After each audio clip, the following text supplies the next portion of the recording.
battlers, and welcome one, welcome all to the Silph Arena Season 3 World Championship Finals. We've been through 8 Silph Arena Cups, we've been through Regionals, we've been through Continentals and the World Championship Prelims this week as well. And now it is finally time to crown the Silph Arena Season 3 World Champion.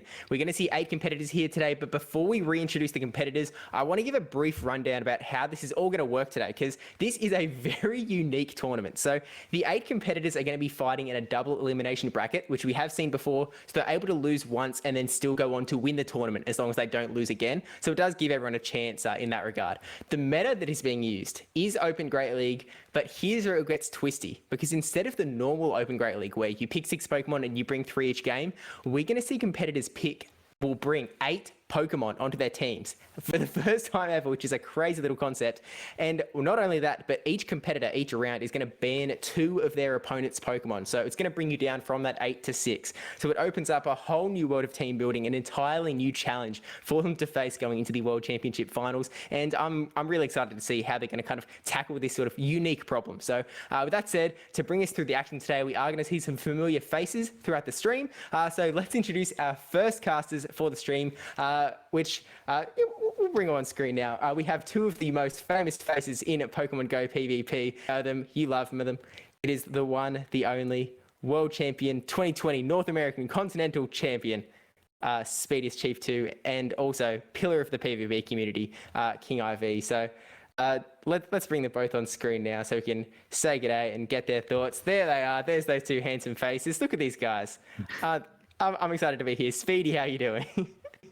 I'm doing really well, Steve. I'm honored to be here. This is going to be a fantastic set of battles. These are the best battlers in the world and the biggest stage in the world. It's going to be a very, very exciting time, and I'm honored to be here with you and King on the Silph Arena World Championship stream. Yeah, exactly right. I'm super excited to be here. And King, how's it going? How excited are you for this huge event in the Silph Arena? Good day, Steve. Good day, Sweetness. I'm really looking forward to showcasing these battles. I think the format is really unique. Even we had a little preview of the teams, and going through the potential mind games was really intense. So I'm looking forward to seeing how these best battlers in the world to take their game to a whole nother level with this unique twist. Yeah, exactly right. It's a really unique, and it's kind of interesting how Silph Arena is. I think really this season they've tried out a lot of new things. They've kind of given us a lot of new experiences and new challenges as to how to team build various cups that had some very interesting restrictions. Even the Continentals meta was super unique in terms of there were so many different restrictions that you had to meet at the same time to be able to build your team of 6. And I think they've outdone themselves with a really complex challenge in building a team that not only has to stand as a really balanced team, but a balanced team when you have to ban 2 of the Pokemon on it. So it needs to be a really versatile team. You need to make sure you have those sort of neutral Pokemon. And I think, look, today we're going to see 8 competitors who really know their stuff, and I think they're the best equipped to tackle it. But with that in mind, should probably mention that today we are going to have 4 Continental Champions take on 4 Continental Challengers. So we have the 4 Continental Champions the same way they could have crowned them last year, as PvPSteve was crowned last year as the North American Continental Champion. So they battled through the arena, they battled through and won their regionals, so performed well enough in their regionals to receive a Continentals invite. They went to Continentals, they won Continentals, and then they won the Continental Finals to secure their spot as the Continental Champion. And then on the other side, we have the Continental Challengers, who were the 4 top players in their respective regions, all battled it out to essentially crown another 4 people to come to the table. So it wasn't in the same way. There was so each group had 1 APAC, 1 Latin America, 1 North American, 1 European player, and then the 4 of them battled out. So there was a chance that we had 4 Europeans rise up, 4 Latin Americas, all on the table. And I think in the end we did end up with 2 Latin American players, 1 European and 1 North American joining the table. So with that said, I think it's probably a good time to sort of introduce our competitors, see who we're going to see today, right?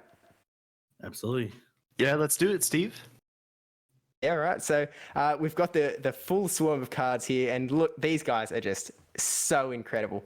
So we've got on the left-hand side of the screen the 4 Continental Champions. So we have Bar the Gamer representing the APAC region, Bibalicious representing Europe, Ventusky representing Latin America, the Shady Asian representing North America, and then on the right-hand side we have the 4 Continental Challengers who did win the World Prelims through this week. So we see Vanny from Europe. We've got Andrew. Now, I actually asked Andrew how to pronounce his name, and he did send me a short little video clip, and I've been practicing. So we have Andrew Manjarres. I hope I said that all right, Andrew. Wow. We'll see if we can Very keep that good. through the stream. And then we've also got Dunebug97 and Dancing Rob. So, King, do you kind of want to give your thoughts on kind of? I know there's going to be some names here that you recognize here that are.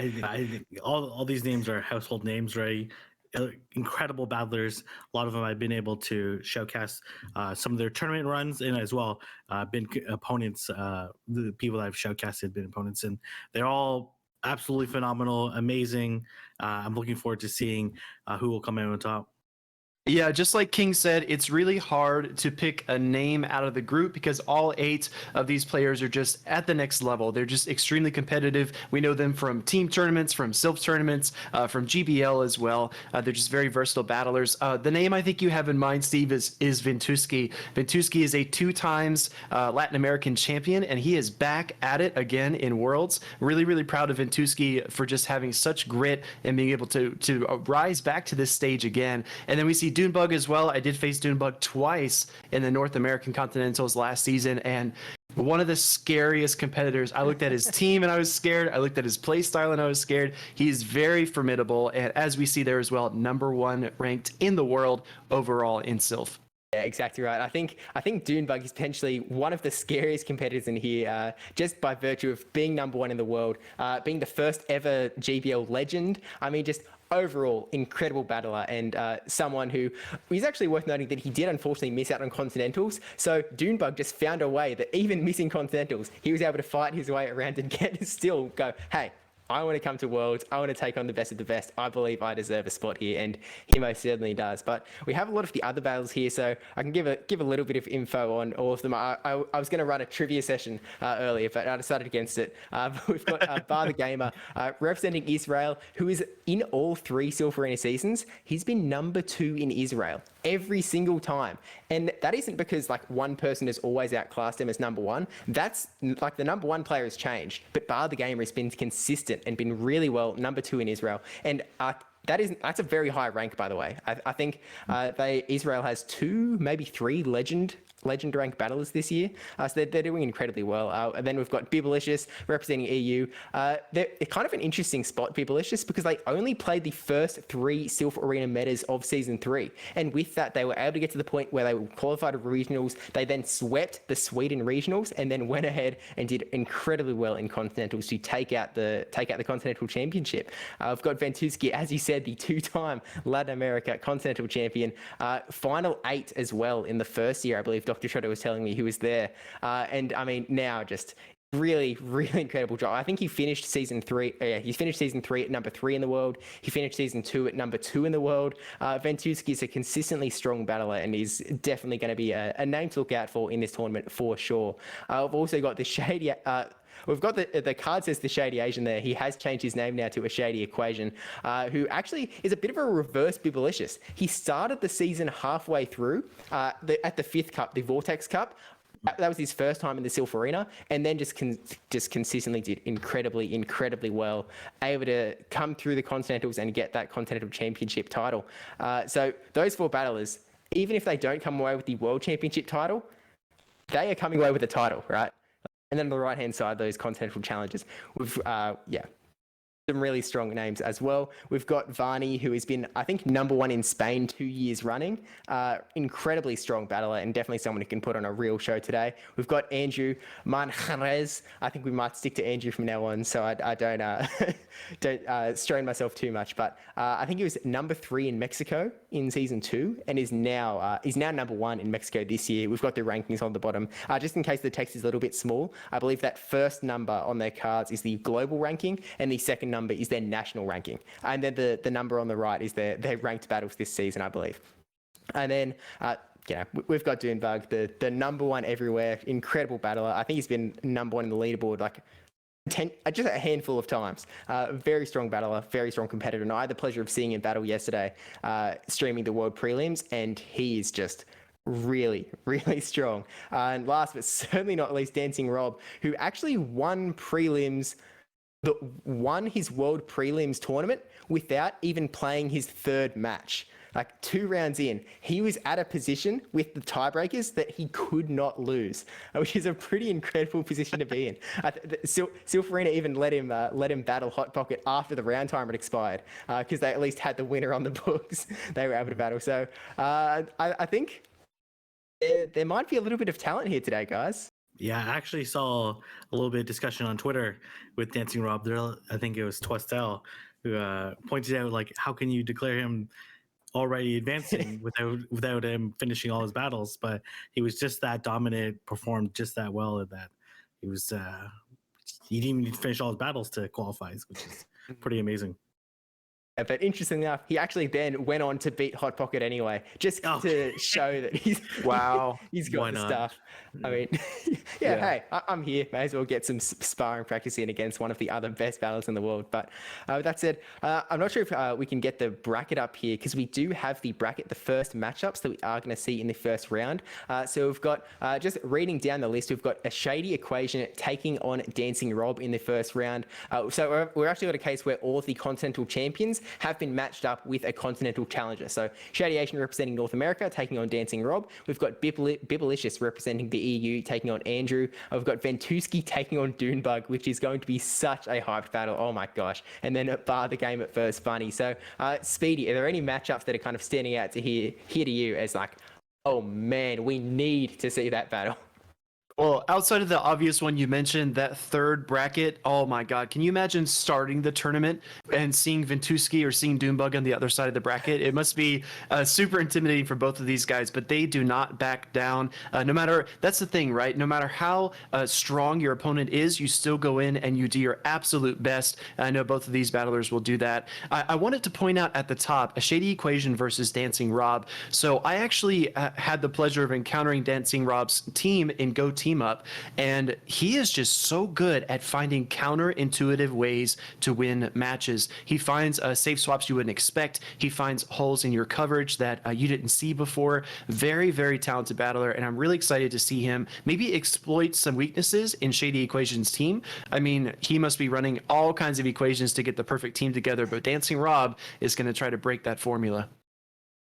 Yeah, exactly right. Exactly right. I mean, and it is sort of that case where Dancing Rob has to kind of bring that skill to another level now that there are those 8 Pokemon teams. So not only do you have to find holes in their team, you can actually then try and exploit those holes by banning the Pokemon that best serve you. You might want to kind of ban the Pokemon that are good against your team. You might want to ban the Pokemon that are going to be good against your team. It's all sorts of different equations they do have to run to sort of figure that whole game out. But King, how are you kind of feeling about this very first round with some of the best battles in the world? Honestly, I'm excited.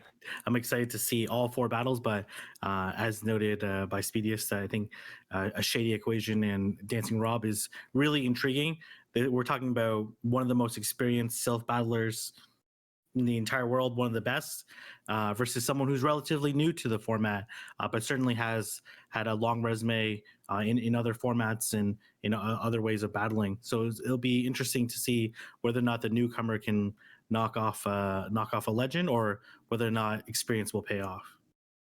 Yeah, exactly right. And it's kind of interesting calling him, like, because he is that newcomer relatively in the Silph Arena, but he is also the North American Continental Champion. Like, it was such a meteoric instant rise, right? Like, really just, really incredible spot there. But for the viewers at home, we are going to be focusing in on, first off, we're going to be taking a look at a Shady Equation versus Dancing Rob on stream here. And then after that battle, we're going to be going into Ventuski versus Dunebug. And again, this is a double elimination bracket. So even if you lose the first round, you will still have a chance. You'll head to the elimination bracket, the lower bracket that we saw on screen before, and they will continue on through the tournament. Now, unfortunately, due to time constraints, and we don't want to make these battlers too stressed, we don't want to keep you here all day long. We are going to be missing out on the Bibblicious versus Andrew matchup and the Bar the Gamer versus Varney matchup, but we will hopefully see them later on in the tournament as well. And I mean, we're going to be casting a lot of battles today here, so it's going to be a really good time, and I'm kind of excited about a Shady Equation versus Dancing Rob. So if we could maybe just jump in to take a look at the teams.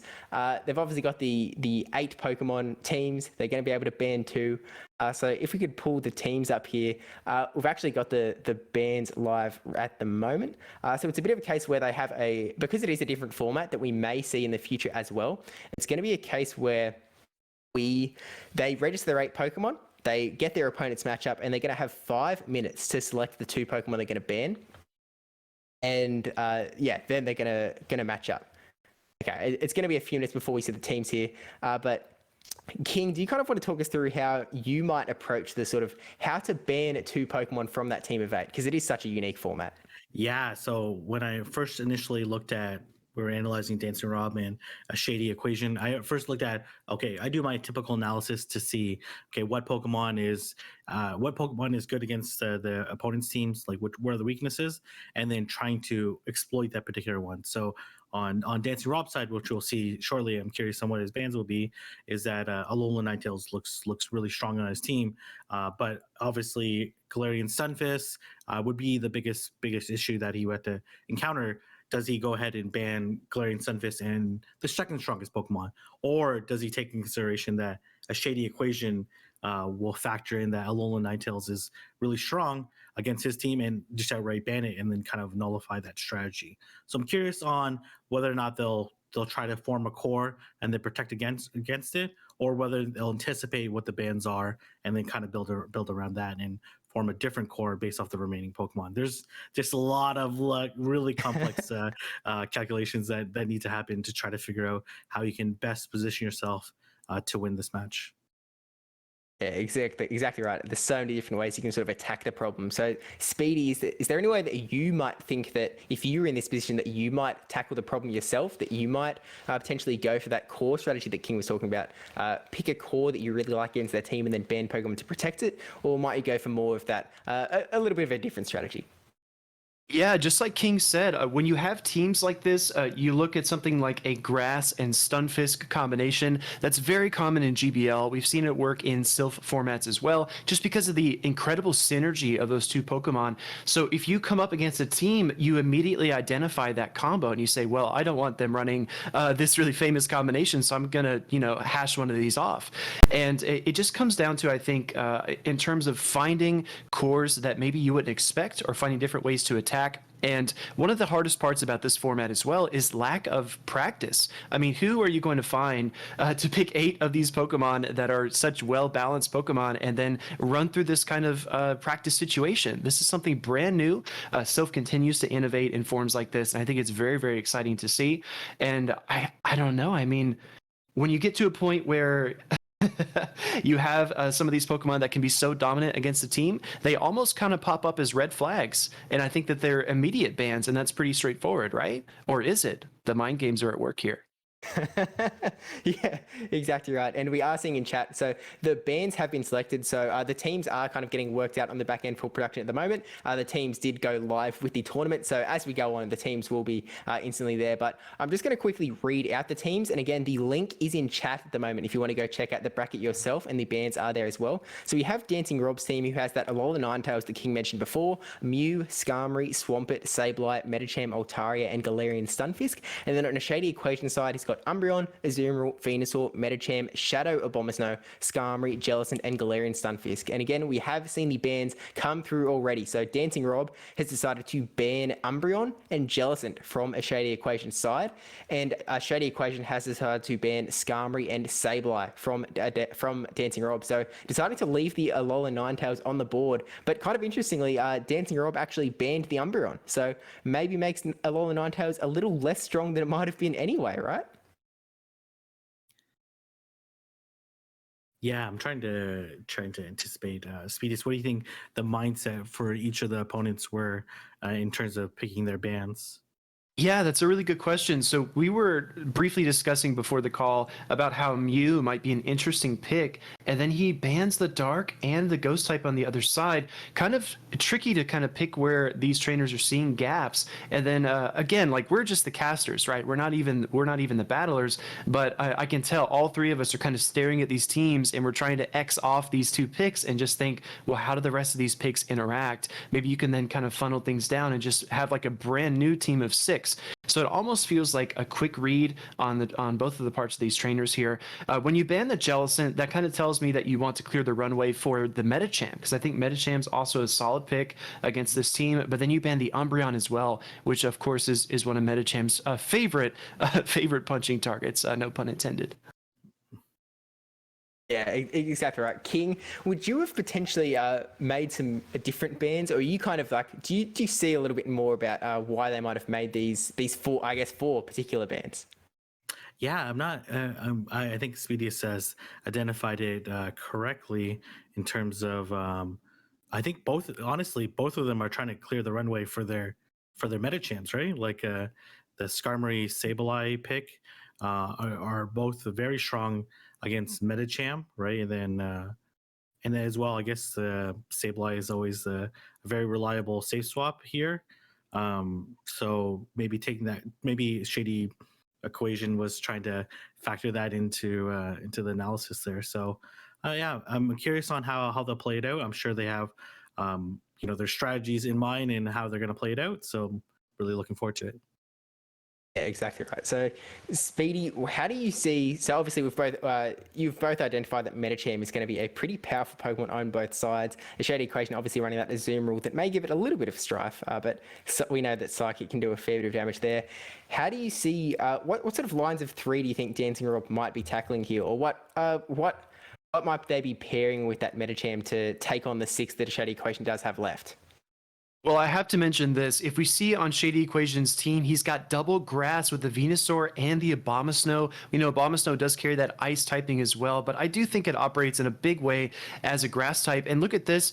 Shady Equation actually bans the Skarmory. So very, very unfriendly skies for the Altaria. You've got an Abomasnow, an Azu, a Skarmory, and a Galarian Stunfisk on Shady Equation's side. So I think it's pretty safe for him to go with some grass strats, which I think are actually going to be very strong here. Even after the Weather Ball nerf, I still think Abomasnow puts in quite a bit of work against this team. And you pair it with the Venusaur, which I love. I've tried to adopt Ferrothorn as my primary grass in GBL and Silph, and it's just, I don't know, there's something about Venusaur that just really sticks. And you look at the rest of the remaining team here, and Venusaur looks incredibly strong. I think you've identified it really well. That grass, like just by banning that big sky player of the Skarmory, it really does sort of set up a Shady Equation to potentially bring that double grass strat. Only has to be a little bit scared of that Altaria potentially running rounds, but Altaria again gets countered by the Abomasnow, so it's not even that safe. And then Medicham can have some play there with the Ice Punch and the Psychic, or Ice Punch potentially, a Psychic against Venusaur if it can lands it. But I do think that may be the way to go. So King, do you kind of maybe have some thoughts about what Dancing Rob can do to sort of tackle the problem at hand with a Shady Equation's potentially very strong Grass Core? Yeah, I think it'll matter a lot depending on what moveset the Alolan Ninetales will have, and as well what moveset the Mew will have. I think the Mew moveset could decide the entire match, right? Like if it's a strong moveset against the remaining Pokemon, which is something that a Shady Equation will have to figure out.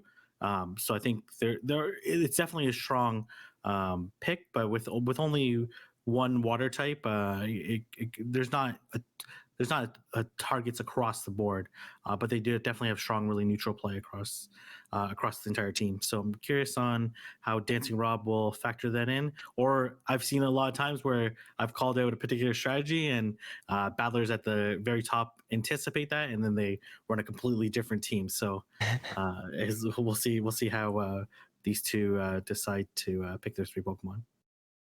Exactly, and I really like how you've kind of brought up the Mew moveset, because when you come to a tournament as large as this, you really have to expect that it could be anything at all to try and get that little bit of a leg up. It's the same sort of strategy that you see when you see a Hypno that has Focus Blast. It is there to surprise you, to land that move through. And like, for example, if this Mew happens to have Flame Charge, that is going to be a really powerful move up against a Shady Equations team. Really nice against that Venusaur, the Abomasnow, the Skarmory, even do some damage against the Stunfisk. And then if you pair that with Wild Charge, you're going to be able to do that a real lot of damage to Zoom Rule and even Medicham. So it can really set Mew up, whether it's going to be an incredibly strong Pokemon or maybe a little bit useless in this matchup. Maybe it has moves that don't work out right. So Speedy, how would you sort of approach a Mew if you saw it on the other side, knowing that it is such a versatile, dangerous Pokemon? I think you actually even might have had to face a Mew last year potentially. I absolutely did. I faced House Stark's Mew, and if you could pair two scarier things together, let me know. I can't think of any combination scarier than that. But Mew is a very interesting Pokemon. We do have that standard moveset popularized by the Asian Milkman. We actually saw Derek, aka the Asian Milkman, actually talked about how good Mew was in Open Great League, and I remember how PvPoke actually updated the website with his moveset after he made such a show of it. So that Surf and Wild Charge moveset is really what we're looking for on that Mew, especially with Shadow Claw as the most typical set. However, I will mention, Steve, we talked about this before the cast as well. These movesets are locked. So these trainers, Dancing Rob might want to go Flame Charge. He might want to go, Focus Blast or something like that. But now that the tournament has started, his moveset is submitted. He is locked in. And I think that Mew is so versatile that regardless of the moveset he has locked in, it's guaranteed to get him a shield at least once in game one. Now, the question is, will that play out over the length of the set? Because once you expose that moveset, maybe you don't want to show Wild Charge in the first game. Maybe you don't want to reveal the Surf. You can continue to maintain that mystique about the Mew, but after a time, you show those moves, and then a Shady Equation knows exactly what to expect, and the trick is over. And let's see if Dancing Rob can continue to tap dance around the mystery here of the moveset. Yeah, absolutely. I think that's definitely a good way to sort of look at it. Now, I'm seeing Rise to Occasion in the chat actually mentioning that Rob banned Umbreon to clear the runway for that Sableye, but then a Shady Equation went ahead and did ban that Sableye. And I think that actually may be quite apt, because Sableye definitely a very powerful Pokemon, but it's a case where Dancing Rob has brought two Shadow Clawers. So even though Sableye has been banned, definitely could have been a very powerful Pokemon. Although I kind of wonder if that may be the case because Jellicent was banned as well. I'm seeing a few questions in chat as well. Just to sort of reiterate how this format does work, is that they have brought in teams of 8 Pokemon, and then each player has been able to ban 2 Pokemon from the other side. So that is why some of those Pokemon are colored in red. So we will not be seeing those Pokemon in this particular matchup, but we may see them in later matchups throughout the stream. And there we go, MissMystic right on it, doing an incredible job on the back end. Really incredible person, by the way. I didn't even notice that the names were different as well.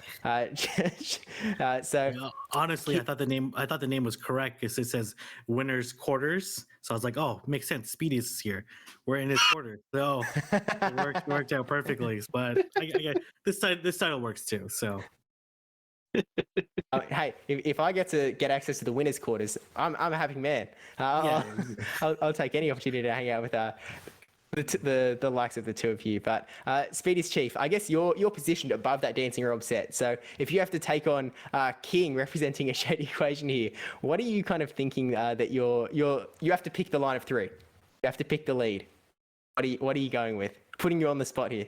Yeah, I definitely give the team comp advantage to Shady Equation. Just like chat mentioned as well, banning the Umbreon to clear the runway for the Sableye, and then getting the Sableye banned, I definitely think that a Shady Equation maybe is a bit ahead here in terms of team comp. So you're going to have to do something special as Dancing Rob to try to make a comeback here. I really feel that seeing the team so stacked on the right side against Altaria, I think you have to be crazy to run the Altaria, but I think you have to. I think you have to pick your team perfectly and find the right spot for it. You need to melt a Medicham. You need to wall a Venusaur. You might even need to push it to the 2 shields against the Skarmory, right? If you're going to try to take switch there. But I think you can guarantee the Azumarill is coming. There are a lot of factors as well because we don't know the movesets. If that's a Charm Ninetales, that definitely changes your approach. Maybe you try to lure out the Abomasnow, lure out the Skarmory, and then try to charm your way through the rest of this matchup. It's hard to say at this juncture. When you lead the Mew, a lot of Mews in the lead do pack that Wild Charge moveset as well. And outside of the Azumarill, I mean, I guess you've got Medicham as well. But outside of the Azumarill, maybe the Skarmory, those are a couple of your targets there. So anticipating that lead is going to be very, very difficult. I got to tell you, Dancing Rob has a very unique problem on his hands, and I would not want to be in his shoes at the current moment. King, I don't know if you have any better ideas, but I think you have to roll the dice here and bring the Cloud Burb and just have it in the right spot. Yeah, no, absolutely. I do think like bringing the Altaria is going to be could be pretty useful in terms of at least in one of the 3 games, but I think the Mew is going to be a really big deciding factor in terms of this matchup. It looks like a fantastic safe switch depending on the moveset. If it's running Flame Charge and Wild Charge, it basically has coverage versus the entire team, and it's going to play a lot of mind games when it comes to safe switch. What do you counter switch in? And that might give the Mew a big enough head start to be able to win any matchup and flip the lead. Yeah, exactly right. It's going to be, I mean, as Vedi said, it's going to be a little bit of a game of chance. But King, as the representative of the right hand side of the screen, you're going to have to take on a Shady Equations team, which definitely, as Speedy said, is probably got the team advantage. I think a Shady Equation has won the ban game in terms of that extra level of competition that we are going to see here today. So do you stick with the double grass line, or do you kind of go for that? Do you pair it with a zoom rule? Do you go the double steal with the Skarmory Stunfisk even? I think there's certainly a lot of initial strategy. I thought was like a steal with the two grasses. I think would have been most appropriate, just because it gives you at least a little bit more extra assurance against the potential Altaria, because obviously the Venusaur looks super strong on the team. But there's lots of factors that you need to consider. I think as a Shady Equation, like one thing that you really need to learn is like what the movesets are, and you might be able to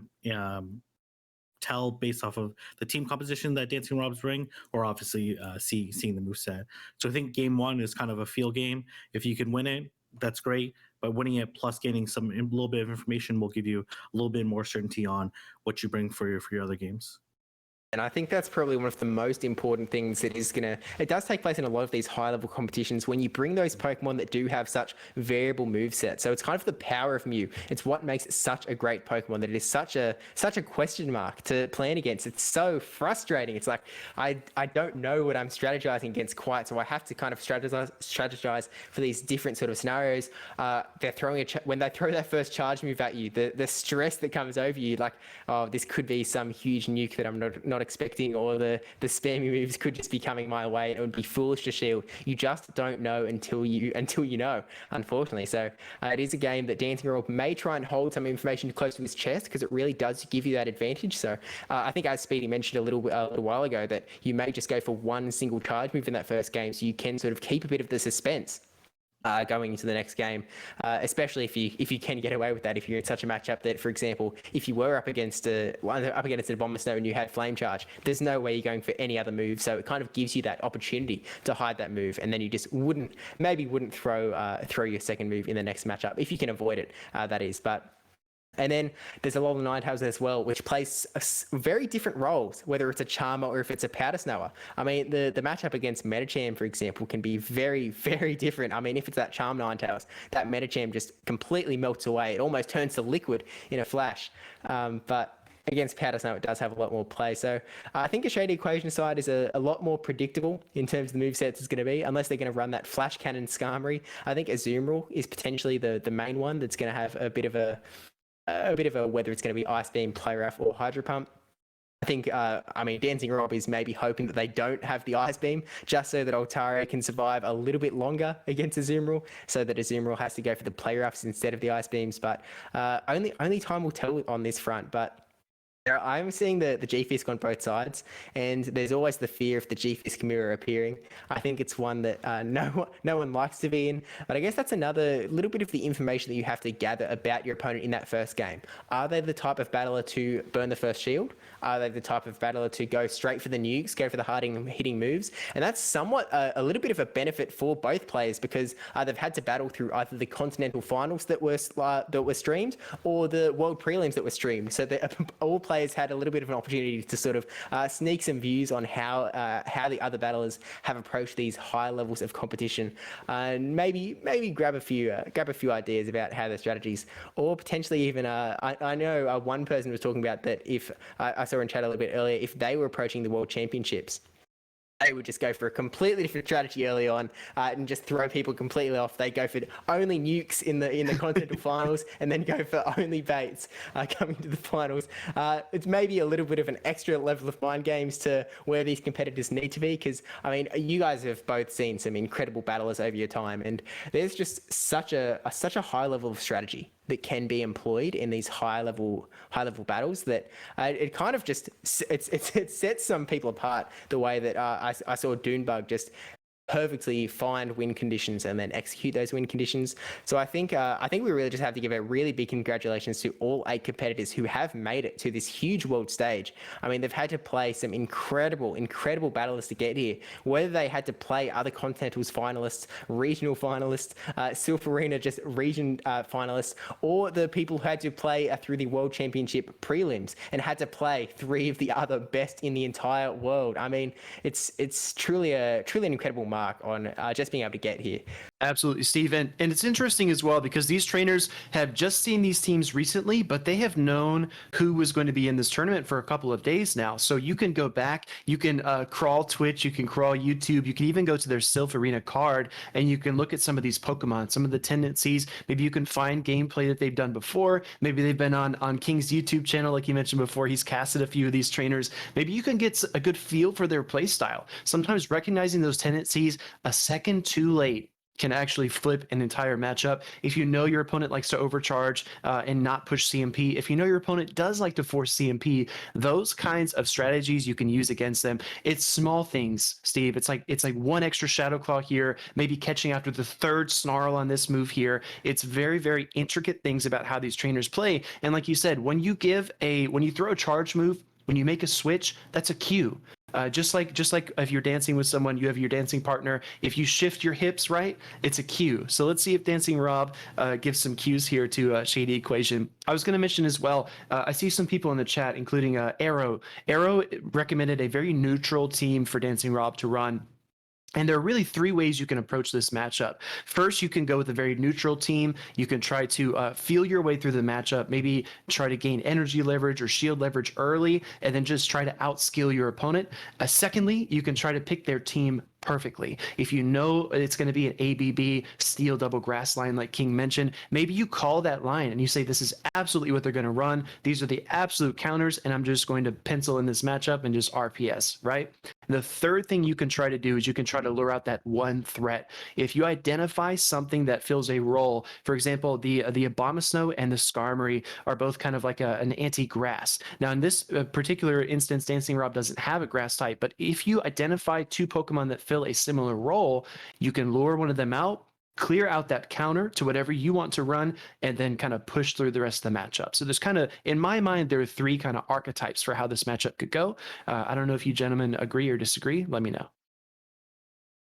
I think that's a really, really strong analysis, and I think you're right. It's going to be a case of what strategy Dancing Rob wants to employ to take it on. I do want to mention though that the battles have been sent in the background, so we are going to be jumping into those battles as soon as we go live. We don't want to put the team selection on screen for obvious reasons, but when we jump into the battle, I'm going to dip away, and we're going to see Speediest Chief and King go ahead and cast the battles. I'm looking forward to these two gentlemen taking it on. They had some of the most accomplished casters in the game, and good luck. All right, thank you. All right, we have Jephus into Venusaur. So what are your thoughts on this lead? Yeah, as we see there in the back line, we do have the Mew and the Medicham. As we know, King, in this matchup, you need to land that Earthquake to do any significant damage to the Venusaur, but sometimes the Rock Slide bait is enough to grab a shield here. Venus going for the Frenzy Plant and an early no shield. Yeah, very typical timing of throwing the Frenzy Plant at the time of basically when they CMP, and Dancing Rob deciding to go to 100 energy, then throwing the Earthquake here. So curious on whether or not Equation will shield. No shield coming up. But, interesting. Ooh, I love the CMP here. Yeah. Yeah, Venusaur trying to force a shield, and he doesn't get the shield. This is also the best Skarmory counter on this team, and it just went down here, King. Ooh, this is going to be really interesting. This Mew is going to probably farm down. We're going to have to shield once, though, if it is going to go for the farm down. Oh, okay. King, it's shiny. It does more damage, right? Yes, it certainly does. Do you stay, or do you go if you're in this situation? I guess he's going to stay here. This Medicham's going to have a little bit of a hard time, but Medicham, always a very strong Pokemon.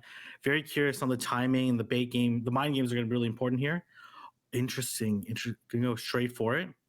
Yeah, straight for the wild charge here. Oh, and the shield comes up as well. Shady Equation protecting that Azumarill from the wild charge. And the secret is out is a wild charge Mew going for the second one here, King. Okay, not going to double shield here. But we're going to see the Medicham probably come in right after this. Kind of no choice but to stay in. Probably going to bank the play rough there. And it is a Psychic Ice Punch Medicham. Yeah, we're seeing very standard sets here. As you saw, chat, the Mew with the Wild Charge Surf. We see Ice Punch, Psychic, Medicham as well. And then the Azumarill, I think, has a pretty standard move set there with the Play Rough. This is looking pretty tough, King. I mean, what do you do in this situation? Do you try to get the Skarmory low and farm down with Mew? Oh, okay. Yeah, it looks like that's what his plan is going to be. Doesn't quite KO. Oh, not able to get the move off. That's so tough not getting the ice punch. You want this in farm range, and now you're going to be forced to shield here, King. The problem is that the Azumarill has quite a bit of energy. Yeah, this match is totally in Shady Equation's court now, right? There's not too much that can be done. Yeah. Dancing Rob seeing the writing on the wall and saying that well, the equation's over, right? Yeah. Solved, right? Well, let's move on to the next question. Yeah, exactly. This equation was solved. We saw there the no shield on the Mew. Going to go ahead and let that go down. Revealing the wild charge there. We have Steve again. Steve, we saw the wild charge. How'd you feel about that match? That was pretty fast. Yeah, that's definitely one way to put it. Seeing some of the move sets. I mean, as you kind of mentioned, Mew is hiding that extra move set, so it is kind of keeping it in the back. Interestingly, Dancing Rob's Mew with Wild Charge was really powerful up against both of the Pokemon that were left. Right, there was only Azumarill and Skarmory, and if Mew could get the moves through, it would have been really good against all of them. But unfortunately, it just kind of didn't end up happening. So. There's definitely some readjustments that can be made on both sides. Speedy, how do you think Dancing Rob did fitting into those archetypes that you were mentioning prior to the game? Yeah, I think this first game is really a reconnaissance mission, if you will. You're gathering intelligence about your opponent, what they're likely to run. I love the Venusaur lead from Shady Equation. He knows that there's only maybe one real solid answer in that Altaria, and we did not see that from Dancing Rob in Game 1. If it's a Powder Stone Ninetales, maybe you have some play there, but I really love the Venusaur lead, and I think that Dancing Rob may be a bit on his heels there. He didn't lead the Mew, and it was Wild Charge as well. So once you fire those Wild Charges, you're kind of forced to switch, and he just really couldn't find his footing in that first match. Yeah, that's definitely right. And I feel like Mew definitely would have had a little bit more play if it was able to sort of throw a bit more and then dip, come back, do the sort of motions that we sometimes see from these high-level battles. But King, if you're a Shady Equation, do you just go, okay, that worked really well. Venusaur was a really strong lead. It worked really well. They let their Stunfisk go down, which would have been a really nice Skarmory counter later on. Do you think a Shady Equation kind of sticks with that lineup, or do they sort of move around a little bit and expect Dancing Rob to readjust, maybe bring that Altaria in? Yeah, I do expect some adjustments. If I was Shady Equation, I do expect some adjustments from Dancing Rob as well. The Azumarill in the back is always going to be really strong. I think Dancing Rob really needs to think about whether or not he wants a Medicham in this matchup at all, or in the back, because it had really no play in the back, and it ended up costing him the match. And as well, I think from Dancing Rob's perspective, he would have been a little bit better off. I do like the farm down with Mew, but he would have been a little bit better off if more shields were down before exiting out the lead matchup. Because having two shields up and having a tanky Azumarill is just not going to be enough for the Mew to be able to handle. Yeah, absolutely. But Speedy, Dancing Robs obviously didn't go in his favor the first game. As mentioned, very fast. Venusaur was really strong. Do you swap the counter in that did you go for the strategy of the sort of ABB-ish lineup where you put that strong counter to Venusaur in the lead and then just dip out if you don't see Venusaur and try and bait it out with potentially a Swampert or something? Or maybe even you could go for that Mew, because Mew does, I mean, obviously use it as a safe swap there. Definitely a powerful safe swap, but I think potentially more powerful as not a safe swap, as sort of a bit more of a sort of the meat in the meat and potatoes of the meal. To work a little bit better. So how do you sort of see Dancing Rob maybe adjusting his strategy going into game 2? Yeah, as we saw there, we did see the teams of 3 from both trainers. I don't hate the Stunfisk lead. I think the Stunfisk lead is fine. It has play against the Skarmory, it has play against the Venusaur. It's a very solid Pokemon against what you would expect to see outside of maybe the Medicham or Azu lead. So I think that's a good lead for this team. Sometimes, Steve, if you find a hole in your opponent's team, we see this in football quite a bit. If you have one cornerback that's very weak and can't cover the receiver, you just keep throwing to that receiver. So maybe there's no reason not to just keep leading Venusaur and just keep hammering Dancing Rob with this grass type lead. I think it's difficult to overcome, because if he doesn't call that lead correctly, it can really set him behind early on in the matchup. Yeah, I definitely agree, and potentially some different shielding, some different swaps may be a little bit more beneficial in that regard. But looks like we are heading into the next set of battles, and we're right into it. Okay, all right. like we have this. Assuming the Swampert safe swap, or yeah, okay. maybe Looks like we are progressing through. We do have a bit of a censored side here, but it looks like the Medicham is in the matchup against Skarmory, swapping out, coming into the Stunfisk. Okay, finally some alignment for Dancing Rob. Very curious on how we got to this stage of the match, but what do you think of the potential outcomes? Man, this Medicham is pretty healthy, but Shady Equation does have this shield that you could potentially use at some point in time. Yeah, chat, we definitely apologize. These battlers locked in and started rolling here, and we are at the stage we are. We'll try to get maybe a bit of a recap here in a moment. But it looks like the Stunfisk is in a favorable position, and that Venusaur is pretty weak as well, King. I like this position for Dancing Rob. Maybe some wizardry going on here. I don't know how he got into such a solid position. Okay, you got to throw right after this if you're the Skarmory, right? If you're Shady Equation, right? Because he must know that there's another rock slide loaded. Here we go. Oh, going back-to-back rock slides here. That is very not pleasant there. Okay, gonna shield here. I don't mind the shield. But gonna immediately switch here. And then, coming in. Oh man, not throwing right away. Okay, this is... Yeah. I'm not entirely sure what's happening here. Huge overfarm, King. I don't think that was necessary. Medicham gets to the Ice Punch here, and this is going to be very, very devastating. Venusaur is down. In comes the Skarmory. It does have almost 2 Sky Attacks. If we get a farm down here, King, can we Brave Bird? Yeah, I don't know if the Brave Bird's enough, though. But the oh, man, I don't even know if we can farm down in time. Oh, my gosh. Wow. Can we get Medicham's revenge here? Remember game 1, it took that air slash, wasn't able to get to the Ice Punch, but this time it is? Yeah, I'm very curious on what happened in that particular match. Yeah, I'm surprised that Shady Equation didn't throw the Frenzy plan, and then potentially could have farmed down, then Sky Attack Brave Bird, the Gfis. The Medi definitely was not in Frenzy Plant range. But the Frenzy Plant plus some air slashes would have been enough to KO the Medicham, and then you come out with energy, and then Brave Bird and Sky Attack would have been enough to take out the Gfist, especially since it had no energy.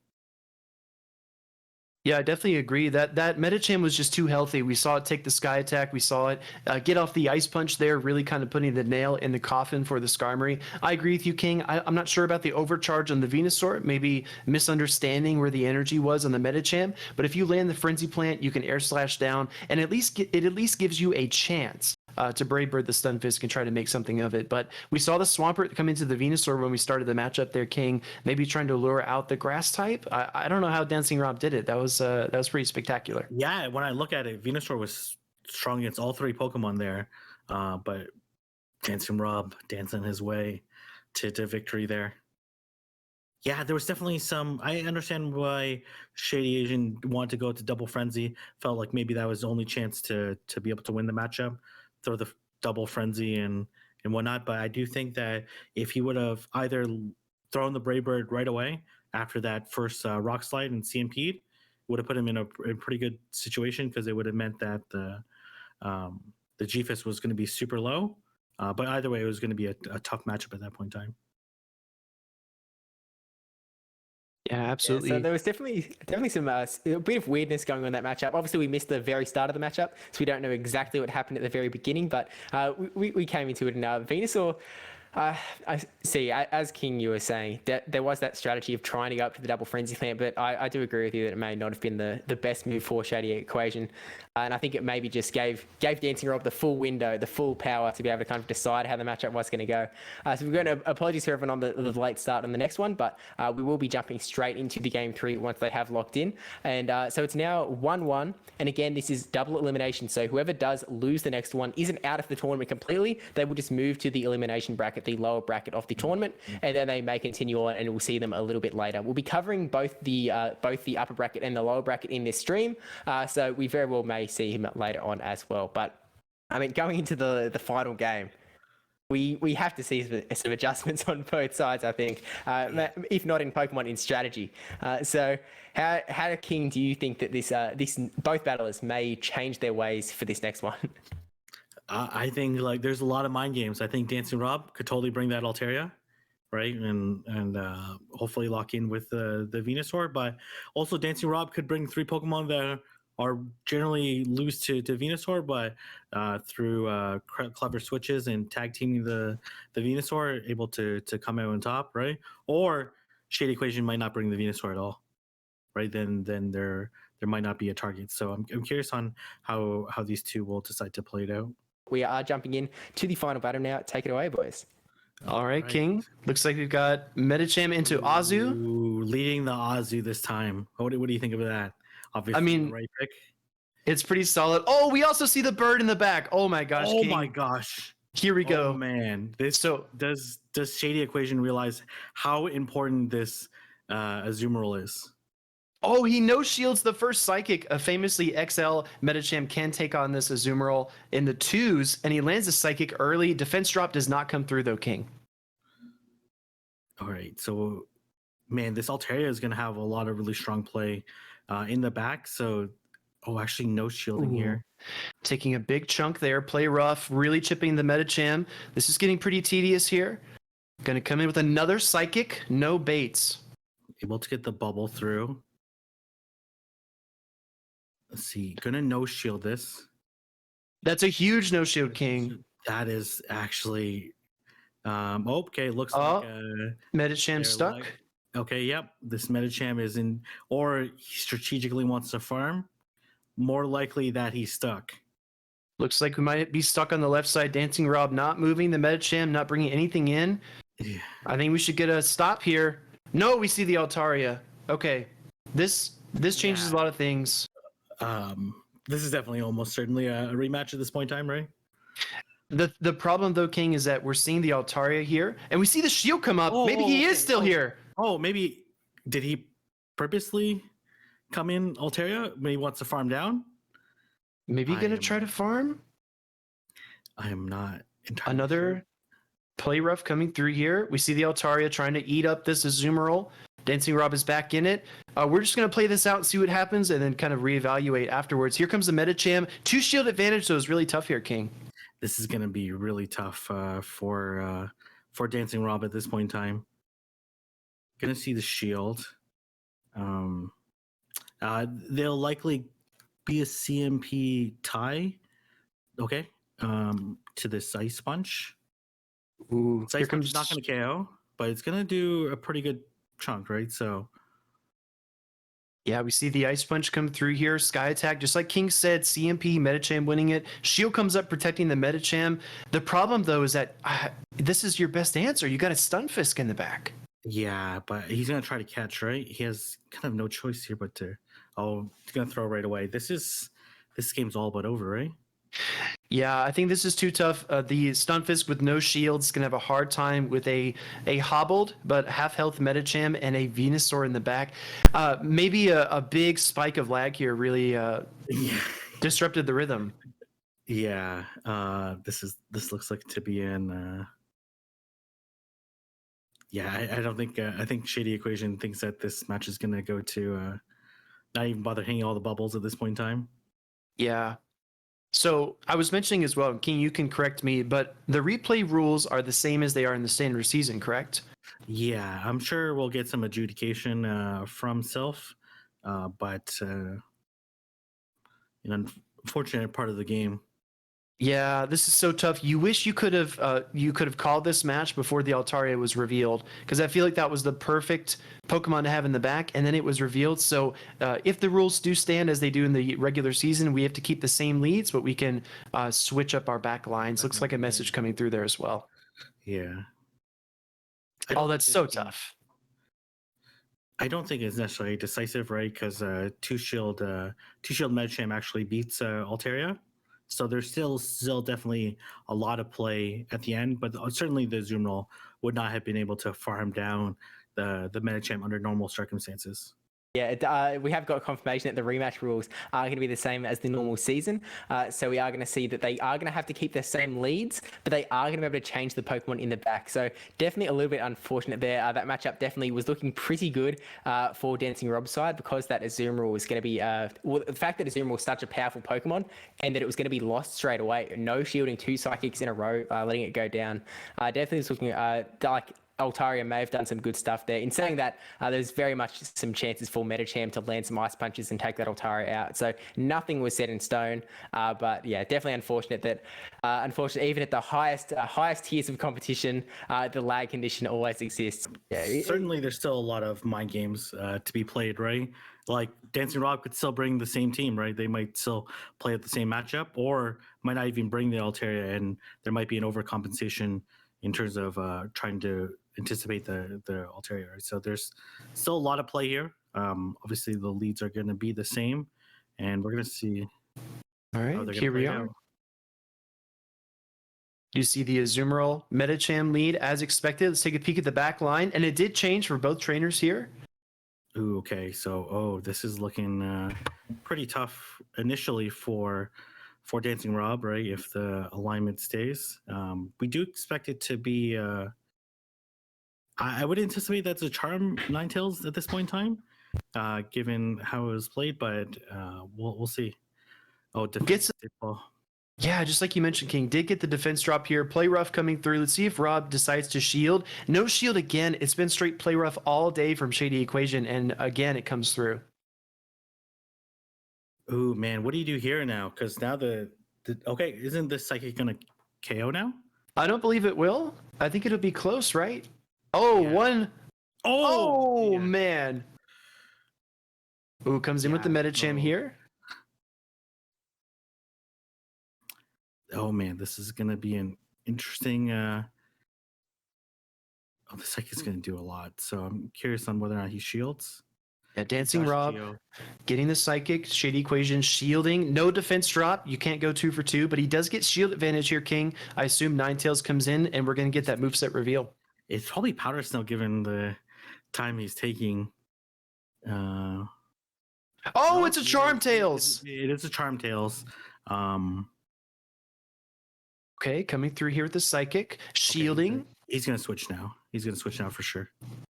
And then he's going to have the slight energy advantage, but there's still some bait dependencies on this matchup, right? So, still not over yet.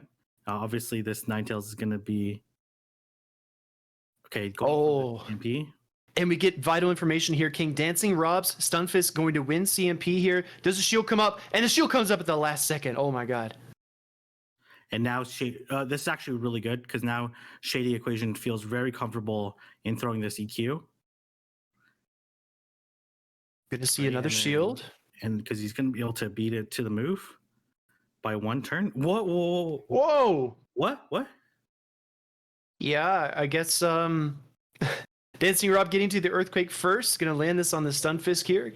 And it's almost going to KO. Oh, but the Earthquake comes through anyway. But we're going to see a switch to the Metacham to try to get a few extra counters in. But this match should be... he's going to try to switch. Okay, he does switch here.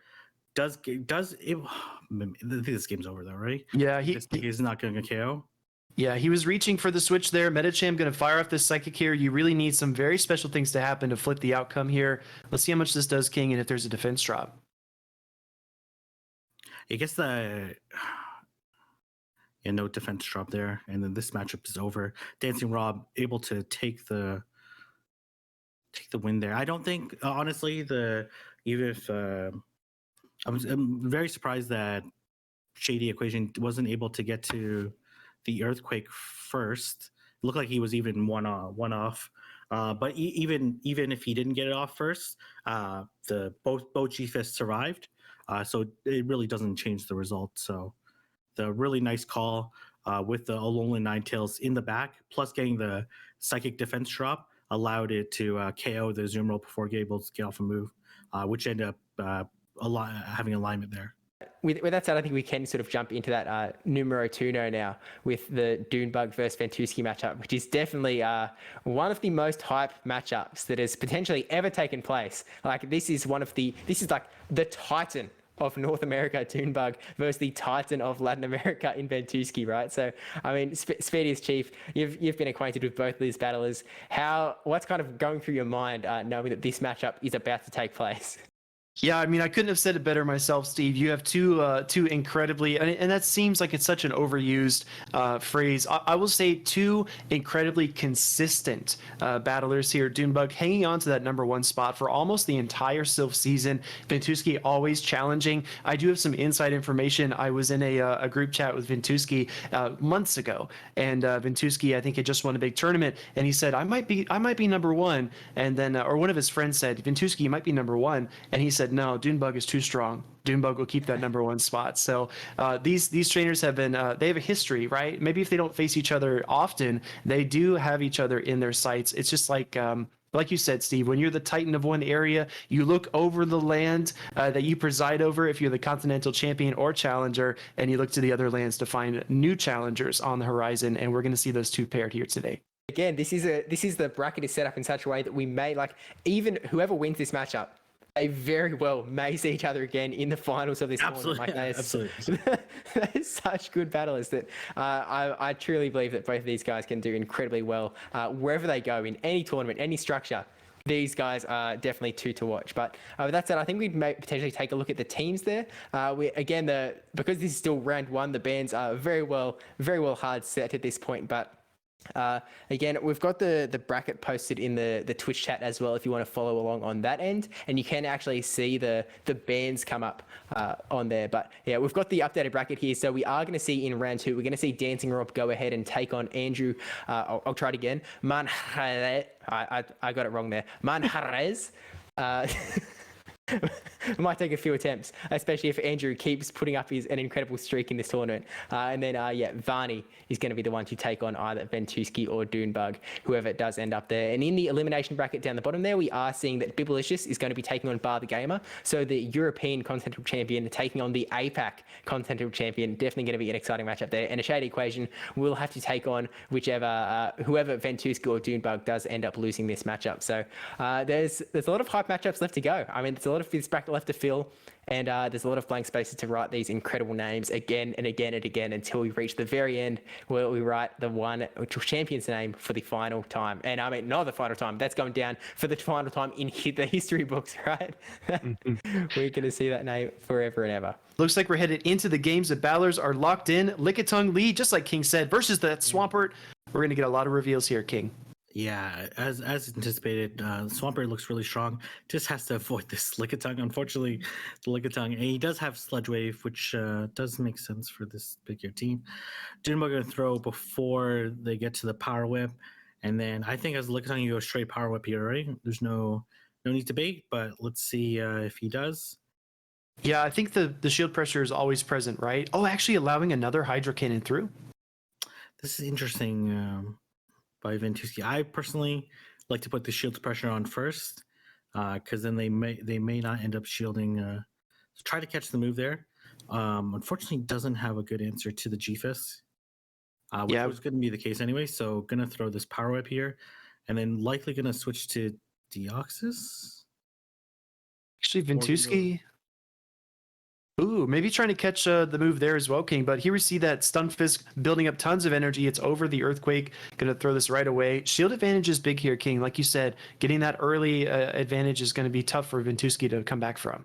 Yeah, I was going to note, but I forgot that Double Ground looks actually pretty strong on Dunebug's side. Going to go straight for another EQ here. This will likely...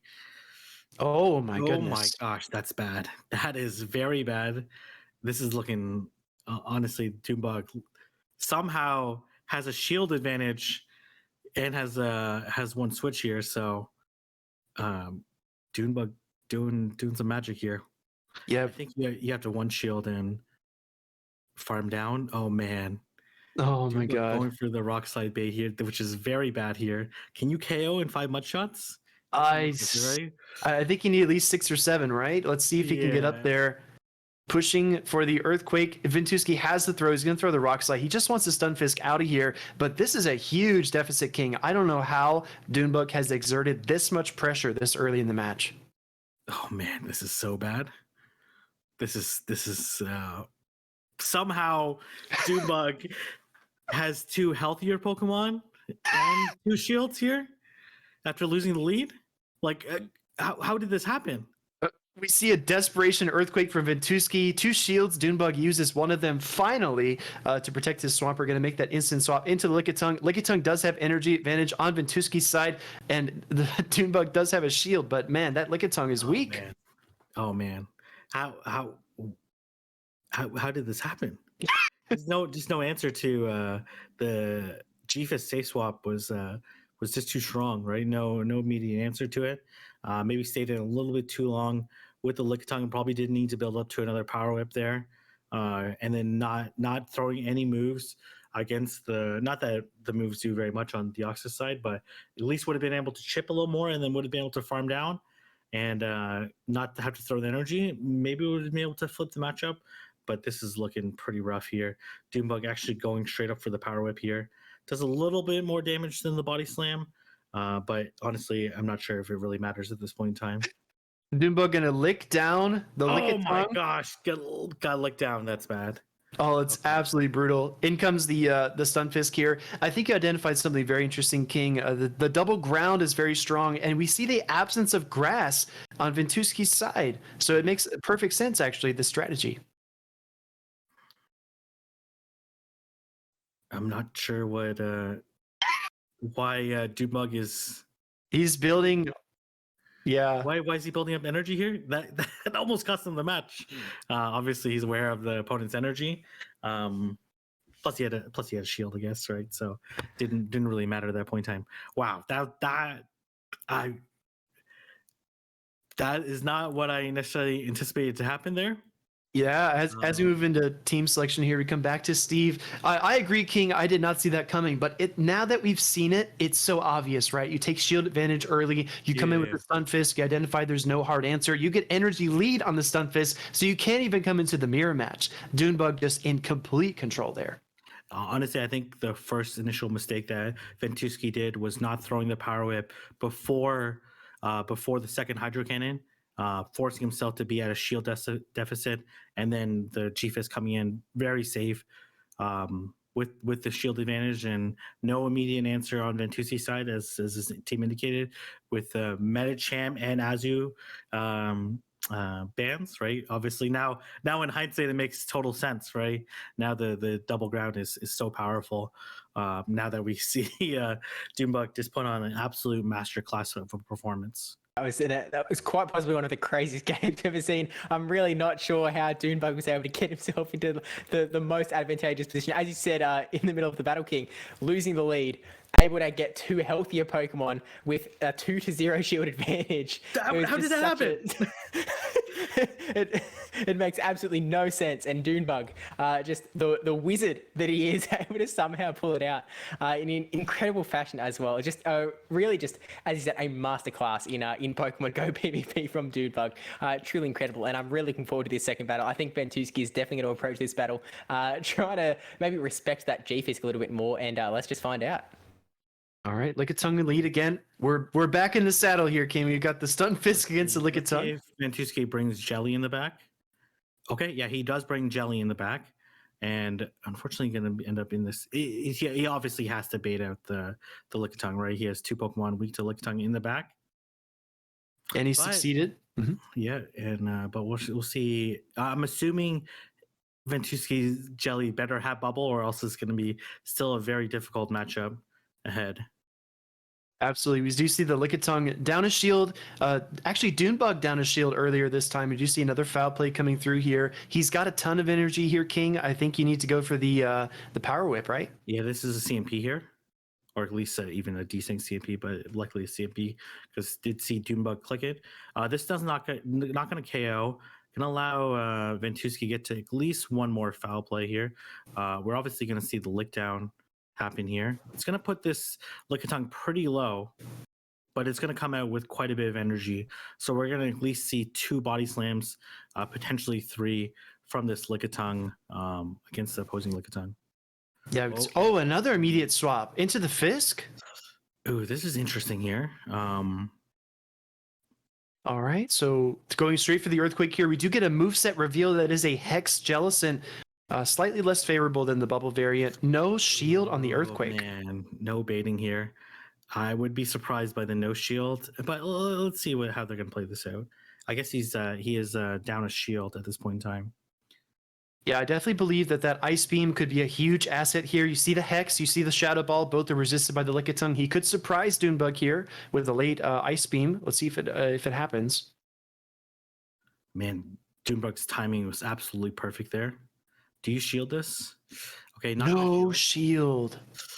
Okay, all right. But this is still very favorable for or at least somewhat favorable for Ventusky here. Now we're gonna see the rock slide bait. Oh man, oh Oh, my gosh, Jesus, not deciding to shield anything here. great Okay, we're gonna call. see it. Mm-hmm. I think Ventusky knows what's in the back. But honestly, the opposing Lickitung on Doombug's side is very loaded. So Look at this chip down. Finally forced to throw, right? gonna let it go. Yeah. Very good timing on Ventusky's side, right before the next rock slide. Oh, we're gonna see here. But honestly, right. this Lickitung has 2 body slams, right? Exactly. Almost 2 body slams. Coming in with the first here, Lickitung mirror. Man. Is Ventusky predicting the Swampert in the back? Oh man, he might get okay. He's gonna have to throw before the second body slam here. Oh, that's bad. That is Oh my very goodness. bad. That is Finally expending his shield here. Ventusky shielding the body slam he has to stay alive. I would not be surprised by a body slam here. He's got to break this shield though first. Going to throw here. He should have farmed up more at this point in time because this Swampert is gonna be able to. Oh my god. This is extremely. Oh, he's going right for the bait here. Do you call it? I don't think it matters though, because I don't think he'll make it to. Oh my gosh! Oh my god! Calling the bait. Doonbug says not today. He's gonna Oh, he gets to the double hydros. I think this is it here, King. Let's see. Yeah, this is game over here. I don't think it would have mattered though, because it looked like the Swampert was gonna slightly. Well, actually, no, it looked like it was gonna slightly outpace the Lickitung. But amazing call on Doombug's side. Honestly, Ventusky needed to farm more against the opposing Lickitung or throw before the second body slam. Losing track of the energy ended up being very costly on Ventusky's side. Oh my, be still my heart. Well, what a call there by Doonbug, not shielding on a possible power whip. How amazing. I agree with King. Should have built up a bit more energy. Doonbug 97, the winner of the matchup here, taking down Ventusky in the opening stages here. But for the purpose of the stream, we are going to miss out on that first round of the lower bracket. We're going to let them battle it out, and we're going to be watching Dancing Rob versus Andrew first up, and then we're going to be jumping into Doonbug versus Varney as the fourth battle we see on stream today. And from that point on, the intention is that we are going to be seeing all of the rest of the battles for this tournament. And it looks like we've got both battlers getting ready. They've got their screens shared on the back end. So it looks like we're getting ready to jump into, preparing to get ready to get into the first game of this round 2 that is going to decide. Essentially, whoever wins this matchup does go through to the winners finals, essentially, the upper bracket finals, to fight it out for who gets a spot in the grand final. So how do you think the battlers must be feeling now? They have won that first round. You obviously won that first round after losing the first game in somewhat incredible fashion. How do you think the battlers are feeling right now? Do you think the pressure is mounting? Do they just need to stay calm and focused, attack it one game at a time? Yeah, it's a funny thing because you see trainers like Dancing Rob, you see the picture he submitted to Silph, and he's got this smirk on his face, and he seems like a really nice guy. You like to, grab a beer with Dancing Rob or have a, good conversation with him. But behind those calm eyes are serious, fierce competitors. They're very self-critical. They always look for improvement. They are really just going at each other's necks here. So it's very formal, right? You could imagine handshakes going down between these trainers, but they are fighting every single second. So as you move through these rounds, you recognize that the fight doesn't get any easier, and you have to pace yourself. I think pacing is a big deal. We see the battlers locked in here. King, why don't you take away the lead situation here? All right, we're gonna have Sableye into a Azumarill. As expected, we're gonna see the Azumarill on Andrew's side. So depending, it kind of has to stay in here. But with no Ice Beam, not gonna be able to bait. Gonna go probably straight play rough here. A little bit of mind games here, right, on how to play this out. but I think all you do here is just try to take a shield advantage, which is what Andrew's looking to do. Take a shield advantage versus this team and try to run through it with Venusaur in the back. Yeah, I couldn't agree more. We do see the return come through, and the shield comes up just like King said, trying to protect the Azumarill here. I think you let this next move through because I don't believe foul play is enough to KO at this range. Azumarill will threaten another move. Making the switch and the catch. Nice, very nice catch. That's actually, wow, okay. Very nice catch on Dancing Rob's side, recognizing the importance of the Sableye. Interesting. Wow. So catching the resisted damage is huge there, but we did see Dancing Rob gave up 2 of the what I call the big 3. He gave up switch advantage and shield advantage, so it's going to be a deficit here. We do see the no shield on the Sableye, saving all the shields for the Venusaur King. Yeah, this is going to be tricky on Andrew's side on how to play out this matchup, because you certainly don't want to get farmed down by the Sableye, because Sableye is really healthy. It's only taking bubble damage, right? So, and with energy, it's very dangerous there. Actually throwing on the CMP there. Oh man, this Sableye is going to farm. The opposing Sableye is going to farm down, right? Yeah, I think we come in and we see maybe some Shadow Claw action here. Again, mid-game energy tracking is very important here. You can't bring the Metacham in, so we will see the Sableye no matter what. The question is, does he actually... Can he farm down?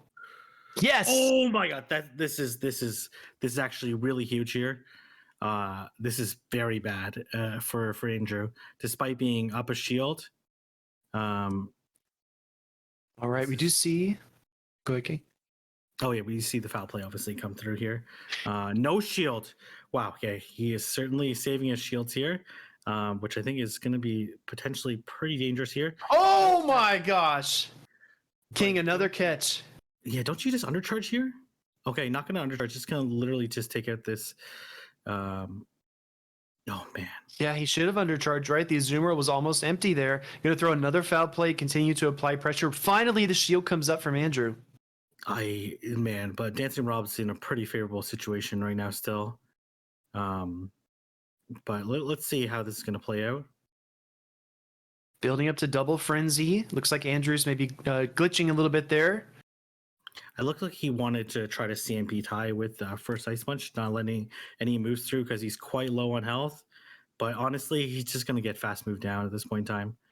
Wow, all the frenzies in the world are not going to save him. The Venusaur is 1 counter away. He's actually going to no-shield the Metacham. He's going to claw his way through this matchup, which I think is just the overall theme, right? Just clawing his way through this scenario. Wow, okay. I need to talk to Dancing Rob, know who his dance instructor is, because the way he's dancing through these matches is pretty majestic right here. So wow. That catch on the play rough was absolutely huge there. Really nice timing on Dancing Rob's side, anticipating what the opponent was going to do, because Andrew overfarmed the first time, but oftentimes people don't overfarm the second time and want to throw it right away before the opposing Sableye is able to get to another move. But Dancing Rob making a huge catch there and ultimately flipping the game. Yeah, I agree with King. I think that Andrew had all the ingredients there. Just maybe a bit of a failure on implementation. Again, when you get up energy, it can be so hard to contain something like a Venusaur. But this is actually something that King pointed out as well. One of my favorite YouTube videos he did, he broke down how Starks plays and what makes him so good. And wasting energy is one of the biggest ones. If you can make catches like this, you put your opponent in a hole. We saw him give up both switch and shield advantage in order to gain that energy advantage, because he recognized how vital it was in this matchup. Dancing Rob is just square peg, round hole. He is making it work, and I don't know how he's doing it. Here we go to the next game. We've got the Stunfisk into the Sableye again. Stunfisk going to come in here. It looks like both trainers gathering energy. We do have very different back lines, though. Yeah, I think Dancing Rob was anticipating the Sableye in the back, which is why brought it out that way. But it depends on how XL this Sableye should be able to win the one shield versus the GFS, even if it gets baited and the Earthquake comes through. But we'll see. Looks like he's going to be able to win the one shield, but. Pushing up here, CMP. Sableye gonna win it. I don't know if this foul play is quite enough though, King. He might need another.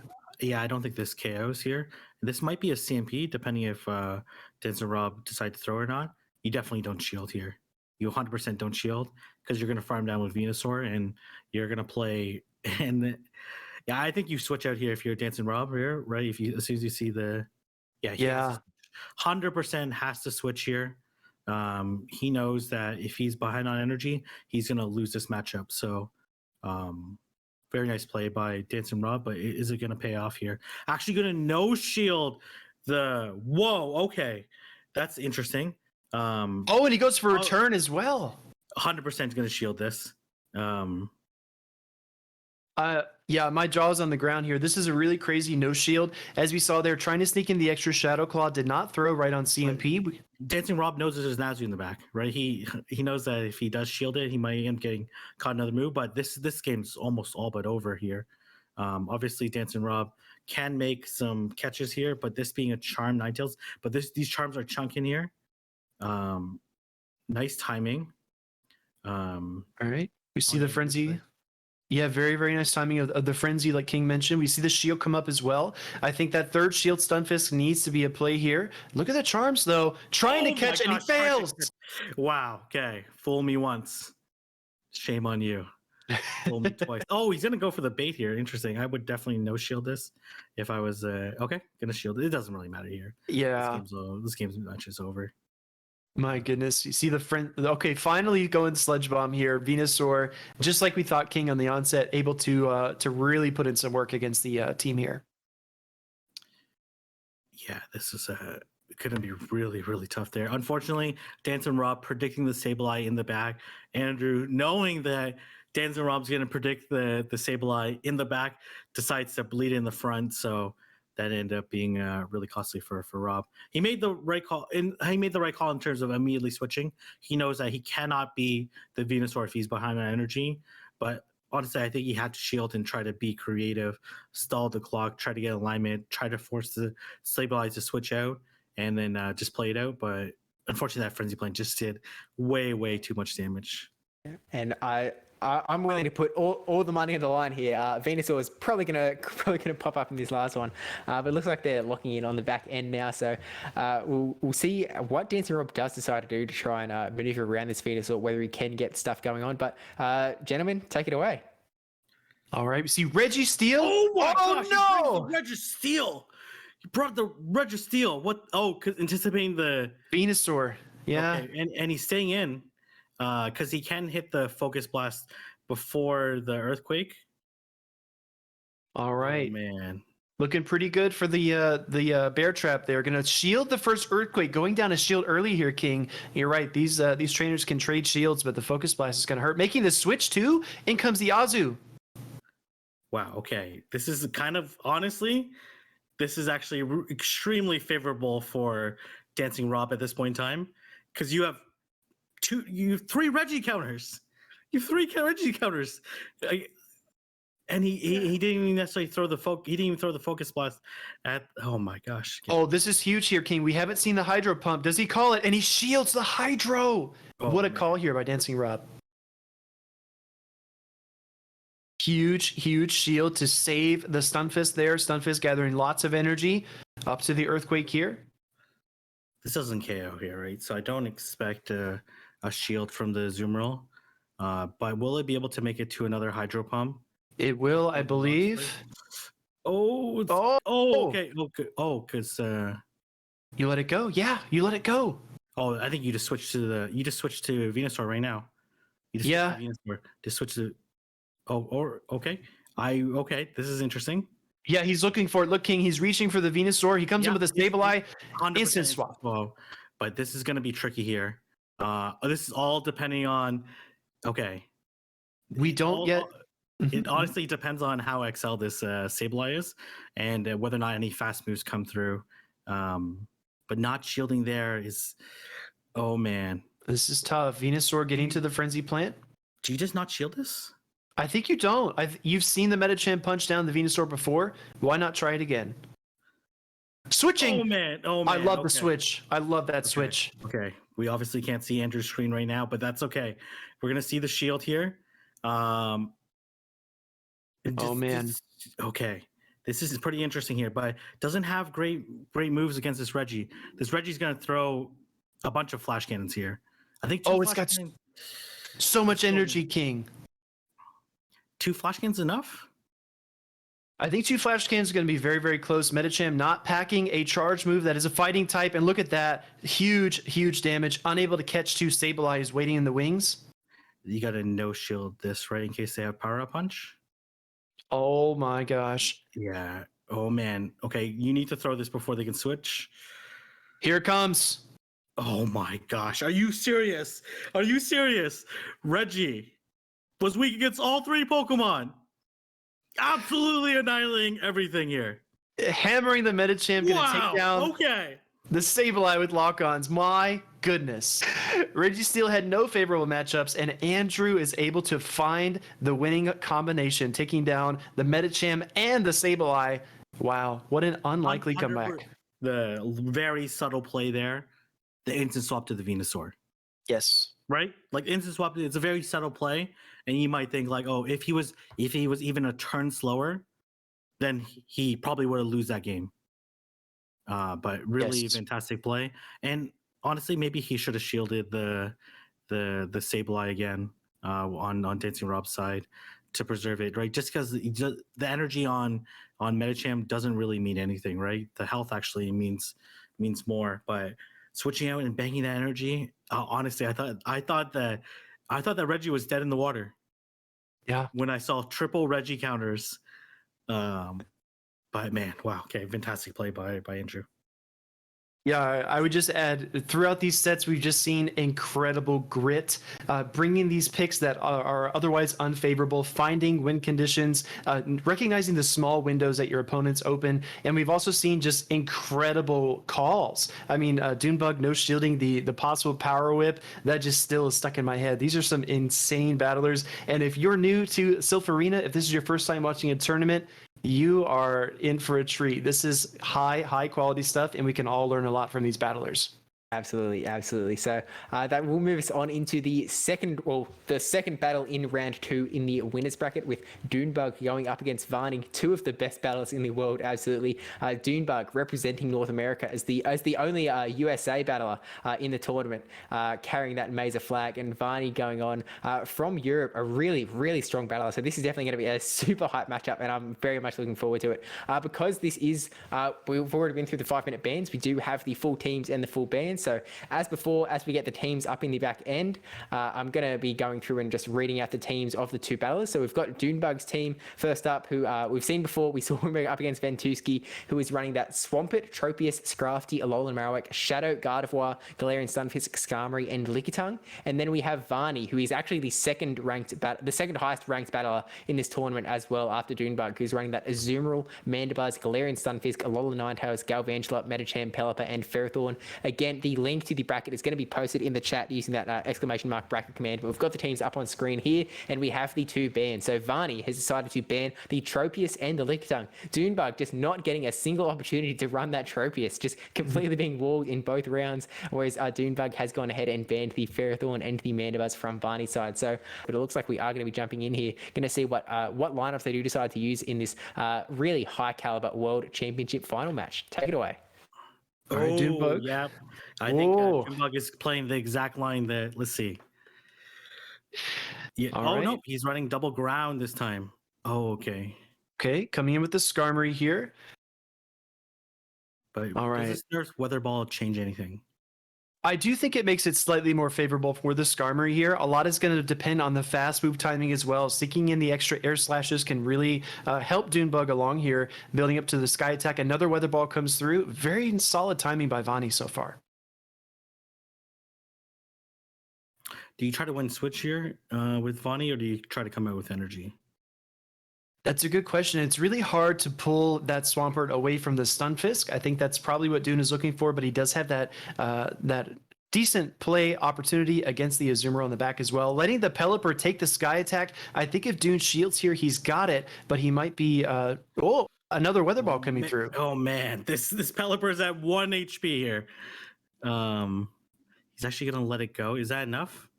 Yep. It is enough. He'd rather the energy. Doombug gonna get an energy advantage here with the Swampert. All right. Oh, This is going to be a knife fight towards the end here, King. I see Stunfisk in the back for both trainers building up here to the sludge. Does he bait? And no baits. Here comes the sludge wave. Shielding the Azumarill. Great call there by Vani. Early shield. Sometimes you waste it and it sets you back, but a good shield there. We do see the Hydro Pump as well revealed there for Vani's Azu coming in with the play rough here. Yeah, Vani like choosing to stay really disciplined here, always throwing in the middle of the move, not one giving up any free turns here, but being behind on energy here, might be really tricky here. No shielding the Swampert here. Sludge Wave going to do quite a bit, but XL Azu can tank it, and he does. Again, good control. Here comes... Oh, trying to catch the play rough. Doesn't work. Oh my god, here comes another move from the Azu. Does Dune shield this? No shield. But is this how is he gonna play this out here? Hydro Pump could definitely. He's gonna have to shield this EQ here, right? He doesn't have a choice. The good thing is that Stunfisk is out of mudshot range. He's gonna have to throw into this Fisk, and he no shields the Fisk as well. Oh, I don't see a win con here. Dunebug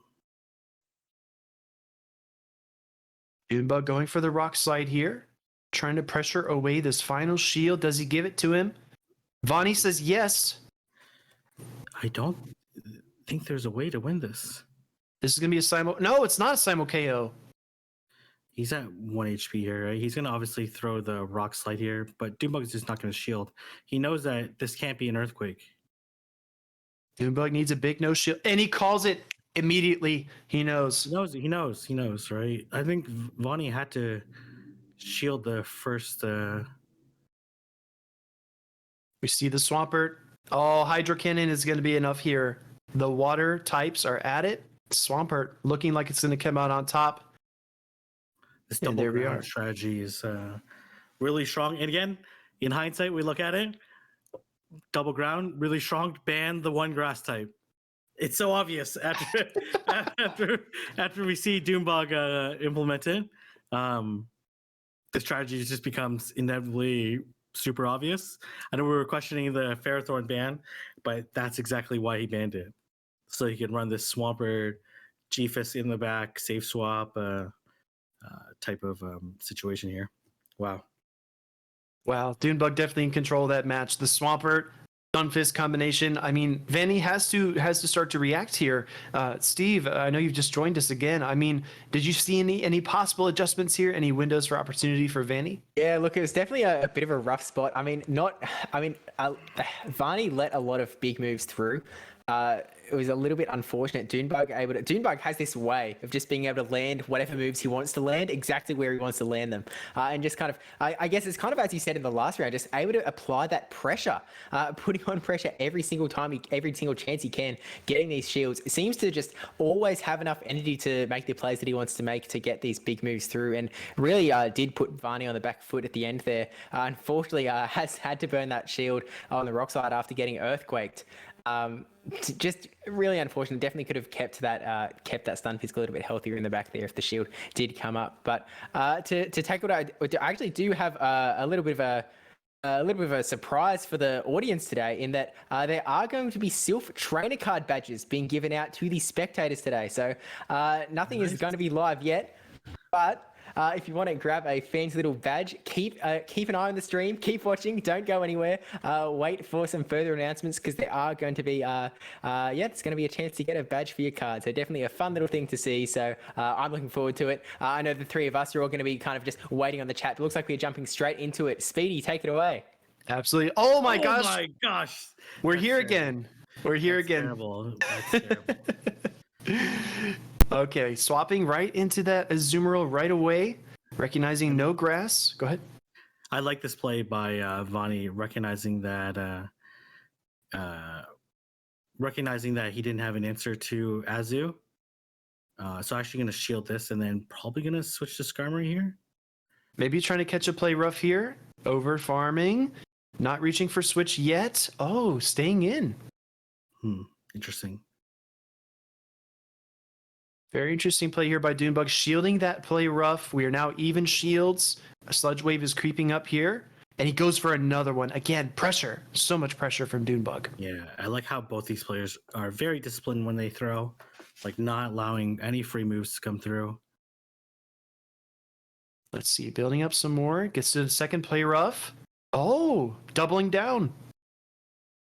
It's interesting here. I don't expect.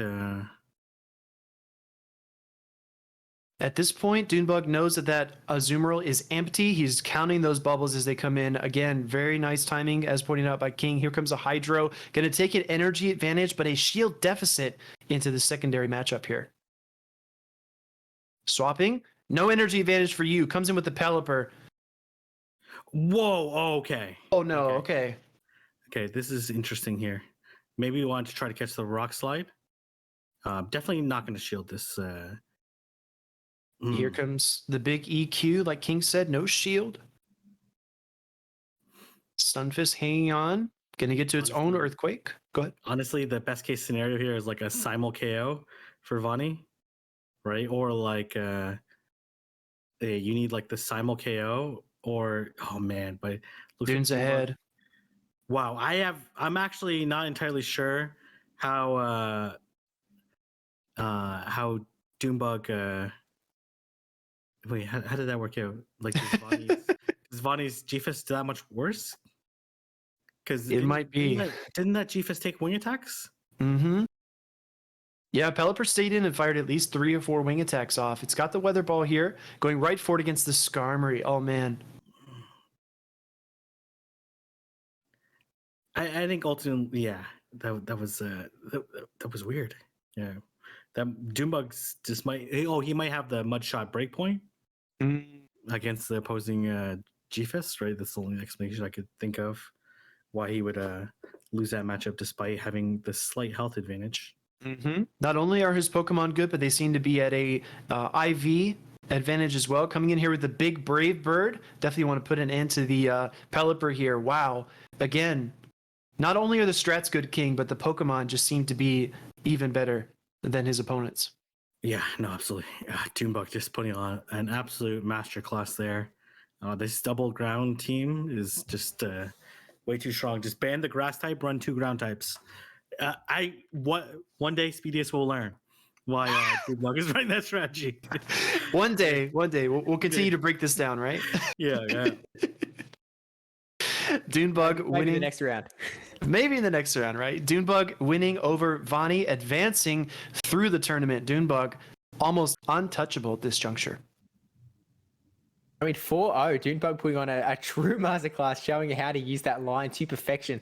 I mean, though Technical was making me laugh in the chat with Duamamu, I've come to bargain as that match came in to see the pure repeat of the lineup. So really, just I mean, look, Dunebug is a guy, he knows when something's going to work, and he ran the exact same line, and he knew that it was going to work, and it did. Able to just use his knowledge, use his know-how to perfection. I have a feeling that up against Andrew, who is going to be playing in the winners bracket finals, that he may see that one of those Pokemon's going to get banned with the function of the 8 Pokemon 2 bans. Able to just maybe even 2 out of 3 banning both ground types would really put a thorn in Dune's side to figure out a different way to tackle it. But that's just one of the extra things that Andrew is going to have to juggle in figuring out what he's going to do in the next round. But this is actually, we're going to do a little bit of a break. We're going to be jumping over to the elimination bracket, which means that temporarily, Speediest Chief and King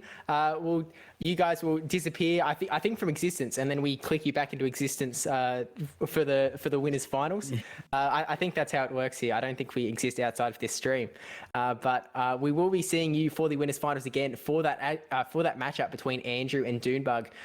Both only 1 round away from the grand finals for the World Championships, shooting for that title of World Champion 2021. So really, really well played on both parts. I've seen some incredible matches so far, but we are going to shortly jump over into into our casters for the elimination bracket, Lundberger and 2-0 Butters. So before we go over there, do we have anything to say just to kind of wrap up this battle and the last 4 battles that we have watched so far? I think it's been everything I dreamed of and more, right? These battles have been these battlers show why they're here, right? Why they're considered some of the best in the entire world. We see just like very technical, precise gameplay in all fronts in terms of the bans, the team compositions, the actual in-game execution. These players had to have everything to have made it this far, and they've proven that exactly.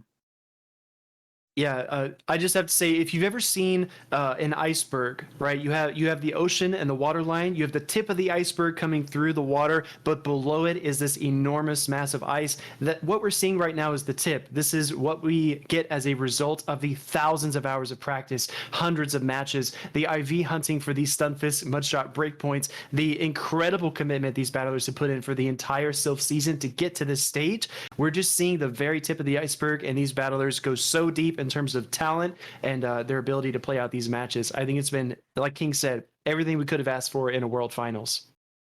Yeah, you're exactly right. This is truly the peak, and it's not done yet. We still got the winners finals to go. We've got the grand finals to go, and because it is that double elimination bracket, there is that chance the grand finals extends to double the length if the winners finalist does end up losing to the winner of the elimination bracket. So we will just have to wait and see. So we'll see you again very shortly, gentlemen. Thanks for coming on, and let's jump over to the elimination bracket where we're going to see Lundberger and Butters take it on temporarily while we get it all on the back end. I do want to remind everyone that, again, keep on watching the stream because there is going to be a Silph trainer card badge for spectating this tournament. So definitely keep your eyes on the stream. Keep watching. We're gonna have the method to get that badge soon enough. So just keep an ear out because something may be coming up very soon. So we'll be jumping into it shortly. And so on the losers bracket end, I'm just refreshing the page now. We're going to be seeing a shady equation. So in the last round, I saw a shady equation beat Bibblicious in the secondary bracket, and we saw Bar the Gamer defeat Ventuski. So both the North American Continental Champion in a shady equation and the APAC Continental Champion Bar the Gamer going to be. It actually looks like the link is in the chat. Drock has posted the link in the chat. Click that link right now to get the badge for your Silph Arena card. I need to get this link right now. Quick, someone log into my account and click the link for me because, man, I need this thing. Click that link and then we'll be right back. I'm sure this won't be the last time that it's posted, but scroll up, see that message from Drock. He might post it again as well. Again, I'm sure we'll see it later on, but click the link. Grab the Silph Trainer card. I assume that you might have to be logged in, but it looks like welcome in to the two lovely casters for the elimination bracket today, 2-0 Butters and Lundberger. First off, welcome in, and how are you doing, Butters? How's it going? Are you ready? It's going great. I've been watching the stream. Absolutely fantastic. This has been awesome, and I'm super happy to be here.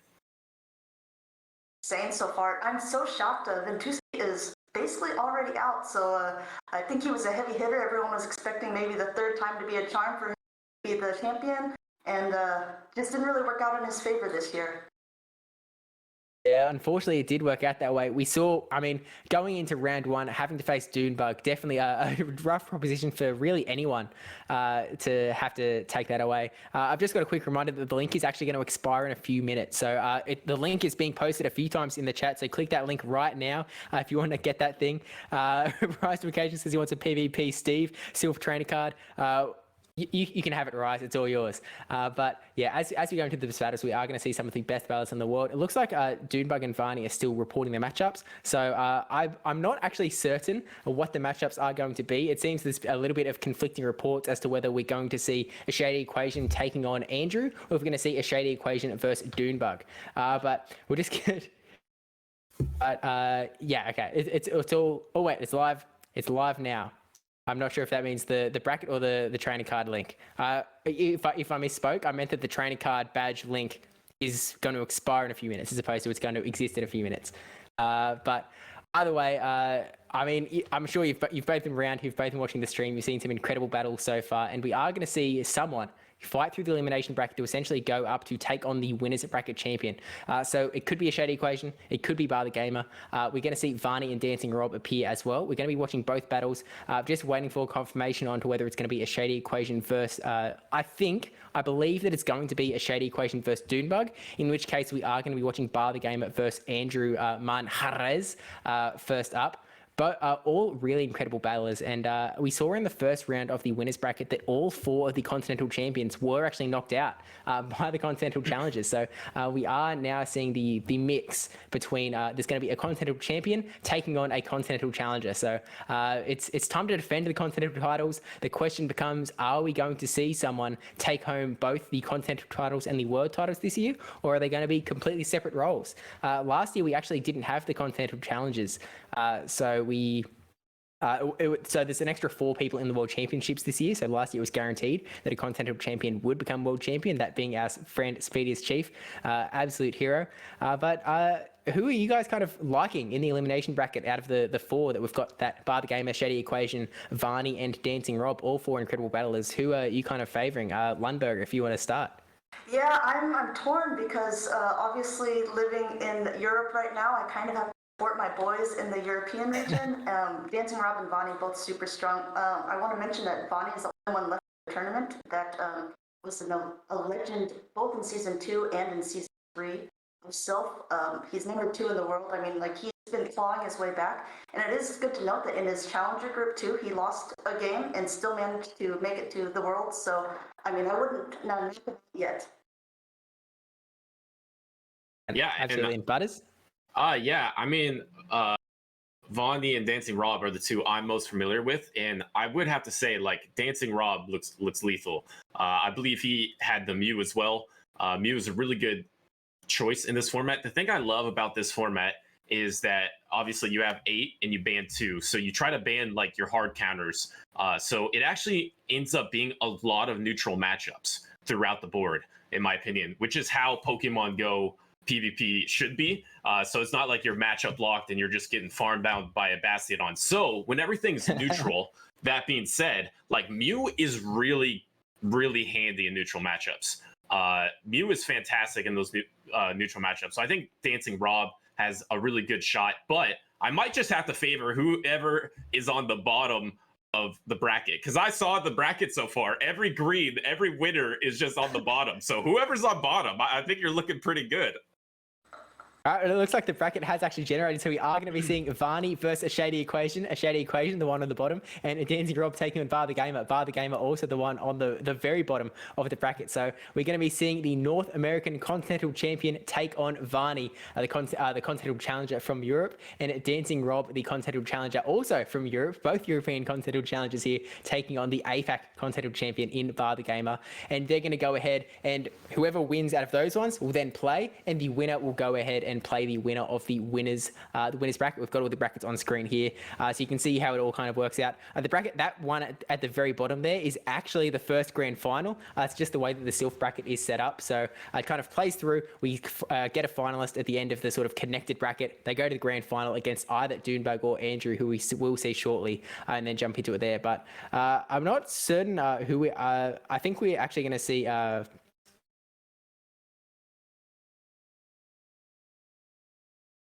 I moved to a different dimension accidentally. My bad. So we're going to see Dancing Rob versus Bar the Gamer for this first match, I believe. So as we get the team set up on the back end, I'm just going to quickly read through the teams again as before. And again, the bracket is in the chat as well. Exclamation mark Butters, exclamation mark bracket if you want to get that up in the chat.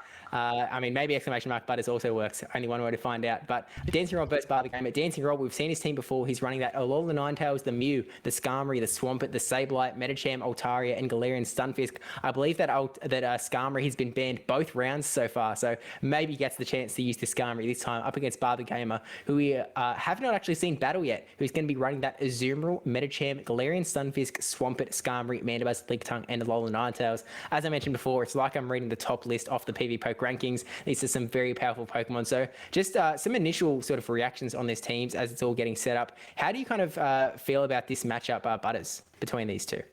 So I remember in the past, I believe the the Lickitung got banned before. Is that right in the previous matchups?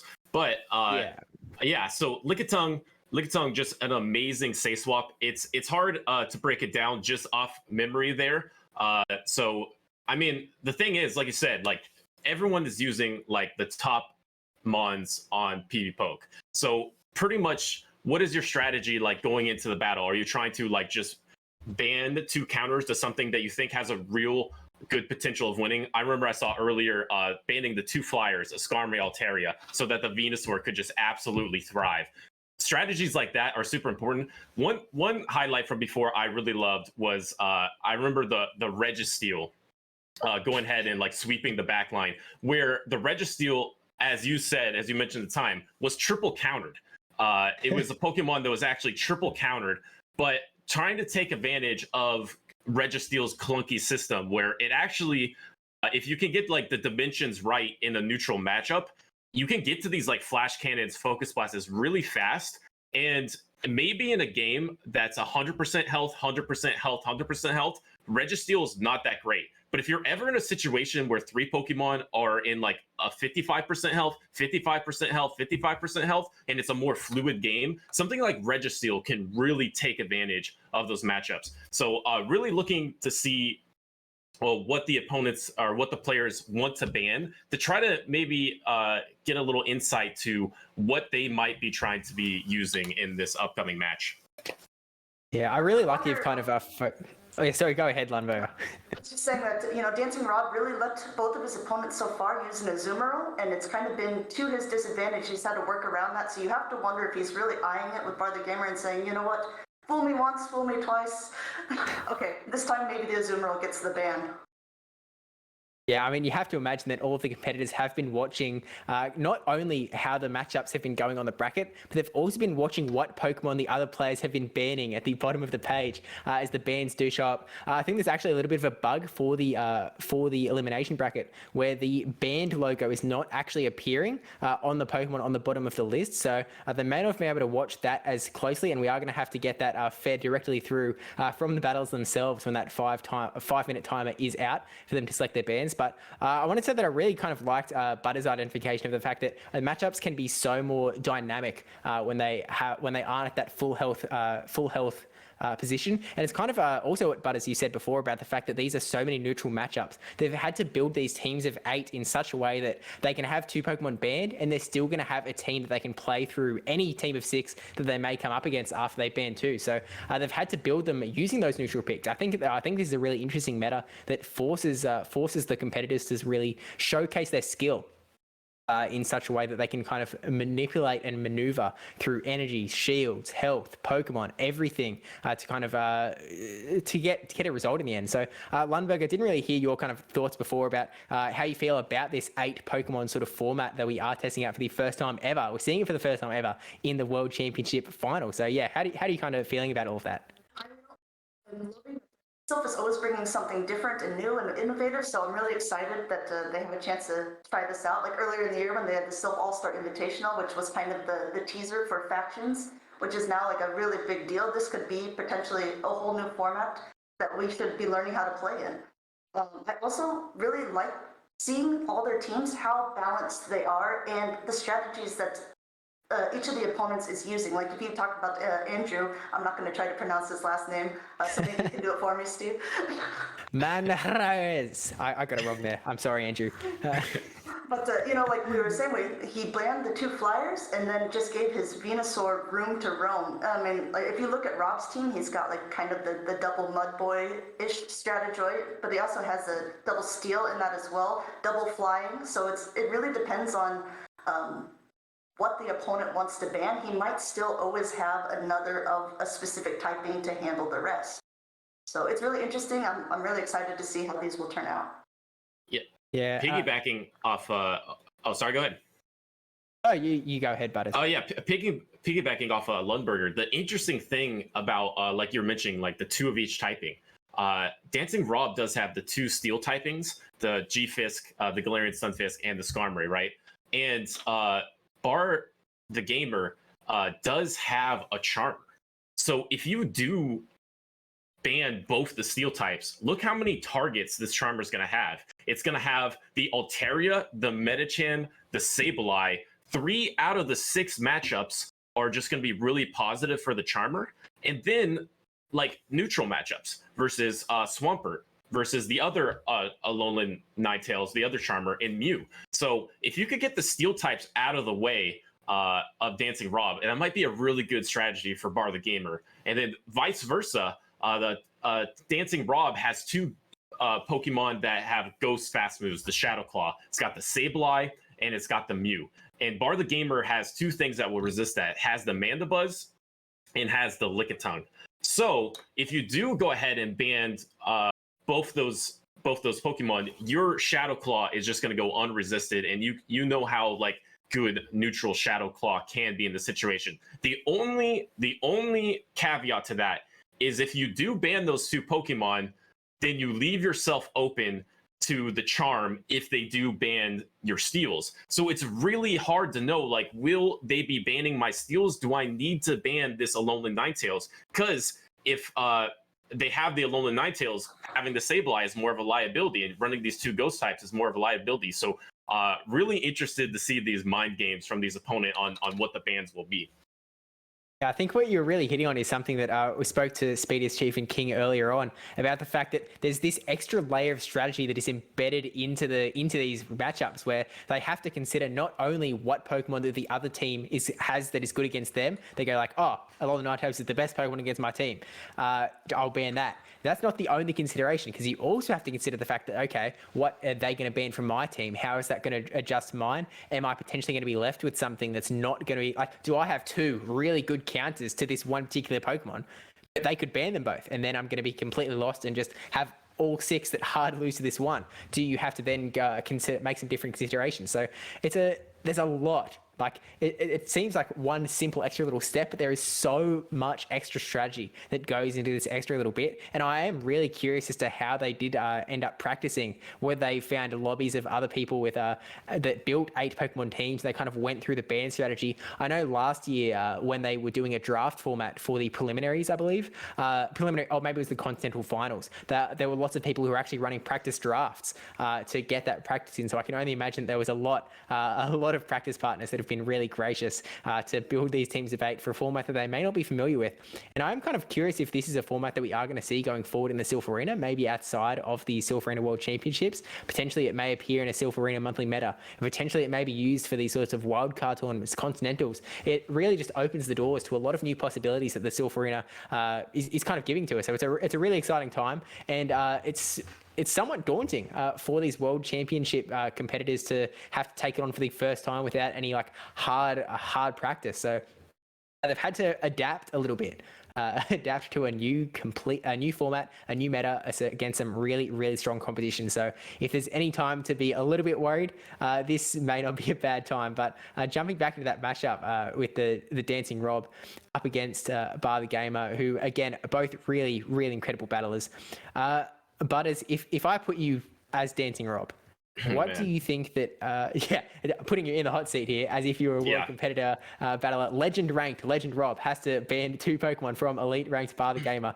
What are you kind of thinking that you might want to take out of commission so that Dancing Rob can run a little bit more free? Okay, so my first instinct was definitely the Mandibuzz Lickitung, because if you get those 2 out, like, your Mew Safe Swap is just fantastic. Your Sableye can also be quite good, just because the 2 Pokemon that counter your ghost fast moves will be off the board. But, like, can I run the risk of letting the Ninetales roam free? Do I have to ban this Ninetales? Because if I don't ban this Ninetales and they ban my steals, like, this is terrible. 2 Shield Ninetales is probably their win condition, and I don't know there's much I can do to stop it. So I have to heavily consider banning this Ninetales. And if it was me, I hate Charmer, so I'm banning that sucker probably. But yeah, you just really have to pick your poison, I guess, within the Mandibuzz Lickitung. And the Sableye versus Lickitung matchup is not terrible. Yes, they do resist all of the Shadow Claws, but You resist body slams. It takes longer to get the power whip. There's no stab on the power whip. It's a maneuverable matchup if you are in it. It's not positive, but it's not like you're getting hard walled. I also know that my Altaria is worthless. Like, my Altaria is pretty much worthless against the opponent team. Like, it only has a one good matchup, like possibly two if you count Metacham. But if Metacham is somehow gets some energy, the ice punches can be rolling in. But I really have one positive matchup, which is Swampert. Otherwise, I'm getting destroyed by Zimmerl, getting destroyed by G-Fist, losing the Skarmory, soft loss there. Mandibuzz fairly neutral, Lickitung fairly neutral, but I think slightly positive or slightly negative, and then the Alolan Ninetales. So I know that the opponent is going to be leaving me with my Altaria, but I also know that my Altaria is pretty much worthless. So at that point, I have to decide if I'm just going to be trying to, like Lundberger was saying, like, am I trying to pair together a strong strategy of like a double flyer, a double mud boy, if we consider Galarian Stunfisk a mud boy, or we're going to go for the double ghost types. I personally think I would go for the double Shadow Claws. I feel like that gives me the most potential.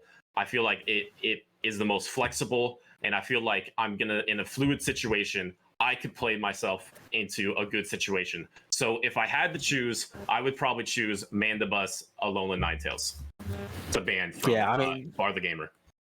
It definitely leaves you with, I mean, Sableye and Mew both just really, really good neutral picks. Like, I know we were saying that there's a bunch of neutral picks in these teams, but those two specifically are well known for being very much Swiss Army knives of Pokemon. Sableye more for its versatility, whereas Mew mostly because of its moveset being so incredibly interesting. We did see that the moveset earlier on in this tournament is running that Wild Charge Surf moveset, but I do think that they're very two viable bans for Dancing Rob to put onto Bar the Gamer. But Lundberger, it is now time to take the hot seat. And if you were Bar the Gamer and you had to take out two of Dancing Rob's team, again, having to make those mental gymnastics games of, okay, what are they going to ban? What am I going to have left? What do I think their strategy is going to be? What do they not want me to ban? What are you going to take away to leave the other six? Well, like Butters says, I mean, the Alolan Ninetales is really strong. I know that you were saying earlier, Butters, that you were thinking Licky, Mandy, and A9 somewhere in there. And it looks like you were actually correct because the bans are now live, so I'm kind of cheating. I'm going to go ahead and look at it. And Rob has decided to ban both the Lickitung and the Mandibuzz, and Bar the Gamer has chosen to ban Swampert and Galarian Stunfisk. So kind of just going with the spammy move Swampert and then just the overall good generalist of Galarian Stunfisk. It's probably a good indication of maybe what he wants to bring in. The Alolan Ninetales does look super strong against the rest of the team, pretty much except for that Skarmory that's left. So kind of like what Butter's saying, the Altaria has always been a little bit useless, but I mean, it's definitely being taken out now, and it almost forces Rob to bring in the Skarmory, and then there's an opposing G-Fisk and Swampert to go against that. So it'll be really interesting to see how they are choosing to play this one out. And also, since we haven't seen any of the moves on Bar the Gamer, we don't know what the Medicham is holding. Maybe we are going to see a dynamic punch Medicham. That's actually what I like to run in the open GBL metas. I mean, maybe not for the Silph metas as much. In the dungeon meta, the Nightfall meta right now in the Factions tournament, so I'm not going to reveal everything of what my Medicham is holding, but I will say in GBL for sure, I'm running Dynamic Punch because no one expects it, and it does a whole lot of damage. I mean, if Rob was running it, that Registeel would have been in a lot more trouble against Andrew. Yeah, I mean, you're exactly right. And I do think it's actually somewhat interesting that Father Gamer has gone ahead and banned that double ground user, somewhat banning the 2 out of 3 that Dunebug was running to great success in both of his earlier rounds. So maybe Father Gamer watching the stream, realizing that's a really, really strong core and just nipping it in the bud, making sure that cannot be used. Definitely some interesting bans there. It looks like we might be getting both games set up on the back end now. So we're just hold on. We're almost into the battles at this stage. But the bans from Dancing Grob's side, I mean, Butters, you were, I guess, 1 out of 2 picking the bans instead of banning the Lickitung and the Mandibuzz. So actually, is that 2 for 2? Was I wrong there? No, that was my initial thought. Like, you definitely want to ban the Mandibuzz Lickitung, but I thought it was too risky because if you don't ban the Ninetales, what if Bar the Gamer did ban G-Fisk and Skarmory?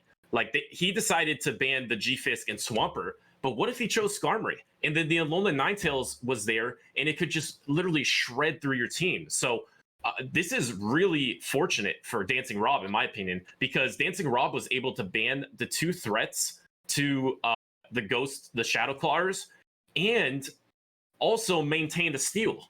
He maintained Skarmory because it doesn't get banned from Bar the Gamer. So I feel like this is worked out like as best as it could for Dancing Rob here. On the flip side, if you are Bar the Gamer and you notice the 2 that get banned, it's pretty obvious this type of strategy that Rob was going for, but maybe again it's just a head game, and Rob wants a Bar the Gamer to think that he's going Mew and Sableye and is going to bring in some other things. So we'll have to find out, but I mean, it's much easier to counter if you know that, yeah, I'm going to have a double Ghost, so what will I bring against these Ghosts that will do better? Yeah, absolutely. And the steal that Dancing Rob does have is the Skarmory. And at this point, Bar the Gamer has a lot of things for the Skarmory. I mean, it just has the Galarian Stunfisk, which is... Oh, here we go. So we got Sableye into a Swampert lead. So this is pretty neutral. Yeah, obviously that the Sableye doesn't need to block at first. And since, I mean, not that Dancing Rob knows that Bar the Gamer doesn't have Earthquake, but it makes it a little better for the Sableye as well with just the Hydro Cannons. Yeah, absolutely. It is a very neutral matchup. Does get to return energy before throwing the foul play. Possibly going to get the shield here. Probably is going to get the shield either way. No shields it. Calls the foul play. It's just a foul play. Return would have killed. Going to go for the next Hydro Cannon. It gets there right before the foul play. So Swampert does go ahead and take this no shield, which would give switch advantage. Just deciding to let it go. Maybe he wants to come in with something and gain a bit of energy. Looks like his screen is a little bit stalled, but okay. We have the Mew coming in. Yep, like we said, Mew's just going to Shadow Claw down that Swampert, and now we'll see. This is hard for Bar the Gamer because he hasn't seen Rob play yet, and he doesn't know the moveset that is on this Mew. Yeah, absolutely. And Dancing Rob did go with both of the Shadow Claw users and Skarmory to protect that from the Ninetales, building up to 2 Wild Charges, but swaps on the Wild Charge into the G-Fisk. Fantastic swap by Bar the Gamer that can be game-changing. And this forces a swap out of Dancing Rob. Yeah, which is, no, I mean, Rob cannot switch out of this. He does not want that Skarmory matched up with the G-Fisk. That would be the worst for him. But yeah, now he's dealing with a totally... yeah, debuff Mew here. I feel like he has to swap out to clear the debuff. Yeah, and then here comes the shield. I was gonna say you might want to just swap and clear the debuff. Just we know that matchup's gonna be negative anyway. And here comes the second Surf. Will he stay in? Because now he just has to shield Rock Slides. Has to use both the shields on the Rock Slide here, but will then have possibly a 0 shield matchup of Skarmory versus Azumarill, and the no shield comes from Bar the Gamer. Shield immediately at this Rock Slide. Ooh, switching out to that Skarmory like he predicted. Knows he has to clear that buff. Knows that Mew might be the key to his victory. Yeah, since the debuff of the rock move is not going to be as bad. And surprisingly, Bar the Gamer goes right back into the Azumarill, immediately going for the Hydro Pump. Do you think Dancing Rob's going to shield? It doesn't look like it. Yeah, the shield doesn't happen. And so this is dangerous because if the Azumarill shields, this is a very opportune farm down. But if they go for the no shield, this is letting a Sky Attack through. I still think the Skarmory will get the 2 moves. The no shield comes from Bar the Gamer, and he only gets to another Sky Attack, so the Azumarill doesn't have to shield. What? Would have done damage to the Azumarill. Maybe able to do more Shadow Claw. Man, funny. So they just go and said, I can take both of these. Saving up, he's got a Hydro Pump already ready, throwing at this Mew. But now the Mew is going to be able to Shadow Claw down itself, so it has to get the 2 Surfs here. This is Mew's win condition, is getting the 2 Surfs, and this Azumarill is nowhere close to a move. Tabbing, trying to switch out as soon as possible, but Dancing Rob, cool and collected, throwing this Surf. He's almost at another one. So I think Rob might have this. Yes, absolutely. The G-Fisk is too far away from the Rock Slide, and the Surf comes through. It's going to KO the G-Fisk, and Dancing Rob is going to be up 1-0, even with that amazing swap by Bar the Gamer. Wow. Cool and collected, kind of like what you said. he needed to switch out, even though the Skarmory Stunfisk is such a bad matchup that it would have been even worse for him to try to stay in and just have to tank that Skarmory later. So able to win with the saving the energy on the Mew, releasing it all at the end, even with that really great swap by Bar the Gamer, wasn't quite enough to handle Dancing Rob's backline. Yeah, I mean, Mew was a really powerful Pokemon for the end there. I mean, it had good matchups against Stunfisk, had those Surfs, good matchup against Azumarill with the Wild Chargers ready to go. And it was just a case of being able to maneuver around a little bit, get the debuffs in the right spot, and making sure that it was able to get it on both sides. And I think it was probably the right play to swap into that Skarmory to soak up. I mean, catching the Rock Slide. We also saw the catch of the Wild Charger onto Stunfisk, which could have been devastating for Dancing Rob, but luckily able to still play around it in the end. Able to get the moves in the right spot, and again able to get those Wild Chargers through and taking it out in there. I do think Skarmory was in the right spot, right place at the right time. Even though it was only able to get to the 2 Sky attacks, no Brave Bird, it ended up working out in his favor still. I mean, obviously he won, but do you think that was the right call, going for 2 Sky attacks versus going for 1 Brave Bird? I would say yes, because the only win condition for Mew was to get the 2 Surfs. So somehow you had to leverage energy to get the 2 Surfs against G-Fisk. So the only way to get there was this farm down the Azumarill. So like Dancing Rob actually set that Azumarill up quite nicely for the farm down. And I'm not sure if the Brave Bird would have done that, because if the Brave Bird landed, maybe that kills the Azumarill, maybe you don't get that farm, and now you're going to get outpaced by the G-Fisk there. Yeah, definitely very possible. I mean, there's a bit of a game of both players kind of. I guess it was Dancing Rob. It's hard to say, obviously, without being in Dancing Rob's head, whether it was like an intentional, this is the win condition and pursuing it. But being such a high caliber battler, it's definitely very viable that he knew exactly what he needed to do to win. Needed that exact amount of energy, able to farm it down and get the 2 Surfs on the Stunfisk in the end to take it all out. But that does put him at the 1-0 position. And there is a lot on the line here, because if you lose this round, you are out of the tournament in the elimination bracket, and whoever wins goes on ahead and has another chance. To keep going and become the world champion. So a lot is on the line. Bar the Gamer is down 1-0, so has to make some adjustments. So Butters, what do you think Bar the Gamer could potentially do here to maybe shore it up a little bit in his favor? Yeah, so what Dancing Rob had was the 2 Shadow Clawers in Skarmory, and really smart by him to put the Sableye in the lead, which is not usually where Sableye goes. It's a fantastic Say Swap, so usually it's in the back, but really smart to just get it there in the lead. I think Bar the Gamer needs to try to position the Ninetales. I really think Dancing Rob is going to go through this double Shadow Claw strategy, and if somehow Bar the Gamer can position the Ninetales in a way that it hits a Shadow Claw, it could be in a really good spot here. The thing is, you have to watch out for that Skarmory. So do you either go for the big calls, which Ninetales matching up with that Sableye, or do you just go like he went with more neutral matchups, try to make the good swaps?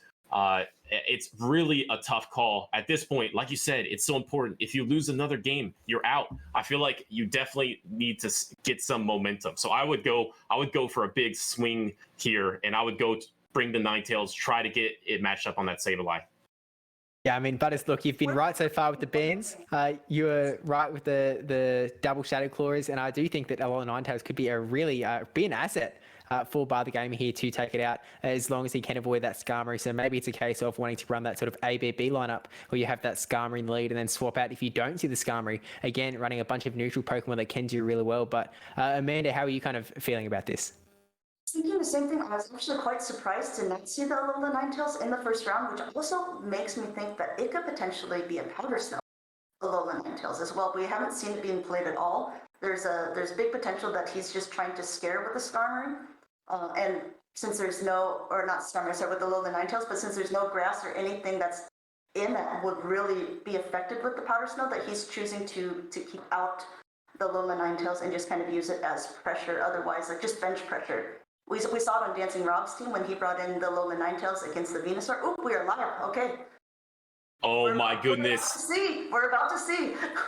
Oh my goodness. And he went for the swing. He led the Ninetales. It's led into the Skarmory. That is absolutely terrible. Say swap G-Fist into the Mew. Now this matchup could change a bit. I don't know if that G-Fist might have actually got 3 Mudshot advantage there. So this could flip depending on the shields.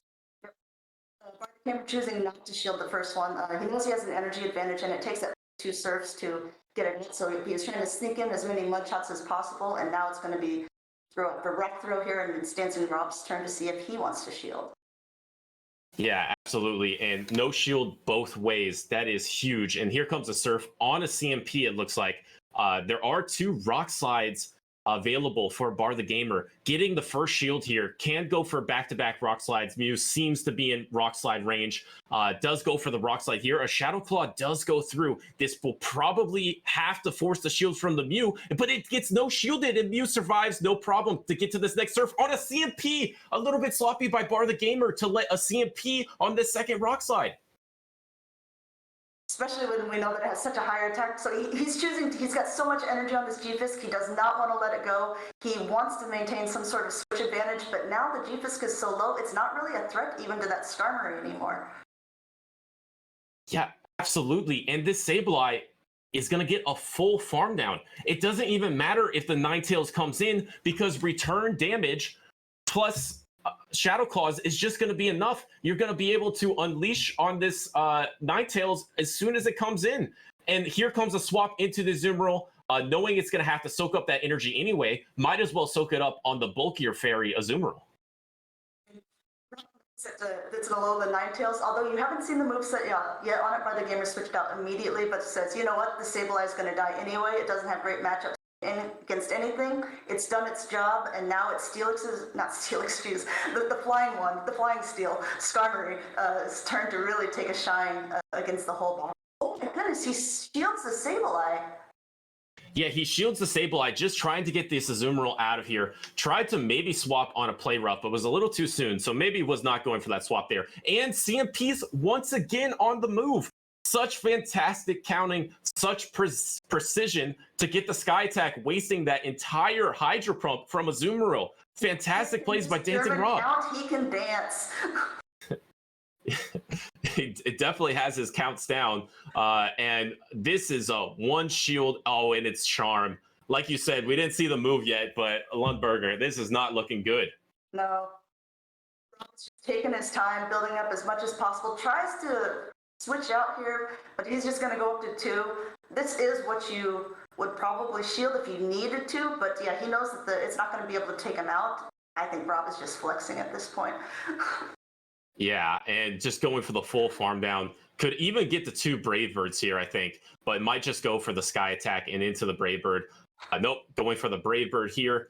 I don't know if this will kill. It will probably leave it at like 1% health or so. Yep.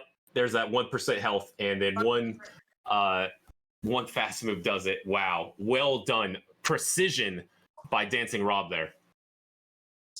Amazing counting, throwing, getting the CMP, winning. Like you said, that man can count. He did a really great job.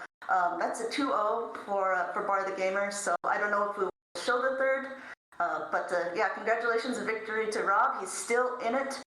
And he could be in it to win it. I mean, we're going for the Europeans here. I don't know if you are. I'm going for the Europeans. Yeah, Dancing Rob really just makes some fantastic plays there, some fantastic counting, and able to take out that Azumarill as well on the CMP tire. Just really, really cleanly timed and taking out that 2-0. So he will be proceeding on to round 3 of the elimination bracket. But Bar the Gamer played really well. Has obviously, took out Ventusky in the last round. So Bar the Gamer has been doing incredibly well so far, and it's a really good battle of representing the APAC region. I believe the last APAC representative left in the tournament. So unfortunately, that does mean that there is not going to be an APAC world champion this year. Very sad, but there will always be next year, right? But really incredibly played from Bar the Gamer. But do you think there was one moment that was more important than any of the others that Bar the Gamer could have potentially fought back in there? I personally think the G-Fisk Mew matchup.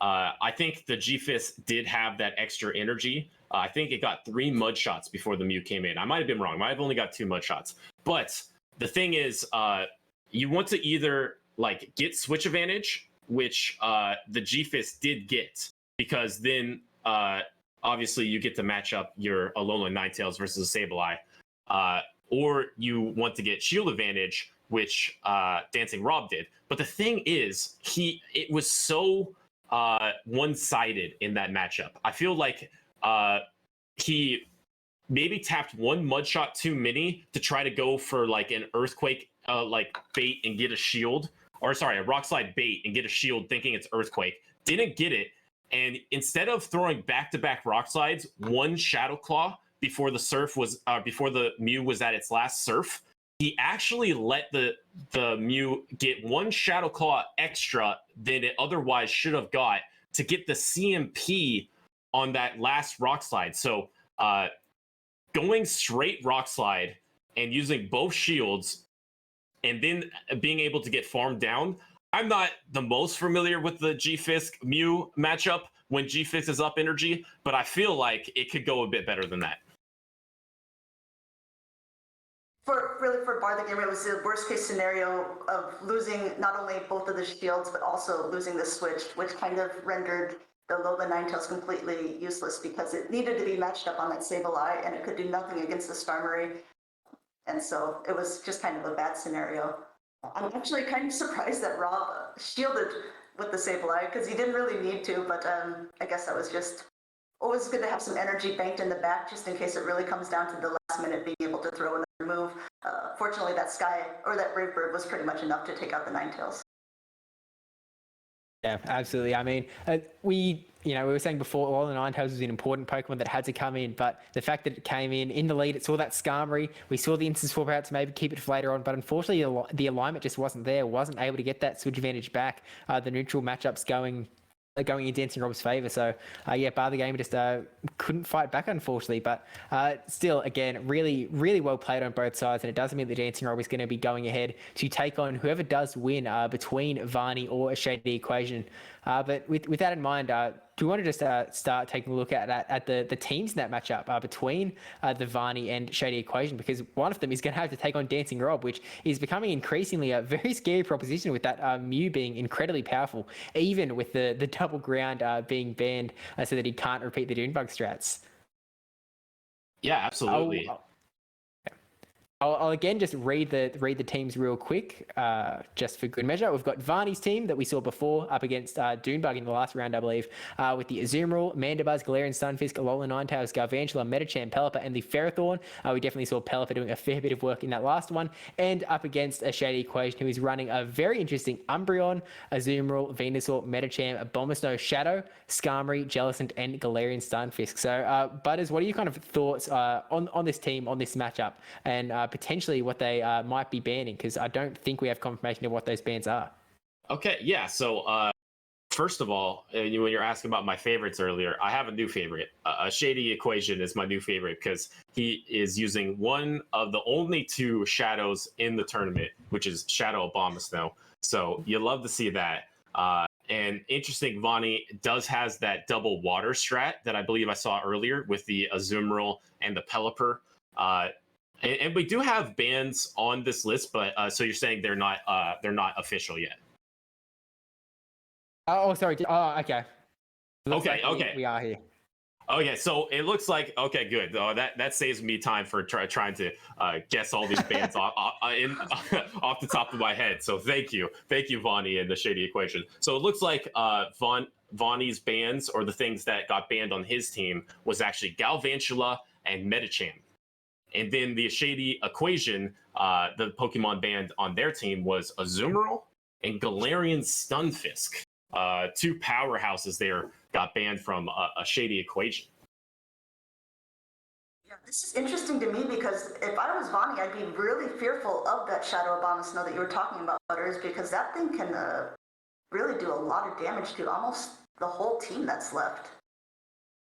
Yeah, absolutely. I mean, the Ferrothorn matchup, depending on the charge move, if it's Mirror Shot, it's possible for Shadow Abomasnow to win that matchup. But if it's Flash Cannon and a Flash Cannon lands, that's really tough for the Abomasnow. the thing is also Vani probably running the Charm Ninetales, so that's a little bit of a soft counter against the Abomasnow. But otherwise, and also Pelipper can, if it's a safe swap, can be decent against the Abomasnow because those wing attacks, they just add up against Shadow Abomasnow. The fast move pressure makes it so that you will have to end up shielding weather balls, which are kind of awkward. But if you play like the 1 or the 2 shield out, it just gets the, like, once you start taking those wing attacks, you just are forced into shield pressure, which is really good for the Pelipper. But shields down, Abomasnow, the Shadow Abomasnow can really has sweep potential against Vani. As we've seen from a lot of matchups before, the Shadow Abomasnow is different than the regular in that it can beat the Galarian Sunfist as well. So yeah, I mean, like, it really depends on the movesets of that Ferrothorn, I think. And like you said, if that Pelipper gets a little bit of extra energy, or actually if any of them gets a little bit of extra energy, being a Shadow, it's even squishier than the regular version, which is not that bulky to begin with. But yeah, if I was a Shady Equation, I'm really going to be eyeing that Abomasnow, and maybe it's the safe swap, maybe it's the lead. Yeah, absolutely. And the interesting thing about Vani's double waters that he has left is there is the Jellicent still left for Shady Equation and the Venusaur for Shady Equation too. This makes me think that Ferrothorn is just looking so strong for Vani here. If it's running Thunder, it actually has play against the Skarmory as well. So we'll have to keep an eye on the second move for the Ferrothorn there. But man, it looks like Ferrothorn could do some work. Only really threatened by Medicham and then threatened by the Skarmory, but can fight back with Thunder. Otherwise, it's just looking good. It's like hard beating Jellicent. It's walling Venusaur, but it gets walled back. So Lundberg, what are you thinking? Well, do you see any team composition advantage? Any Pokemon that's really standing out? I wonder if both teams are thinking of running like a typical ABB strategy, where Vani is maybe going to do like a Ferrothorn with the flyers in the back, or and the Shady Equation is going to try to do like a potential. Double Grass doesn't look that strong actually against this team, so I guess it also depends if Vani's Ninetales is running Charm or not. But yeah, if I'm Vani, I'm thinking that the birds are looking good. But again, like we were talking about with before, he's got a lot of double options. So if you're a Shady Equation, you're thinking, ooh, is he going to run, double steel? Is he going to run double flying? Is he going to run double water? It's really hard to pin down at this stage. Yeah, absolutely. And I feel like from a Shady Equation, like the Medicham Abomasnow core looks solid. So you have to be thinking Vani's thinking Charm Ninetales here. And it's so scary though, because like if Shady Equation brings a steel and a poison types, brings the Skarmory Venusaur, it's just lights out for that Charm Ninetales. This is levels and levels and levels of mind game. The last matchups were a little more clear what is solid here. This is definitely going to be such an interesting matchup, and it's going to come down to a lot of what the players pick, in my opinion. And also trying to play those head games with each other. So, I mean, I don't know if they've had many chances to play against each other in any other format. Vani plays a lot of Europeans, especially even in the Gym Breakers World Cups. He's no slouch. Spain is there almost every single month, so a lot of different people have had the opportunity to play against him. But Shady Equation, being from North America, maybe hasn't been up against him very much, doesn't know his play style. And similar for Vani, he maybe doesn't know how Shady Equation will do it. Yeah, but it does look like they are starting to lock in on the back end. So we will be getting to their matchup shortly, very shortly, to figure out who is going to be going forward through to the next stage of the elimination bracket. And whoever does go forward in the elimination bracket is actually going to be playing. Oh, it looks like we are jumping into it. So take it away. All right, it is Mandibuzz into Medicham. Now this is an interesting matchup depending on the fast move of Mandibuzz here, and it is the Snarl, which is neutral for the Medicham. So now this matchup becomes much more neutral, even though the Mandibuzz can throw the super effective aerial aces. As everyone knows, Aerial Ace is such a pathetic little move that even though it's super effective, it won't be doing so much. And a Shady Asian revealing that Ice Punch, which is doing some super effective damage back to the Mandibuzz. Mandibuzz is a thick flying bird, but these counters and Ice Punches will continue to add up. Yeah, and we already see Shady Equation does get a counter through there, and much better timing, if you can call it that, by Vonnie to throw the second Aerial Ace and letting it through. A Shady Equation just gonna let that through, try to get to the next Ice Punch. It was what looks like a desync CMP, and here comes the Ice Punch. This will not take out the Mandibuzz though, so here comes a swap trying to snipe the remaining health, and then in comes Skarmory right away to match it. Just to add, we've seen this already play out a couple times tonight. It's just depending on who wants to shield, whether or not Shady Equation wants to lose the switch advantage or not. But if you look in the back, it's kind of what we were saying, that this Abomasnow, I wonder if shields are down, it's really going to have a heyday. Yeah, and the thing is, I feel like Shadow Abomasnow is actually more favored with shields up versus G-Fist in the back than a regular one would be. So this is because the Powder Snow damage just add up more and more and more until the G-Fist is in range of dying to either a Weather Ball or Energy Ball. Here comes the shield there from, I believe the, whoa, shields are matched. Interesting. So they do not want to have a backline matchup of double shields. So my goodness, so he knows now that the Skarmory's energy dry, he's going to get as much energy as for throwing his move. Shady Equation has both of his shields left, and Vonnie has 0. So we will have to see how they decide to play this out. If you're Shady Asian, you're grinning because you know that this is where you want to be with that Obama. Yeah, absolutely, Lundberger. That was my mistake. I thought the shields were even on that shield. It's 2-0. That's crazy. And Shadow Abomasnow is coming in with a 2-shield advantage met into the G-Fist. Yes, a and Shadow Powder Snow advantage as well. So let's see how it decides to do it. Ooh, going straight for that energy ball. This is fantastic. Shady Equation is going to Energy Ball and then try to leverage a farm down. And the thing is, Abomasnow is going to win all CMPs here on out, right? So if you can possibly get to Energy and then just take out the Pelipper that's in the back with CMPs, this is looking really good for Shady Equation. So like you're saying, thought here, Shady Equation double blocking both of these. Knowing, again, like you said, he's going to win on the energy, farming up a little bit extra, assuming doing some counts, going to throw right before the next move. Ooh! Oh, swaps on it! He swaps on the rock slide. What a play!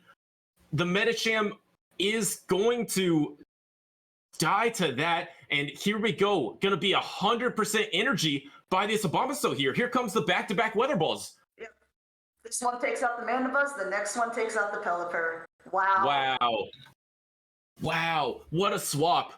Using that Medicham as a third shield, Shadow Abomasnow just had 3 shields and literally just swept all of Vonnie's team. Took out all 3 Pokemon. The G-Fisk and the 2 Flyers go down. Shady Equation takes game number 1.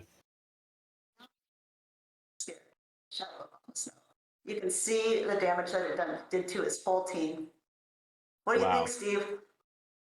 Dude, that was just an incredible position for a Shady Equation. I mean, getting to that 2-0 shield advantage with the Abomasnow, good against all of the Pokemon left, essentially. I mean, there was that little bit of health on the Pelipper left, I believe, as well, but still like low enough that it could pretty much Powder Snow all the way down. And just a really, really incredible job I guess, getting to that situation. I don't know if it was the plan the whole time. It's always hard to tell with these high-tier battlers. They're always, they can be so many leagues above what my feeble mind can think of, but getting to that situation was it was essentially unwinnable for Vonnie. I mean, tried to pull out every stop they could, but there was just nothing they could essentially do. So now it's really up to Vonnie to make sure that they do not get in that spot again. They do not want a Shadow Abomasnow to appear in the back to a line that's weak against it with a 2-0 shield advantage. So there's a lot of things that Vonnie could potentially do to maybe avoid that, maybe play a little bit differently. So Butters, what are you kind of feeling that Vonnie might adjust to try and avoid this dastardly, destructive position? Yeah, I mean, that's the thing. Like you were saying, man, the up shields Abomasnow going against 2 flying types in the G-Fisk, it just it just had targets after targets after targets. And basically a Shady Equation is just like, okay, I'm just going to try to manipulate this game to try to set up. I'm just going to try to set the floor from my Shadow Abomasnow here. So Vani has to try to cut that off. And how does he cut that off? There's one Pokemon that maybe can cut that off. The Ferrothorn possibly can cut it off. But the thing is, like 2 shields, I think this Shadow Abomasnow just wins. So the real Pokemon that can realistically cut off 2 shield Shadow Abomasnow is Charm Ninetales, right? That's the only thing that can realistically cut off this 2 shield Shadow Abomasnow. But Shady Equation knows that. So do you just stick to your guns, stick to what you think you could have done better in the last game? Maybe you're like, okay, I don't give him 2 shield advantage here at the end. Maybe I just play that a little more crisp going into it. Or do you go for the Ninetales play? We're about to find out. Let's see. Leading again looks like the same thing. We'll see if Vani decides to play it a little bit differently this time and maybe not switch to that Pelipper. The backline for Shady Equation looks pretty similar. So it looks like they're running basically the same team. Wow. This is pretty smart by Vani. This might be a little tactic to try to make a Shady Equation think he's doing the exact same thing, but instead, this time, instead of the G-Fisk, he adjusted. It does have that Charm Ninetales in the back. So, well done. Will they play it the same way? Will he switch lock his Pelipper to bait out the Skarmory? That is the question here. See, Shady Equation not bothering to shield up the second one either, knows it's going to hit this Ice Punch. Yeah, what do you do if you're Vani in this situation? I mean, Vani, I think, swaps Pelipper right here, right now. And he does. And is it met by Skarmory again? It's met by Skarmory again. This is the exact same situation as last game. But guess what? Vani's got a new Pokemon in the back. Vani does have the 2 shield Charmer in the back. So this is just looking really good for Vani in the back line, Lundberger. I have to agree. I think I said, okay, you know what? He beat me so solidly that first game that he's probably not going to switch strategies. I'm going to try to make it look like I'm doing the same. And you have to wonder here now if they're going to play it out a little bit different, because it's crucial if he loses the Pelipper that he's now going to come back in with the Mandibus, so which doesn't have any health really left on it, but has and Snarls go through so quickly it might be able to get to him. Wow, but barely gets to this Weather Ball, so essentially winning this 0 shield matchup on what should be a counter. That's looking really good for Vani. 1 extra Powder Snow going in for the Abomasnow, and it's met by this Ninetales. The Charm Ninetales is matched up in the 2 shield matchup. This is looking really good for Vani. Yeah. It's just going to be... he tries to swap. There's just 100 energy on the Abomasnow. But the Abomasnow needs the double bait with Weather Balls. Will Vani shield? It does shield. And will he get the second bait as well? He has to double bait and get to an Energy Ball. I don't think a Shady Equation has time. So although if you're Vani, you're in this position, you got to shield it up because you're going to go ahead and chunk it down with the Charm, and it won't be able to get to Champ either. Metacham goes down. He swaps on the Charm. Does he get 1 Powder Snow to get to the Energy Ball? Does he get to this Energy Ball? No. Nope. Not going to make it in time. Well played, Vani. Really adjusting his backline. Very smart. And now it's Shady Equation's turn to say, wow. That one didn't come in as handy as I thought it would. Wow. I mean, you could just see like a Shady Equation when they brought that Abomasnow out. You could just imagine him sitting there like, oh yeah, I got this in the bag. This is going to be all good. Let's do a repeat of the first game. And then that Charm Ninetales comes out, and you realize that you've got an Abomasnow. They've still got 2 shields. You've got a tiny little bit of a Metacham in the back, and everything drains. It's like, oh no. Oh no, there's just nothing that could be done there. I mean, there was no way that he could get to enough energy, enough charge moves to even if a Weather Ball was enough to take it out. It was still a very rough spot for a Shady Equation to be in. So I think they may have been a little bit too reliant on the big victory from the first game in that Abomasnow. So I think. Vani, as you said, really adjusted really well there in going into that game, bringing that Charm Ninetales and keeping both shields as well for that matchup, knowing that it would really serve them well. But How do you think a Shady Equation may have to adjust a little bit, Lundberger, to make sure that the same thing doesn't happen, assuming that Alola Ninetales is definitely going to make an appearance again to make sure the Abomasnow can't just completely run away? Yeah, it's a really tough call because if you're a Shady Equation, you're saying, okay, like I need to get rid of that Ninetales now. The only way I can really do that is with the Skarmory and the Venusaur. The Venusaur is way too risky to bring into this, so you know that it's most likely going to be benched. So now the tables have kind of turned, and what Shady Equation was seeing as his advantage might really be the disadvantage to him, because the rest of his team is pretty weak to the Alola Ninetales.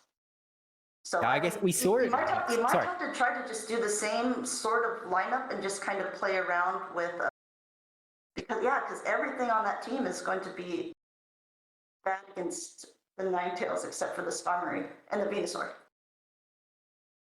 Yeah, I was going to say we saw a similar little spot in the last game with our Dancing Robin Bar the Gamer where they just needed to get that Skarmory lined up on the Alola Ninetales. And in that game, we did see the lead going to the lead and able to land perfectly on there. So a Shady Equation may try and do something similar. It's just going to be a question of, I guess, alignment a little bit. Although I think Abomasnow's strength really comes out when there are those no shields left on the opponent's side. So I'm not sure if it's as powerful in the lead as it was in that first game. So it may be a case of just keep Ninetales in the back and wait for Abomasnow to make an appearance.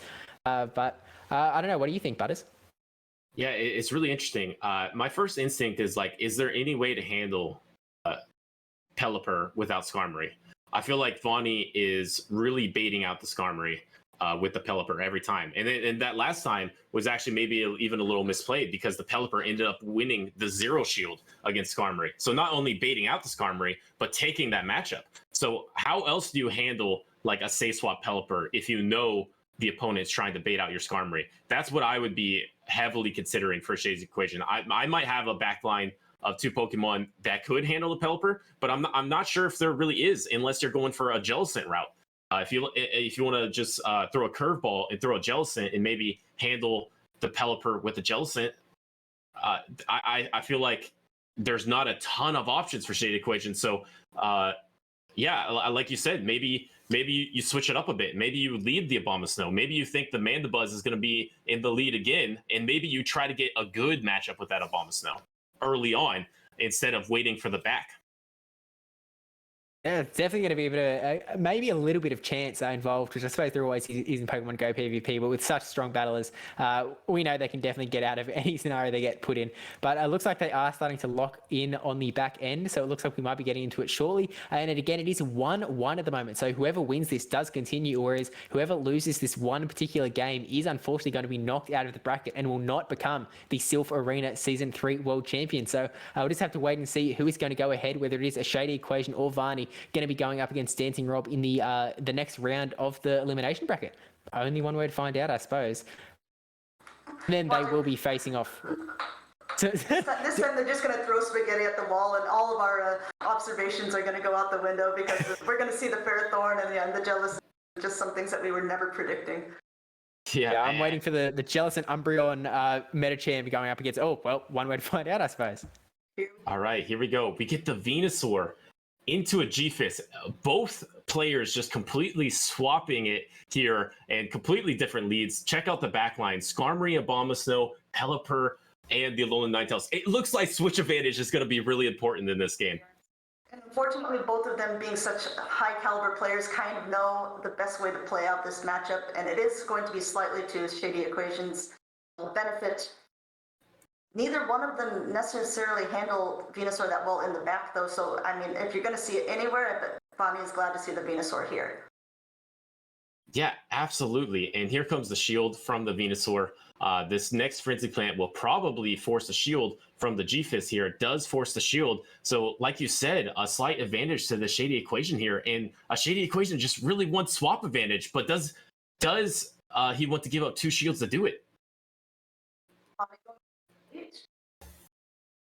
He does. Equation. This is a great advantage for Vaughnie. And doing that Pelipper safe swap, we'll see if he stays in to throw this Frenzy Plant. Wow. But the interesting thing about this does bait out the Skarmory, but look how healthy this Venusaur still is. The Venusaur is quite healthy, could still match up against that Alolan Ninetales later and outpace it to a move. Here comes just a weather ball. There's no shields left. This Abomasnow should be able to take it and get the full farm down and pressure a move onto whatever is going to come out next. Your Shady Equation, you were smart here. You say, you know what? That Pelipper is not going to get the Skarmory this time. I'm going to go ahead and throw this energy ball. Blind energy ball. Blind energy ball. It lands on the Ninetales. This is huge. Whoa. And now this Ninetales is going to get the farm down here, gets the full farm down, but look how little health it has. It has a shield, but it has no health, and it's about to get walled by a Skarmory. Okay.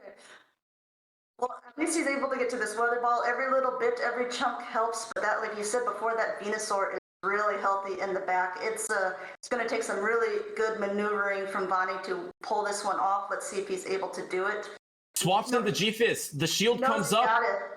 The shield comes up. He has to shield a Skarmory at like 15% health. This must not feel good. And in comes the Venusaur here. Cannot get a farm down. Cannot even get to a move. Has to sack the Venusaur to a Frenzy Plant. And now at this point, this G-Fist is just going to be dying to a Sky Attack.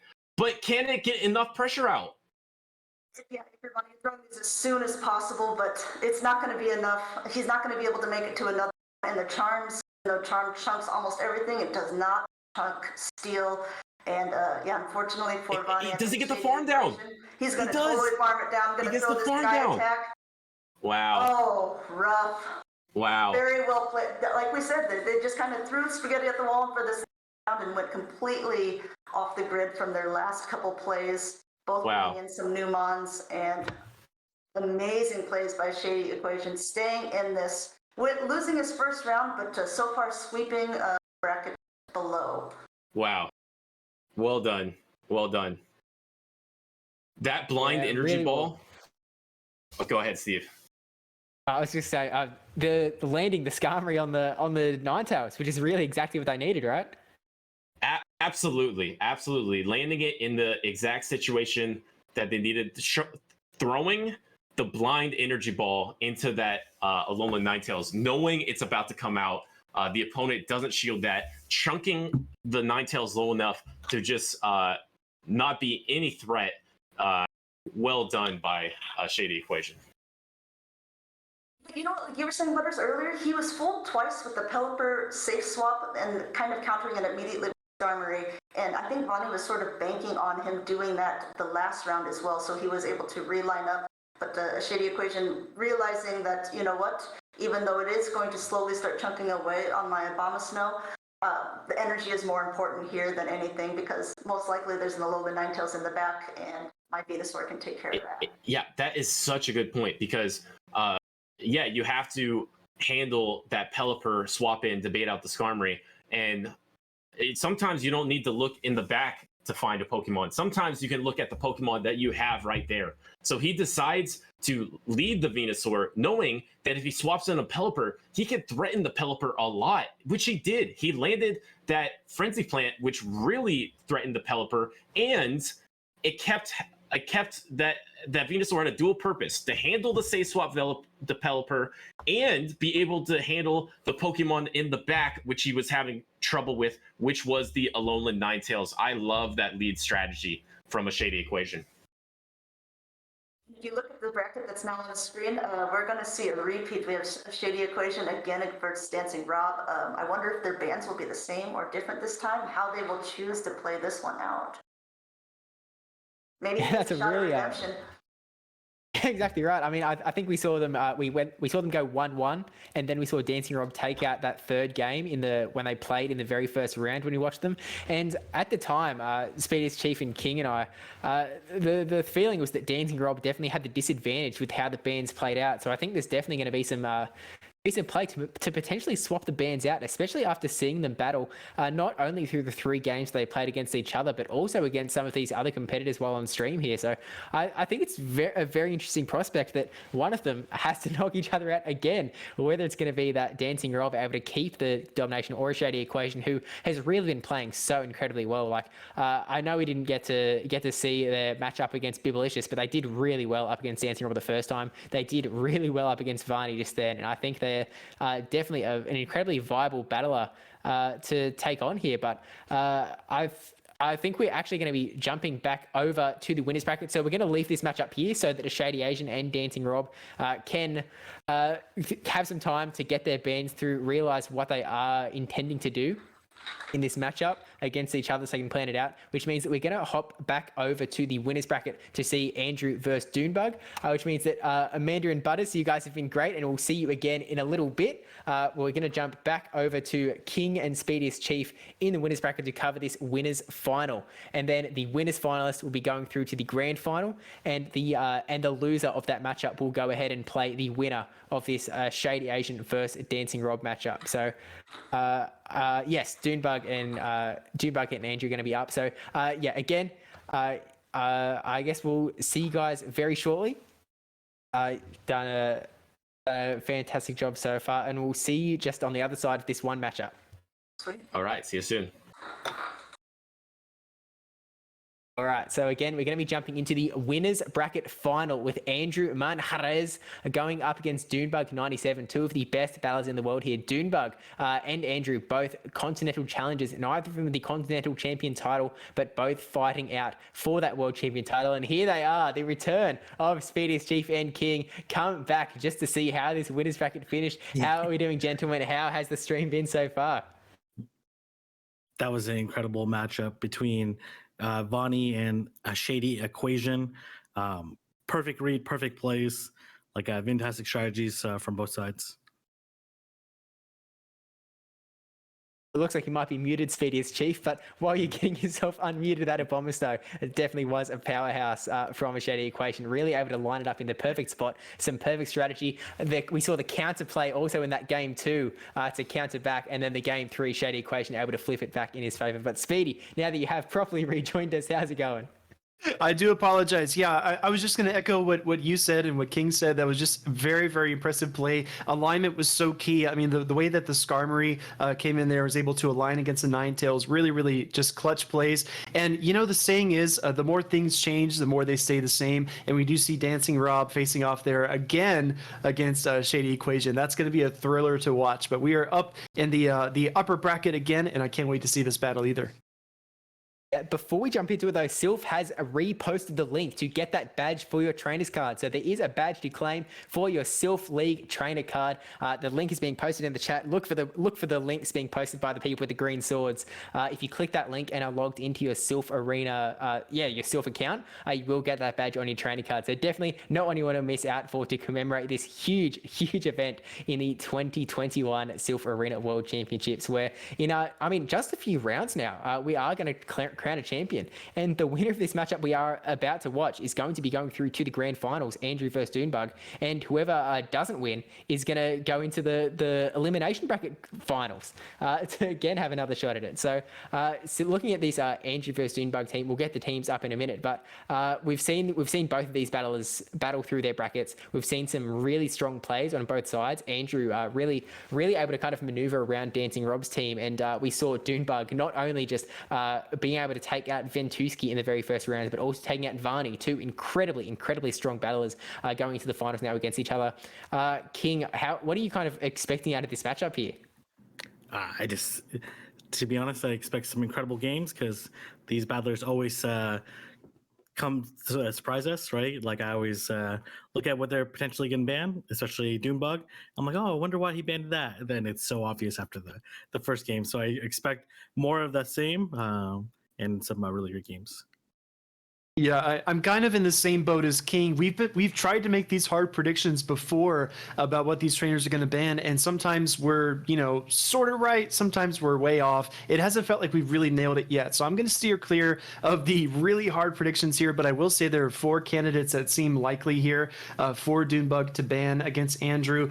He's got actually a grass type, obviously because of Venusaur, but he has a pseudo grass as well with Lickitung, and we've seen Dunebug overcome the Lickitung before, like he did against Ventuski. And then we see also Azumarill looks like maybe a possible ban that could be in play here as well. And then we have seen a Mandibuzz ban earlier in the tournament too. So there are 4 candidates here. Maybe you can help us narrow it down, Steve. I'm still a little bit sheepish to actually call the actual bans.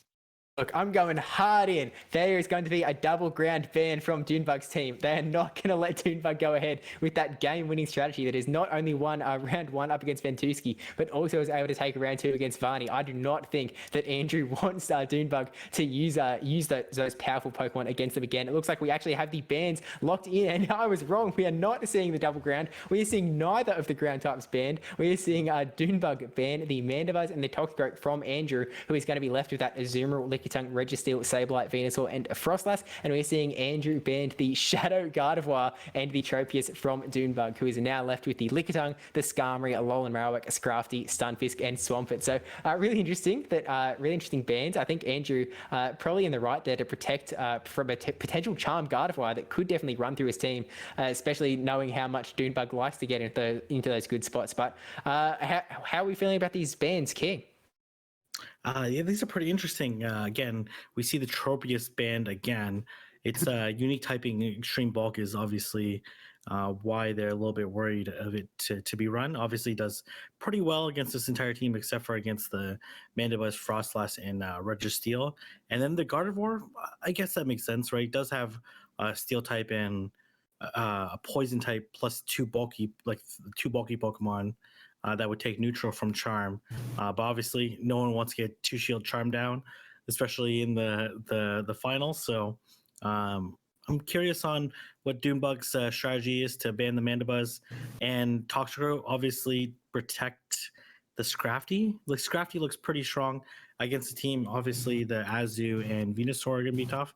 I'm just not sure there's like a logical Pokemon that can protect against both. Maybe Skarmory is the best chance to allow Scrafty to run free. You have to be careful, King, because we all know that very shortly we're going to be shown complete logic as to why these bans have been presented. Yeah, exactly. It's going to be so obvious, right? When we see the first battle, like, okay, yeah, that's exactly why he banned it. So, my goodness. Without making too many hard predictions here, I do wonder if potentially that Frostlass may be a bit of it's kind of a versatile Pokemon, but it's also so hard countered that I don't know if Andrew may be going for it. They might lean more towards the sort of I can't imagine Azumarill being left on the bench in this matchup. I mean, it's definitely a really powerful Pokemon for Andrew against Doonbug's team. Has some play against the Swampert, really nice up against the Scrafty, the Stunfisk, the Alolan Marowak, good against the Skarmory. Lickitung, not a great matchup, but still able to do some hurt there as well. So I'm kind of thinking that Azumarill might come around, which may lend Doonbug to I also feel like Doonbug is probably going to bring that Lickitung in. What are you kind of thinking, Speedy? It's just so funny. As you were saying that, the Lickitung crossed my field of vision, and I said, you have a Sableye over there on Andrew's side. It looks like a great safe switch. You can, in certain shielding scenarios, you can pull back every single matchup here. Of course, you need to do something special, like land a return on the Scrafty, or maybe shield an Earthquake from Stunfisk. But regardless, Sableye can be very, very powerful in this matchup. And then you look at the Lickitung, and you think, there's no counter user on the other side because Toxicroak is gone. So it makes the Lickitung very safe, and we saw just how comfortable Doonbug was with the Lickitung early on. So yeah, it's kind of like this show 8 pick 6 is like a new chess match. Every single time we see the board, the pieces are in a different spot, and you have to pick it up and run with it. Again, it really highlights the pure skill that is required in these matchups, and I'm actually really enjoying it. I think this is a really great design from Silph and putting together this format. I know there's no particular specific meta implications that have been embedded, but just running this 8 or pick 8, pick 2, pick 3 sort of scenario. But it looks like we are jumping into the first battle of the World Championship winners bracket finals. Take it away. There you go. Frostlass into that Lickitung. A little bit tough for Dune here, right, King? Yeah, absolutely. You're talking about? Oh, sorry, I flipped. Yeah. It's flipped for some reason, but or flipped from what we anticipated it to be. Mm-hmm. So very good counting on Andrew's side, throwing right before Doonbug's able to get to the Power Whip. The Power Whip is gonna do quite a bit of damage. I think Frostlass would barely survive it. So it looks like Doonbug returning the favor, throwing at the perfect time right before the second avalanche comes through. Actually going to end up shielding this. So I imagine Andrew's going to farm up a little bit more, basically right when the second Power Whip comes. Yeah. Wow. Perfect timing up on both sides here. These are pretty incredible here. We're going to see, well, we're not going to see Andrew's screen, which is fine. Okay, now it's cut up. Oh, okay, Ooh. half turn. Probably not going to shield this, I would imagine. What fantastic timing by Dunebug, throwing, just like King said, half turn right before the powder snow was completed. That one turn lick, able to sneak in the power whip here. It's kind of rough here. But this Azu is poised to be in a really good spot right now. Okay. Oh, we're going to Shadow Claw down the normal type? Uh-oh. Interesting. Maybe throw right before. Oh my gosh, the timing on these battlers is kind of insane here. But this is actually looking pretty favorable for, because it should be able to make it to the return against this Scrafty here, and I wouldn't be surprised by the catch attempt, or the CMP here. Okay, looks like Doombug not electing to throw here. No shield, saving that shield for that Stunfisk in the back. We see the return come through. Scrafty takes a big hit, kind of staggers there. In comes the Stunfisk. Wow, this is actually really good for. Okay, this Rockslide not even going to KO. No. Sableye will survive this. It does have a lot of energy. Going to try to throw another foul play at the Fisk here. And he gets to it. Interesting. I'm surprised he didn't just throw right away and switch. I'm not sure what the advantage of doing those extra Shadow Claws are. Dunebug is calling something in the back, and I don't think Azumarill was on his mind. Azu comes in here. We do see the moveset again as well. I guess he was curious on why someone would stay Sableye versus a Scrafty. So maybe he's trying to preserve it. Maybe he thought it was I'm not really sure what he thought it was in the back. Maybe a Lickitung in the back, or... Yeah, I think Lickitung makes the most sense, right? We do see that shield and a bait, a play rough bait from this Azumarill. Yeah. Honestly, the play rough probably would KO at this range here. Playing a little bit of mind games here. Dunebug really on his heels. Go ahead, King. It's going to be a close game here still. Dunebug's definitely going to try to make it as close as possible. Oh man, I don't know. He's probably going to get bubbled down here. All right, we see the Azu. Does have energy, but I don't think it really matters at this point in time. We see the Stunfisk go down. In comes the Scrafty. It's got quite a bit of energy, but this foul play is resisted. It's going to get 2 foul plays, though. Never say never. We see the first foul play. Azu still very low on energy, trying to build up. Counters are resisted as well, but they're adding up. Trying to swap in the Sableye. Doesn't get it. This doesn't... Does this KO? No, I think he needs 2 more counters. Maybe 3. 1. Here it comes. Oh, he KOs. Oh my gosh. Oh, Simul KO! Are you serious? Simul KO, Scrafty, Sableye go down at the same time. My goodness. Wow. Just wow. Oh, wow. Okay. We see the DMs there. Wow. Steve, your mouth is open just like mine. Oh my gosh. Oh my gosh. I thought it was over. I thought it was just hard in Andrew's corner. I thought that, having that Azu ready to go up against that Stunfisk and the Scrafty was like, it looked good, looking good. Azu had health.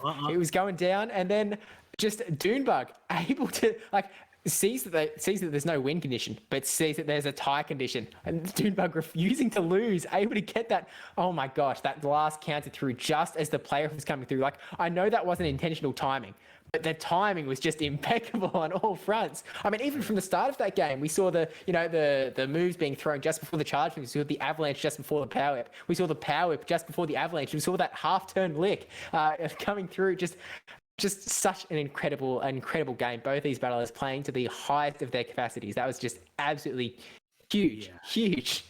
I do think, going back to my commentary during the match of why the Sableye decided to throw 2 Shadow Claws after already had the foul play, I think ultimately, to be honest, ended up costing Andrew the potential win there, because that meant he could have did bubble damage instead of Shadow Claw damage, which would have meant that he wouldn't have had to throw the play rough at the Scrafty and would have been able to bubble down there. Colors are queued up. Here we go. Stunfisk lead on Dunebug's side against the Reggie Steel. We've seen this before, King. Yes, we have. So Reggie, actually gets this move one turn before GFist does. So I'm curious if he's going to throw. Okay, yeah, going to throw. We see a big focus blast. Yeah, do you shield? Oh, an early shield by Dunebug. We don't see this very often. Protecting the stun Fisk. It is a good call, though. And then swapping. Here we see the Azu come in. Yeah. All right, banking the Earthquake, swapping into Lickitung, building up a lot of energy. We do see the Hydro Pump going straight forward here, King. There's definitely no way that Dunebug shields this. So I'm curious on whether or not Dunebug will shield this Power Whip. Let's see. Here comes the Power Whip coming through. Azu can survive it. No fast, no shield from Andrew. This is a non-stab. Yeah, non-stab. The Scrafty is a little bit worrisome for Andrew. Oh, yes, it is. It'll live this play rough. He definitely knows it's a play rough, right? His counting is too precise to get there to fall for that. Mm-hmm. But maybe that's what Andrew wants, because he's going to Shadow Claw down. Mm-hmm. I almost feel like, this play makes sense. Yeah. Mm-hmm. Or lock on down. Lock on down makes sense too. Maybe it actually makes more sense to reveal the third Pokemon. Yeah, he's gonna do it. Oh, fast swap into the Stun Fist, going straight for the move here. It's an Earthquake. Early shield by Andrew. He knows it. He's not gonna risk it. All right, we see here the swap. Readjusting here, dialing in. Sableye, another Earthquake. Gosh, Dunebug just flinging these Earthquakes. Yeah, but I don't think let's see how Andrew will want to play this out. But this looks like pretty favorable for Dunebug right now. Dunebug has that Scrafty lurking in the back, has not revealed it, but did bring it to game one. We do see the foul play come through here.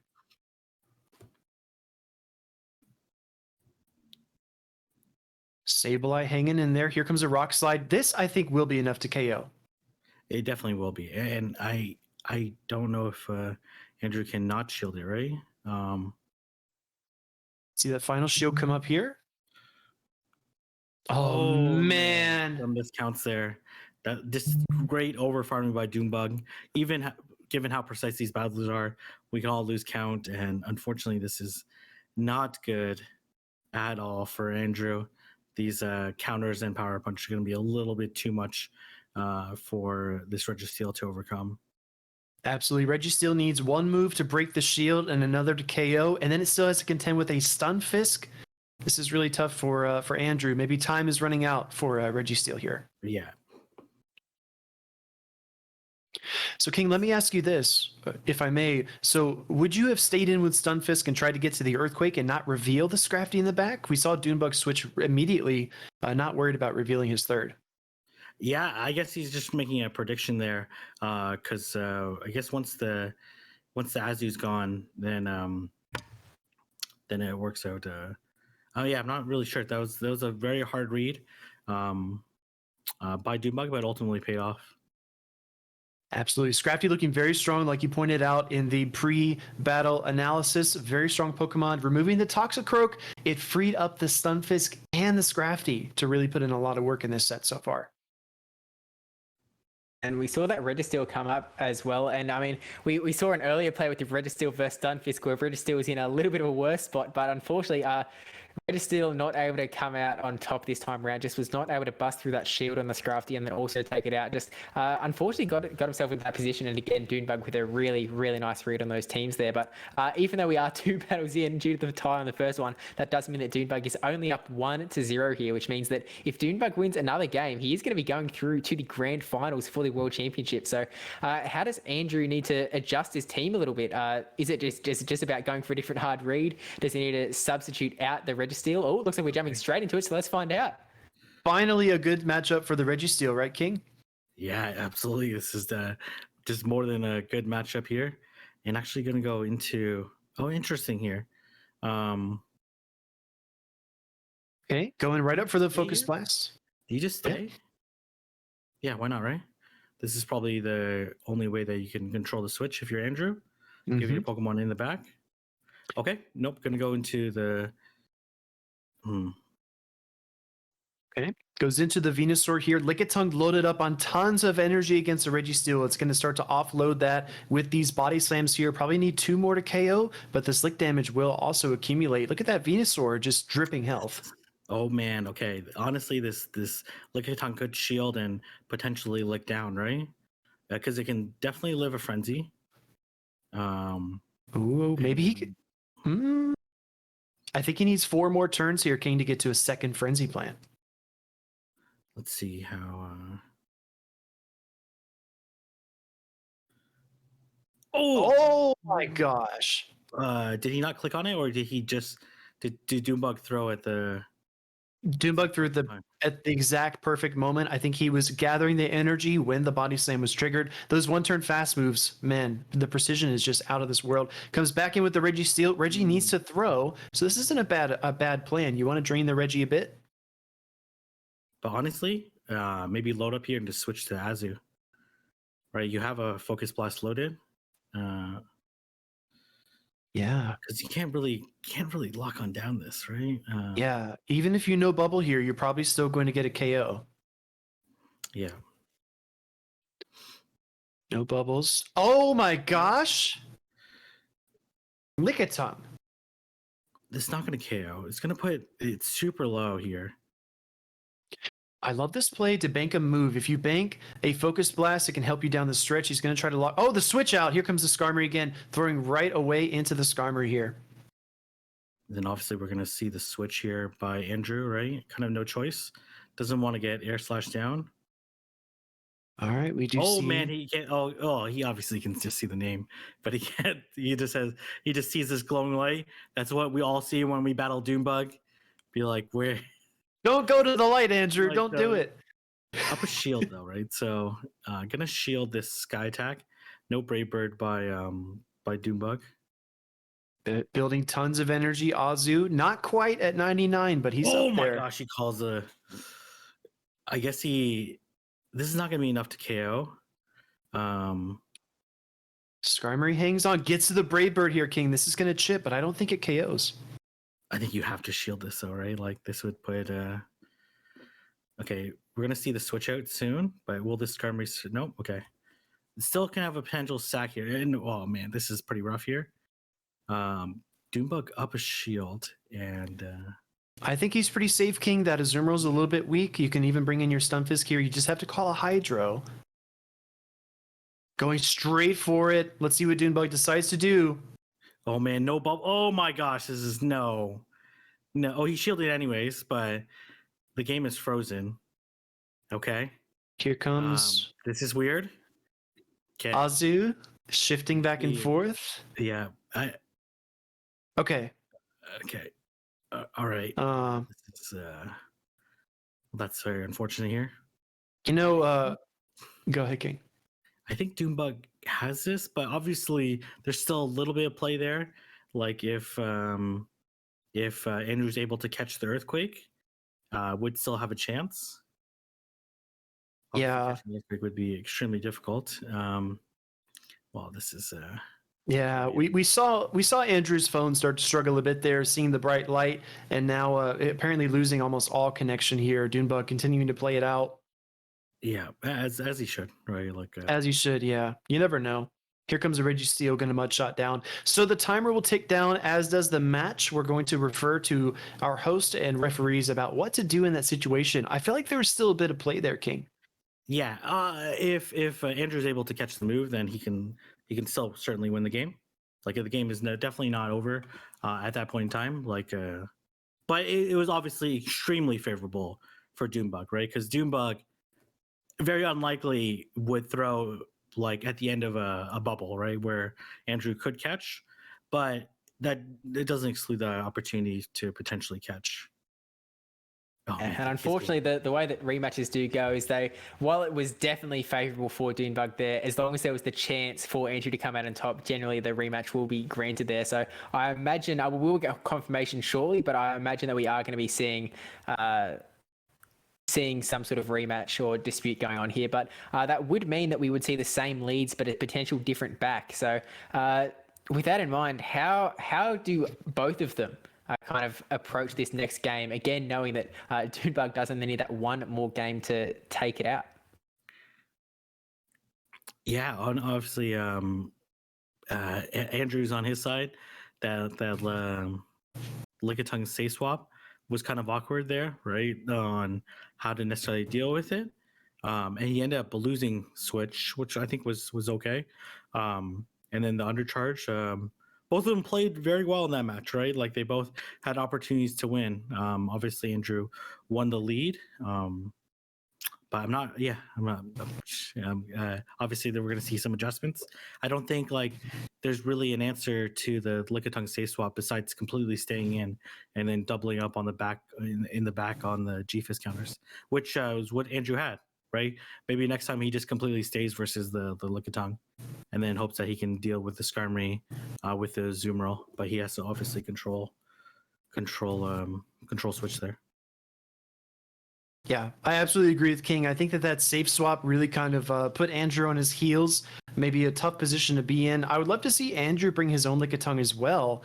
I think it's got great neutral play against a lot of these Pokemon here, with the exception of Scrafty. And if you can avoid 1 out of the 3, Lickitung does have quite a bit of play. But Registeel's an interesting Pokemon. You want to be able to hit back against the normal types, and Registeel seems like one of the best answers for him, but it needs that energy. It needs shields down. It needs specific conditions in order to excel in its role there. So very interesting game 2. That was game 2, even though it was the 3rd match. We're going to get queued up here for another, but I don't know, Steve. What's your perspective here? Yeah, well, just for the record, it does look like they are officially calling that it is a rematch. So they are going to be replaying that game with the same leads, but different in the back. I feel like when rematches come to town, anything can happen, right? Like, obviously those leads are stuck in, but they could bring a 4 complete different set in the back. Yeah. And so it always makes it a little bit difficult to predict how it is going to end up going. Like, in some ways, it's a little bit of a reset as long as you haven't like got yourself, like, even if you get locked in this really RPS sort of like, I cannot win in this matchup. If the rematch kind of does go that direction, you can kind of fix yourself up, maybe. And I guess that there's a different sort of game in strategizing what team to bring in. Not just, okay, I have to bring in a team based on what they brought in the last games, but I have to bring in a team that focuses on what our lead matchup is that is locked in, and what I think that the opponent is also going to bring in that back line. So I think it's hard to predict exactly what's going to go down, but how are you kind of feeling, King? I know you were saying before that obviously if the matchup was played again, there was some different plays that could be made, but keeping in mind the fact that we may see a completely different Pokemon back there entirely. How do you think they might approach using their teams in the next one? Will they stick to the same ones because they're good, or are they fixes? Well, I'm not entirely sure how they're gonna play this out. I'm curious. I'm kind of not really too sure on how Doombug played that extremely well, coming back from a really tough lead, right? And that Lickitung safe swap worked that one time, but will it work a second time? Knowing that you could line up Azu on it, right? And then there's nothing that really in the back that really breaks that Azu, Venusaur core. So once Andrew wins the switch, it's going to be really tough. I would agree. My mind goes back to game 1 with the Simul KO, unofficial game 1, if you will, with the Frostlass lead. I really wonder what Andrew was trying to catch with the Frostlass. Could it have been, I don't know, maybe the Swampert or the Skarmory? That's a tough matchup straight up. You need to get some extra powder snows in there to try to flip it.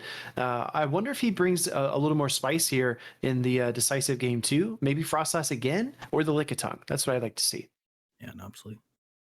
One benefit of the Frostlass in the lead, potentially, even though it may not have an army of strong matchups, is that getting that energy advantage early on could definitely be beneficial if you get that energy up on the Frostlass and then swap it out later. It does potentially set you up for a really good setup later on, because as we all know, everyone should know if you've ever played in a matchup with a Frostlass in the team, Frostlass is really powerful if it's got the energy advantage, especially if it has the shield advantage. And it's something that can like play out of a lot of counters, like even Alolan Marowak there, who is usually like considered to be a counter. It's got that Fire Spin. It does so much damage. It's got the Shadow Bone or Shadow Ball, both really good moves up against that Frostlass. If Frostlass comes in with enough energy, going to be able to flip that matchup by landing a Shadow Ball onto that Alolan Marowak. And similar with the Skarmory is a case where the Steel typing does kind of allow it to do a little bit better than other flyers might against the Frostlass. But with an energy advantage, Frostlass can just really shut that thing down and make it a lot more of a dominating matchup. Even Lickitung, for example, is a Pokemon that is going to be doing a lot of damage to Frostlass with Lick. But if you're able to throw 2 Avalanches before Lickitung even gets a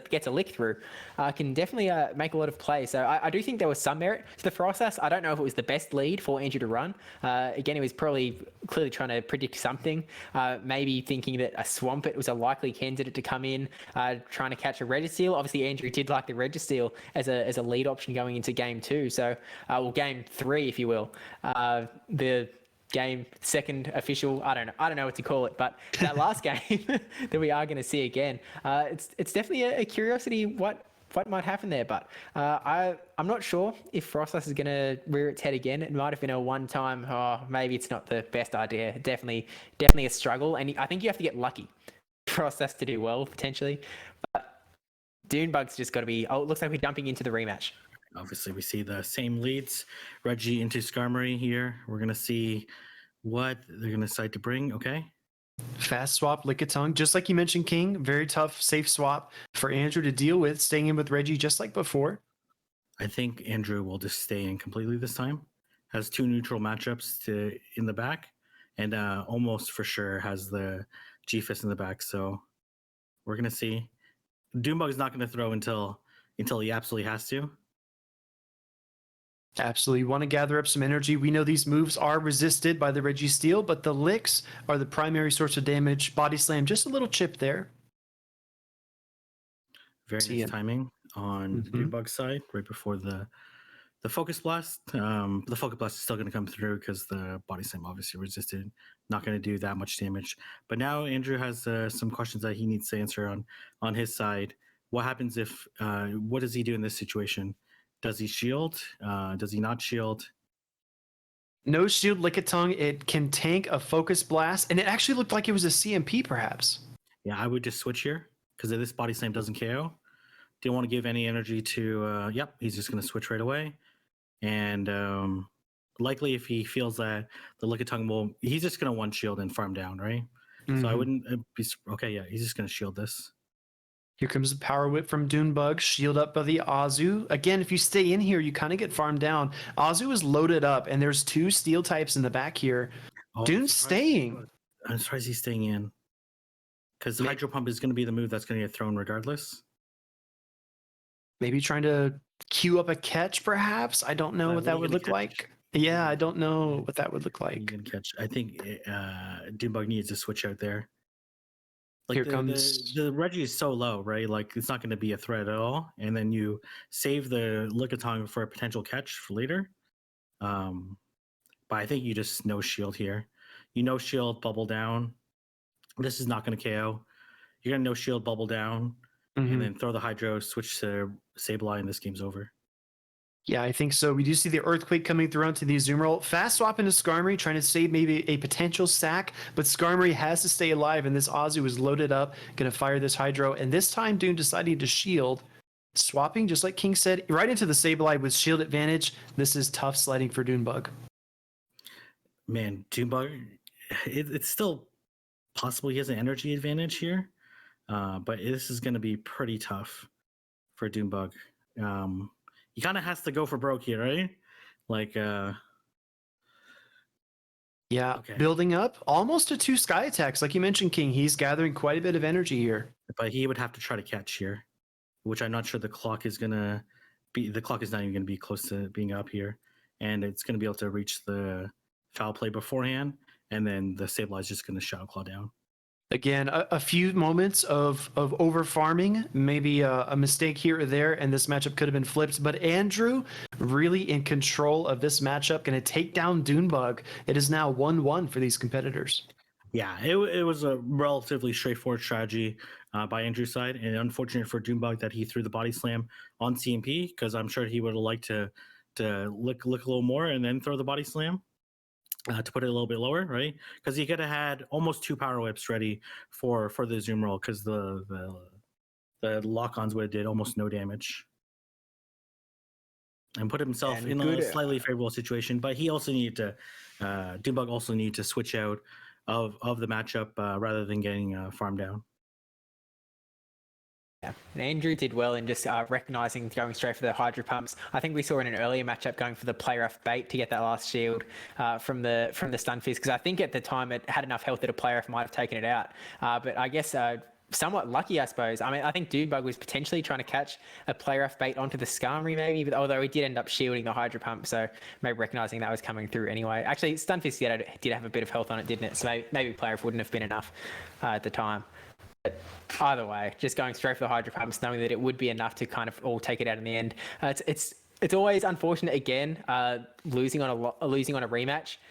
Kind of like Doonbug was definitely in the favourable position in the first go around. So it's again one of those cases that we just wish that Niantic, the game, please get rid of the whole lag thingamajiggy, because it's not very fun. Rematches are never cool, whether you're on the winner side or the loser side. It's not a fun thing. So I know Andrew isn't, I'm sure Andrew doesn't love kind of how it went. I'm sure he would have liked to have played it out the normal way.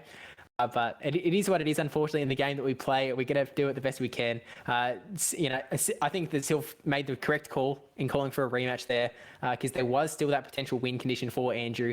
We don't want to start calling matches in favour of just favourable positions, because then there's a case of, where do you draw the line and all of that. So, yeah. Exactly, Steve.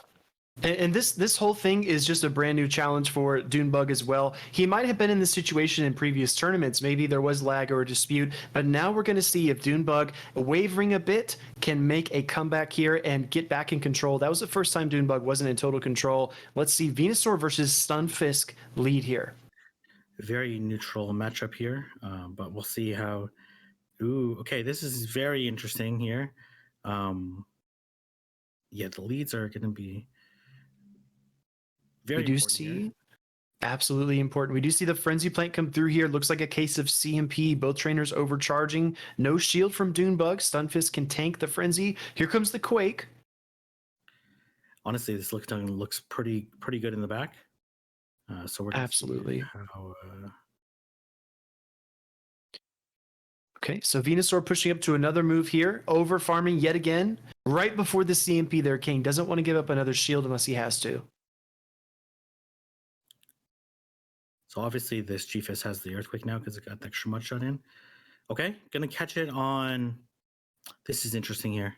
Oh, this is a big moment, King. If you bring in your Lickitung, you lose that favorable matchup against that Sableye in the back. Yeah, this is gonna be tough here, but he kind of has no choice here, right? Mm-hmm. But he should beat the Azu to the move. Yeah, he should beat the Azu to. Oh, he's choosing not to throw the. He wants energy. Mm-hmm. This is interesting. Okay. Doonbug over farming. Here comes a big hydro pump. Gonna need several bubbles to catch back up to that amount of energy. Doonbug has plenty of time to farm. Like you mentioned, King, the bubble's not doing much. You see the power whip come through? This is going to be really tough for Doonbug, even with all this extra energy here, because the Venusaur can definitely survive licks and the body slam, but can it survive 2 body slams? Definitely no shield here. Gonna go straight for the Frenzy. Here comes the body slam from the Lickitung. Switch timers are displaced a bit. Doonbug not able to get out quite yet. He received the Frenzy Plant. Oh my gosh, this precise counting is even with all the overfarming is just beautiful on Andrew's side. So obviously the Marowak's gonna come in, right? Hoping for Registeel in the back, and he's met by a Sableye here. Okay, I could see the Shadow Bone being thrown first before switching. Let's see. Here comes the able foul to get play. extra fire spin through. The timing is always really tough on. This game's still not over yet. Marowak building so much energy. Back-to-back Shadow Bones coming in here, King, and that Sableye is 1 claw short. Oh man, if he gets the defense drop here, then this next Shadow Bone will KO. Sableye, no defense drop. Here comes the Shadow Bone. That claw snuck through as well. Doonbug has to know it. This is not going to KO. Sableye hangs on. Swapping to Fisk. Here comes a Rock Slide. Oh my gosh, he's going to get rid of the Sableye here. He's going to be able to farm down, and then will the Frenzy Plant be enough to KO? I think at this juncture it probably will be. Marowak is very low on energy. Stunfisk can't get to a rock slide. I think one Vine Whip then throw. Here comes a frenzy. Uh-oh. Yeah, so that way you guarantee you get 2 Vine Whips in. I think he hangs on here, King. I think one more fire spin, and that's it. He does. Oh, Fire spin. wow. Okay, very nice job by Doombug there. Oh, Honestly, my. that extra fire spin by Doombug was really important, and obviously these trainers are very good at timing when they're throwing their charge moves, but it's really difficult when you're switching in because you don't know which turn in the animation that you're in. But fantastic play by Doombug to take that win. Absolutely fantastic. Like you mentioned, King, getting that extra fire spin really helped. He hung on through that frenzy plant. That looked hopeless for a good 30 to 40 seconds there. I did not think Dune had a win condition, but he's able to find one. What a gritty battle. Yeah, that was absolutely fantastic, guys. That was truly one of the best matches so far. I mean, Dunebug, just an absolute wizard. Again, I keep saying it, and it keeps ringing true. Dunebug is a man who can find the win conditions and just lasers on. That is where I go. And I think all of us, I mean, potentially all of us on stream were like, I'm sorry, Dunebug, but this just isn't it. And able to get through. I mean, just able to get that last, I guess Alolan Marowak able to hang on, able to get that last fire spin through, able to take that Venusaur out and able to take it out in the end. I've just really finesse. And I mean, again, both display from both battles, both Andrew and Dunebug, to be fantastic counting. Like, every single move being thrown at the most optimal time, like always right before something else is going to happen. It's really incredible to watch this just level of battle going on in front of us. It's truly incredible to see, and I think we're all really lucky to be able to see it today. So huge shout out to Silph Arena, and huge shout out to both Dunebug and Andrew, who have played incredibly well this tournament. Like, they are truly two of the best battlers in the world, and they deserve to be here. Sorry, I was just watching the stream. Me too. And like, I'm like just a fan, right? Like, you know what I mean? Like, we're up here casting, whatnot. We just love seeing the battles too. I'm like, I literally just watched it 2 minutes, like 2 minutes ago, 3 minutes ago, and I'm still like mind blown. And Steve, you're very important as well, and very great to listen to. But I just had to watch that battle again and be like, wow, okay, absolutely amazing play. Obviously, if Andrew would have threw at the CMP tie, maybe one Shadow Claw, because it would have fainted to one Fire Spin, plus the Frenzy would have been enough, because I think it would have CMP tied to the Bone Club. But amazing play by Dunebug there.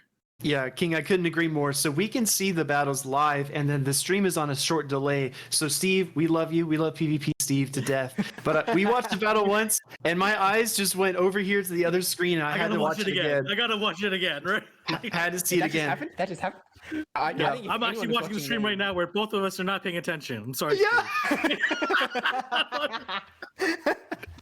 Look, if anyone here is listening to me, don't just rewind the stream. Go back and watch that battle, because that's the only thing that needs to happen. Oh my gosh, that was just.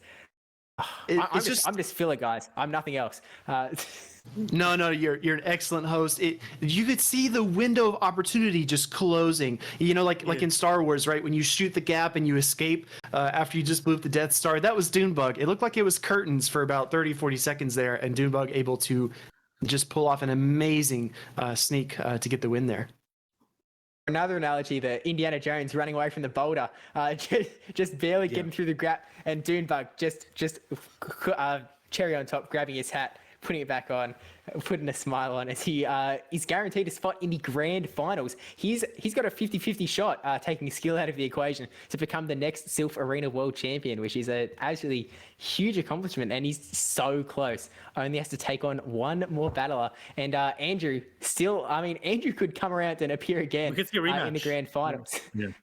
Very well could. I mean, so we've got Andrew, who's going to be going down to the finals for the elimination bracket, and then we're going to see Dancing Rob and a Shady Equation play out for the match before. So a Shady Equation versus Dancing Rob, and then the winner of that matchup will go ahead and play Andrew, and the winner of that matchup will play Dunebug again. Dunebug there's only a 1 in 3 chance there of the I guess a 1 in 2 chance of the rematch. Andrew has to win if he wants a rematch because Lundberger has not played either of the other players. So I'm pretty excited to see how this goes on. The vindication could very well come back, but. I suppose there's only one way to find it. That's by going through to the next battle. So King and Speedy, you guys have both been absolutely amazing. Some fantastic casting we've seen here today. So if everyone in chat, please show some love to Speedy and King because they have truly been incredible today. They are two of the, again, pillars of the PvP community. Speedy as Chief, been through this tournament before on the other side of the curtain, able to get that 2020 World Champion title. And today we are going to see the 2021 World Champion crown. So it's a really exciting occasion. And I'm glad to have had you both here because you are both incredible people. And I look forward to seeing what you both are going to be doing in the future. So Speedy, we may see you a little bit later in the stream. But King, thank you very much for coming on. Yeah, you've both been incredible. Before we move, we've moved right on. So yeah, thanks very much to both of them because they are both truly incredible people. But that does mean that we are going to be hopping back over into the elimination bracket. So again, we now have one of our grand finalists in Lundberger. Lundberger is going through to the grand final, and on the other side, we are going to have one player out of 3. There's only 3 left. So we're going to be taking a look at a Shady Equation versus Dancing Rob in round 3 of the elimination bracket. And again, the winner of that go forward to play Andrew, who has just been knocked out by Lundberger into the elimination bracket, and then jumping into the grand final. So without further ado, let's bring our casters back. Let's bring back Butters and Lundberger, who are going to be helping us cast through these battles. Going to be jumping into the battle with a Shady Equation versus Dancing Rob. Both teams we've seen before. Welcome back. Butters, Lundberger, how's it going? We've just seen the big matchup between Lundberger and Andrew in the top bracket, and wow, I mean, just you could not have seen any of that coming. It was actually incredible plays from both parts. But Amanda, just it was so intense. I since we're on a little bit of a delay, I was in the Discord chat. I was just like, oh my gosh, I cannot believe this just happened because I couldn't say anything in the other chat yet. It was crazy how close that matchup was. I mean, that was the highest caliber plays I think we've seen of the whole tournament so far. I mean, starting off that match with just a tie and then getting that lag situation is just, oh wow, like really, we got our money's worth. Yeah, exactly right. Yeah, absolutely. High level play. Congratulations to Lundberger. And it's hard, like going through those lag situations, and like it throws you off your rhythm. It throws you off your game, your mindset. So to like pull off that game 3 after going through all that went on during the series, wow, fantastic plays by the competitors, and absolutely top tier Pokemon Go PvP. So you love to see it. You said it in the chat. Absolutely. I mean, like Lundberger.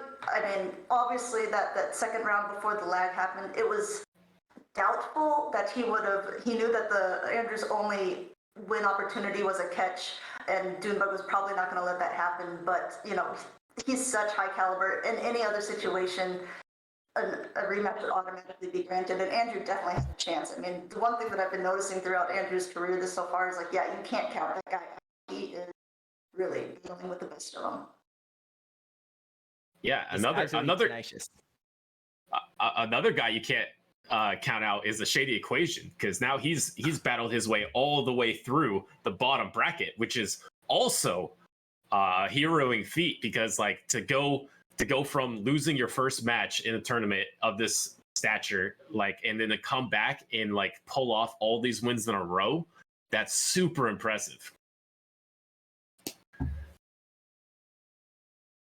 Exactly right, and it does mean that he is going to be playing that rematch up against Dancing Rob. So we are going to see if they are going to ban some different picks. I think they're in their 5-minute window to ban their Pokemon right now. So again, just for those who have come in a little bit later, the real quick recap is that they do have teams of 8 Pokemon. They're able to ban 2 each matchup, and these 2 did battle it out in the first round, where Dancing Rob was able to defeat a Shady Equation 2-1. So it was definitely a very close affair, and one that could very well swing the other way depending on how this goes. They've seen each other battle, they've seen each other's strategies. They might pick some different bans here. There's only one way to find out though, and while we are in this ban window, we can really just quickly recap their teams again, because Dancing Rob running with that Alola Ninetales, Mew, Mew, Skarmory, Swampert, Sableye, Medicham, Altaria, and Galarian Stunfisk as well as the 8th. And then a Shady Equation running the Umbreon, which I thought was a very interesting pick with the Azumarill, Venusaur, Medicham, Shadow Abomasnow, as Butters was saying before, big fan, Skarmory, Jellicent, and Galarian Stunfisk. So we saw a Shady Equation in that last battle doing really well,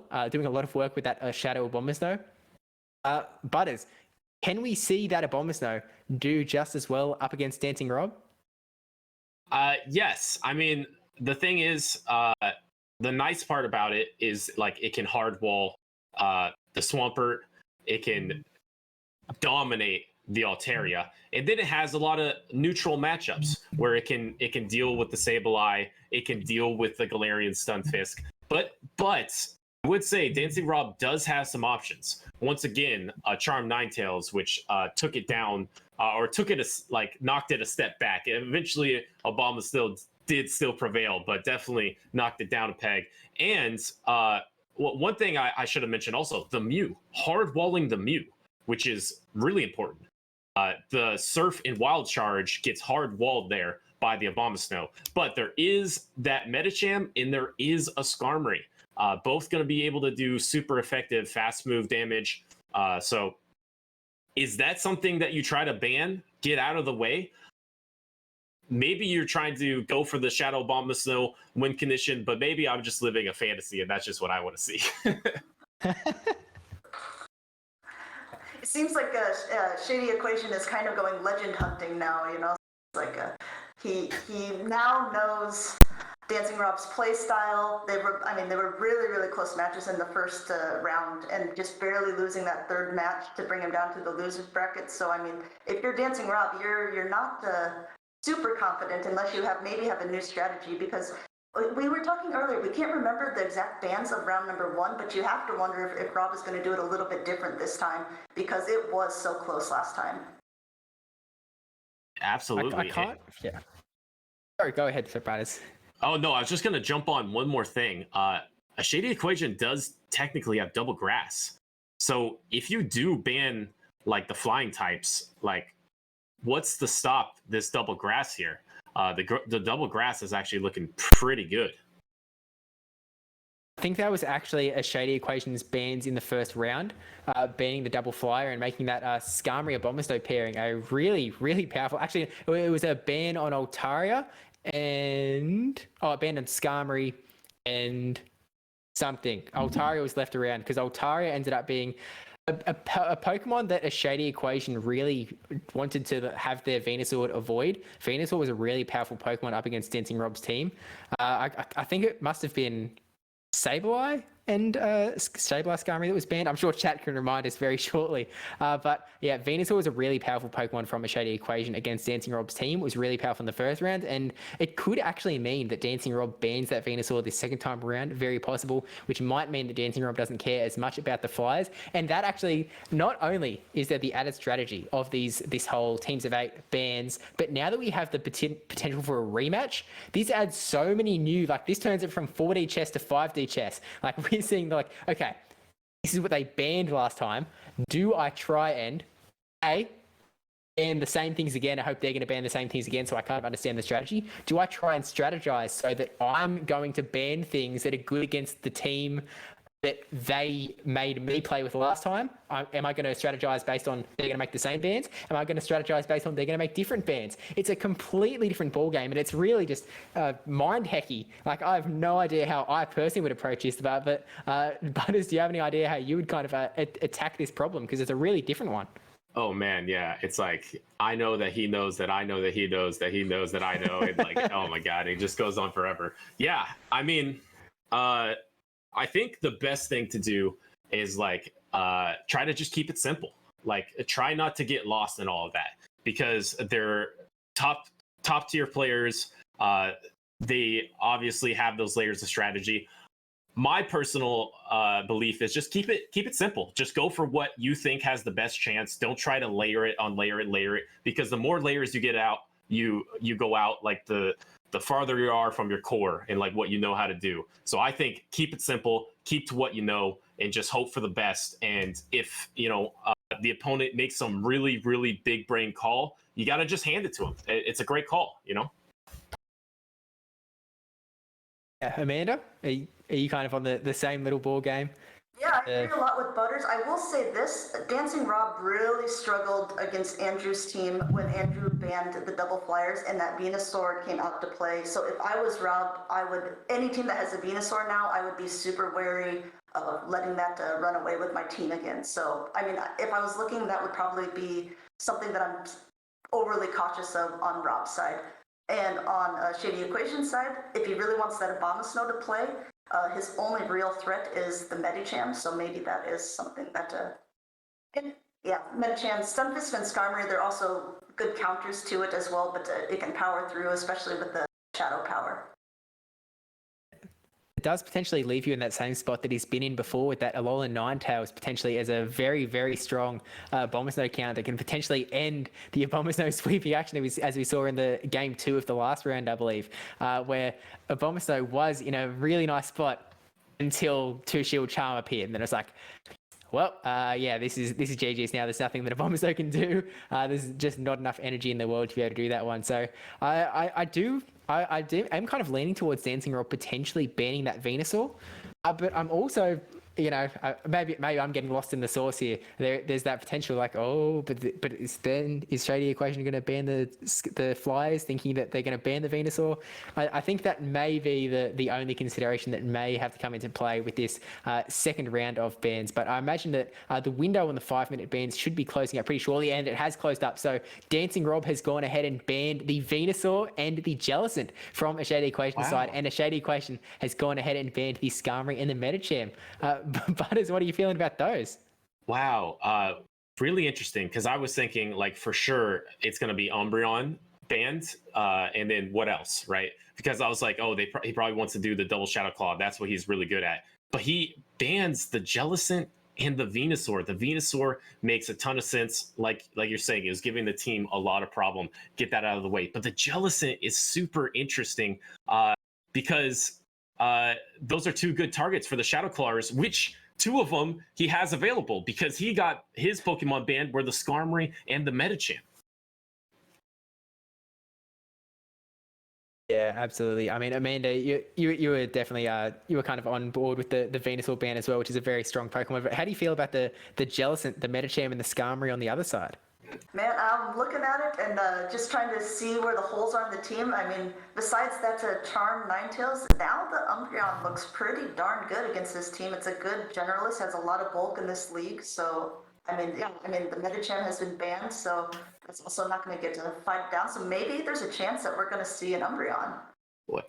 I have something to add real quick. I think this was actually so smart by a Shady Equation, because if he knows his Venusaur is going to get banned, he's putting his hope and my hope into Shadow Abomasnow, and he bans the 2 problems for it. He bans Medicham, he bans Skarmory.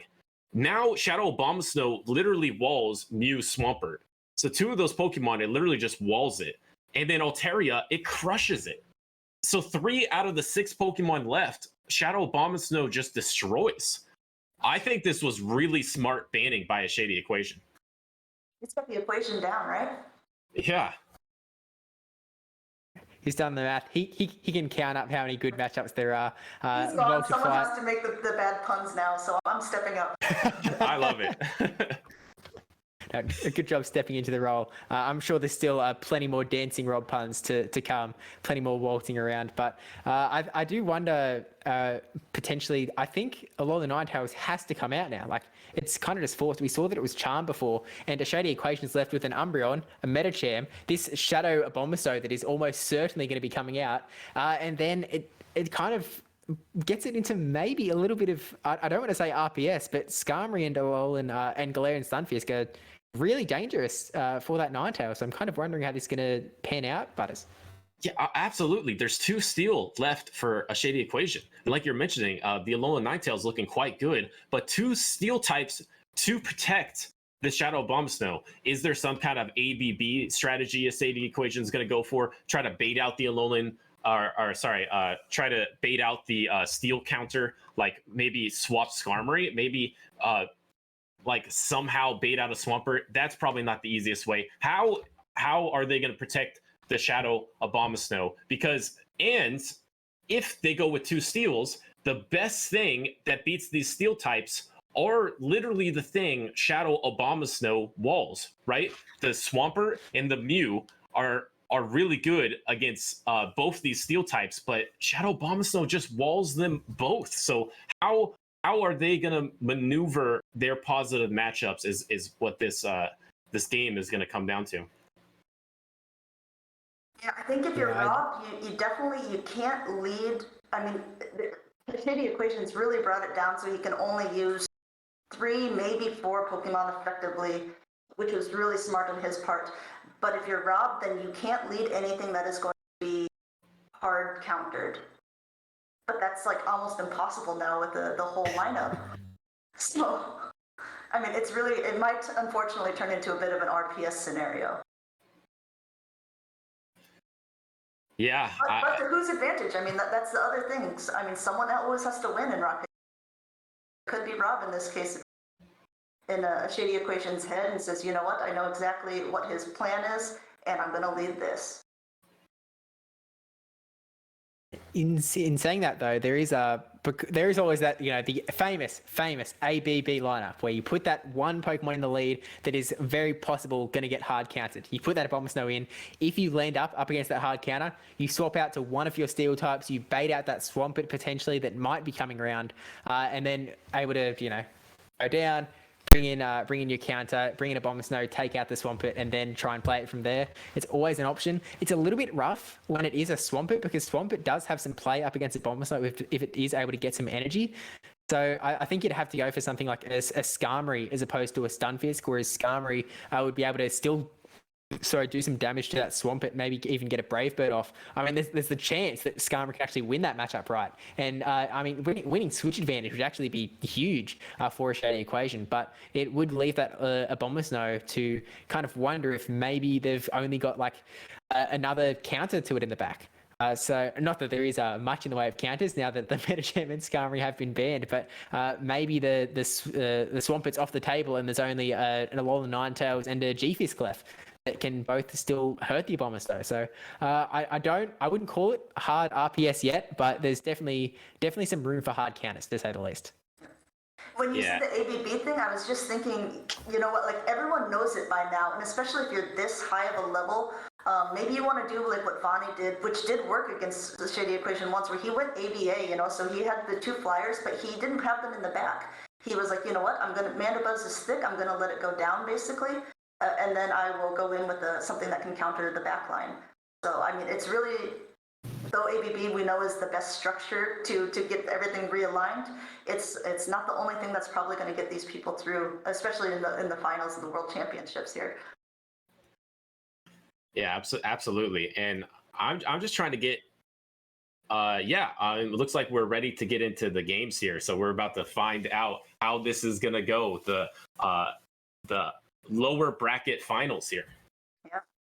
Round 2 of a Shady Equation versus Dancing Rob. Let's see who's able to take care of it this time.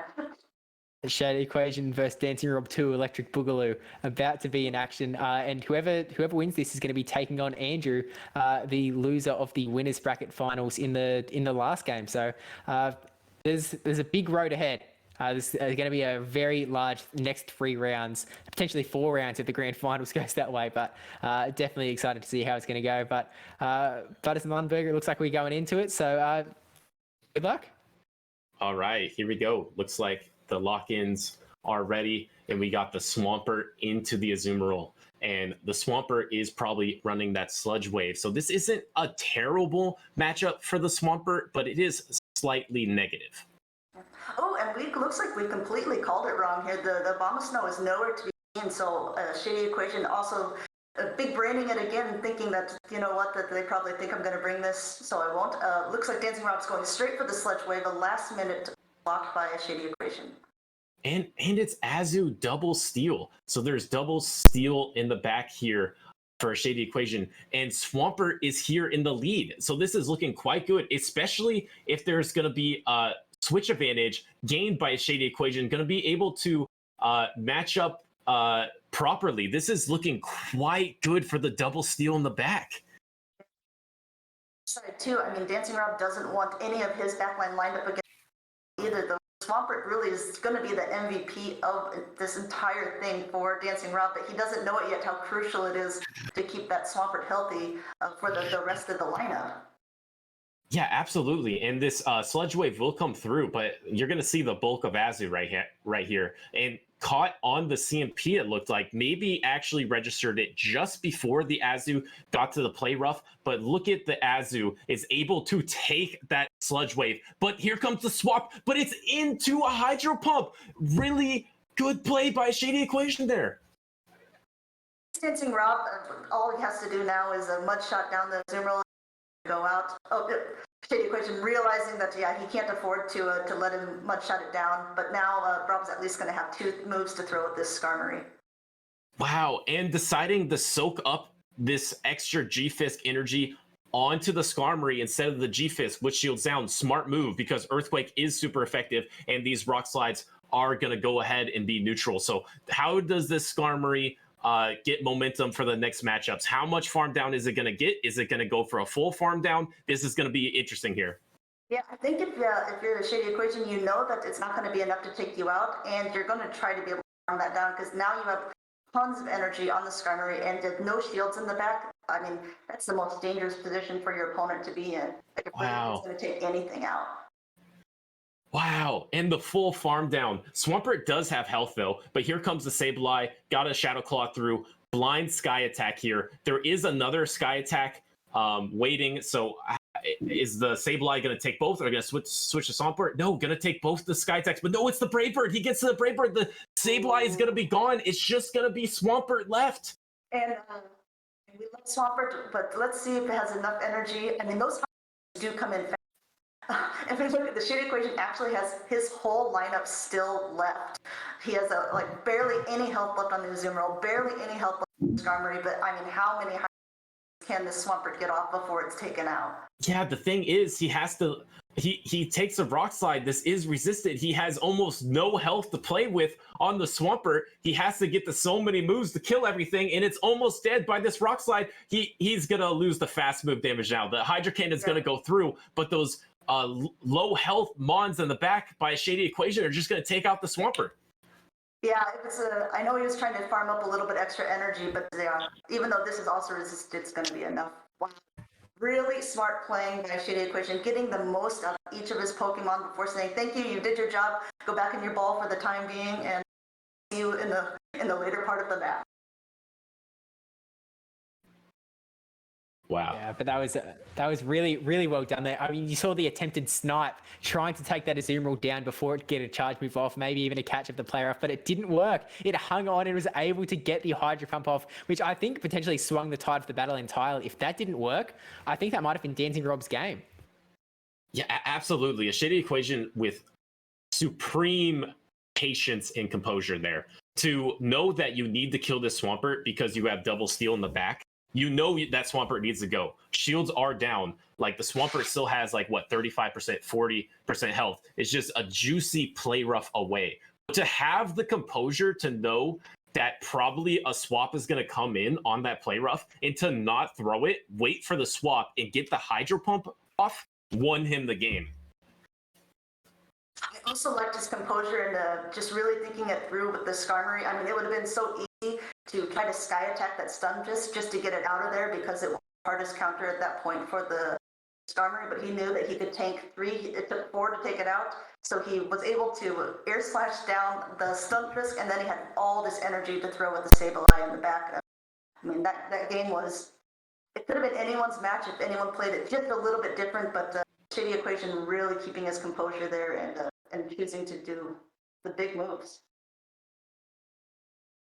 Yeah, absolutely. I mean, it does put a Shady Equation in the 1-0 position, where Dancing Rob, if he loses a single game at this point, he will be knocked out of the competition and will no longer be in contention for the World Championship. So Dancing Rob, I mean, I don't think he necessarily played poorly there. I think it just, unfortunately, a Shady Equation was able to outplay him when Dancing Rob tried to go for a move, tried to make the swap, but it didn't work out, and Shady Equation was able to capitalize on that one decision. So Lundberger, do you think that the lineups need to change at all, or do you think that they're both viable and it's just a matter of play style? Or yeah, what do you think? Yeah, I mean, I think you're exactly right that if that hydro pump didn't land on the G-Fisk, then it would have been entirely different.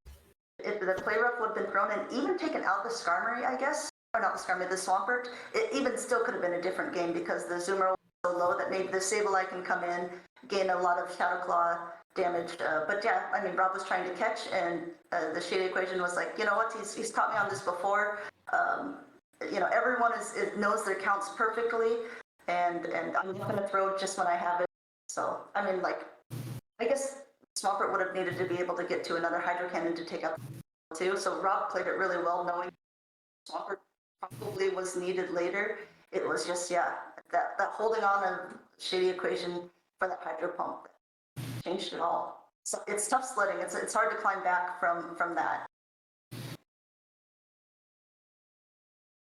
Yeah, and I feel like, the Shady Equation, like, I feel like, I mean, most people that are up 1-0 in a series are in the power position.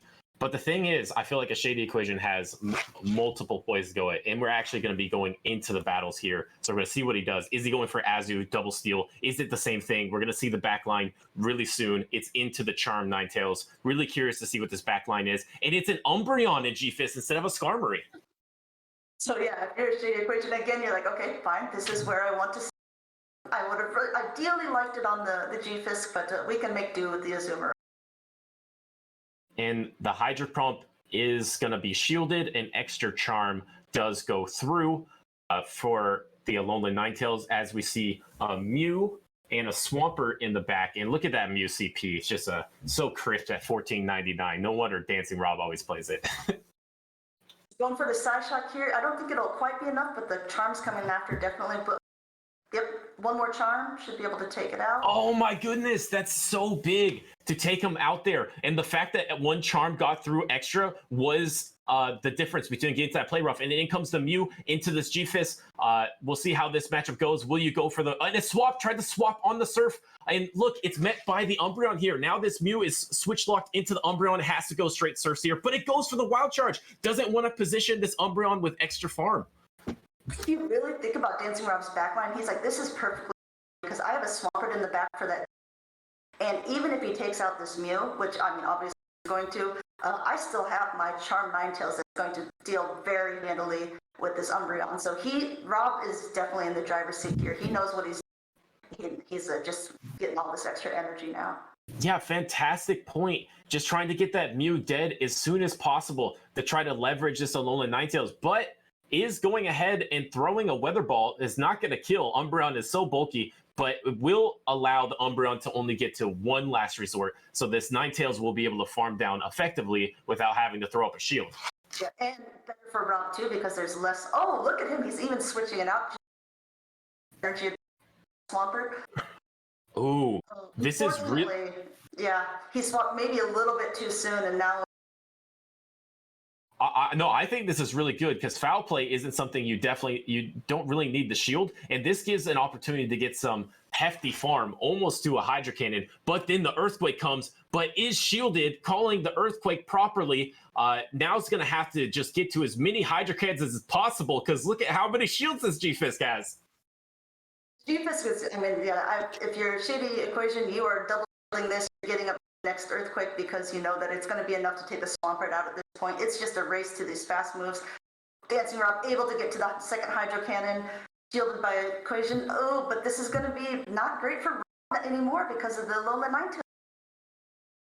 Yeah, absolutely. But this was CMP, so G-Fisk was actually not able to leverage any extra energy here, which maybe it wanted. But just look how healthy this G-Fisk is. I mean, yes, there's a Weather Ball, but you're going to definitely need to get two, and there's no way you're getting the two before a Rock Slide comes in. So this Weather Ball is going to go through, but not nearly enough.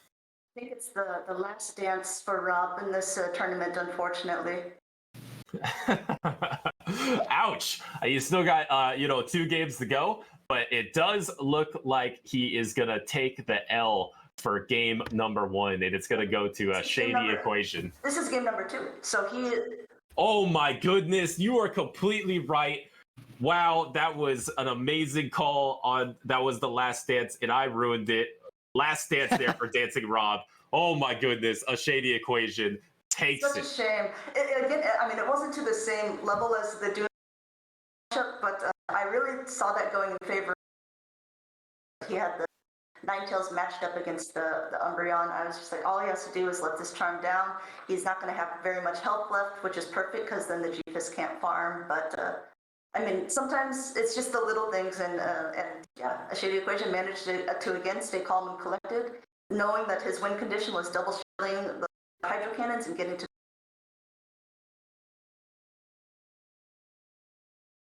Yeah, I mean, but again, it's another case of where both battlers played really well there in that battle. When a lot of the Ninetales seemed like it was in a good spot because they were going to be able to lose their Pokemon. A lot of the Ninetales was going to come in, going to be able to take care of the Umbreon, going to have a bunch of energy, had the matchups ready to go in the back. But it was a case where Shady Equation just seems to be really good at getting in these potentially not great situations and finding ways to get out of them, kind of keeping an eye on the clock, making sure that the moves land in the right spot, making sure everything goes perfectly so that he's still got a chance to come out on top in the end. But it does mean that the Shady Equation is going through, and Dancing Rob has unfortunately been eliminated here. Dancing Rob put on an incredible performance here. I mean, forward through so many strong battlers. I think we saw every single battle of Dancing Rob. We saw them beat a Shady Equation the first time round,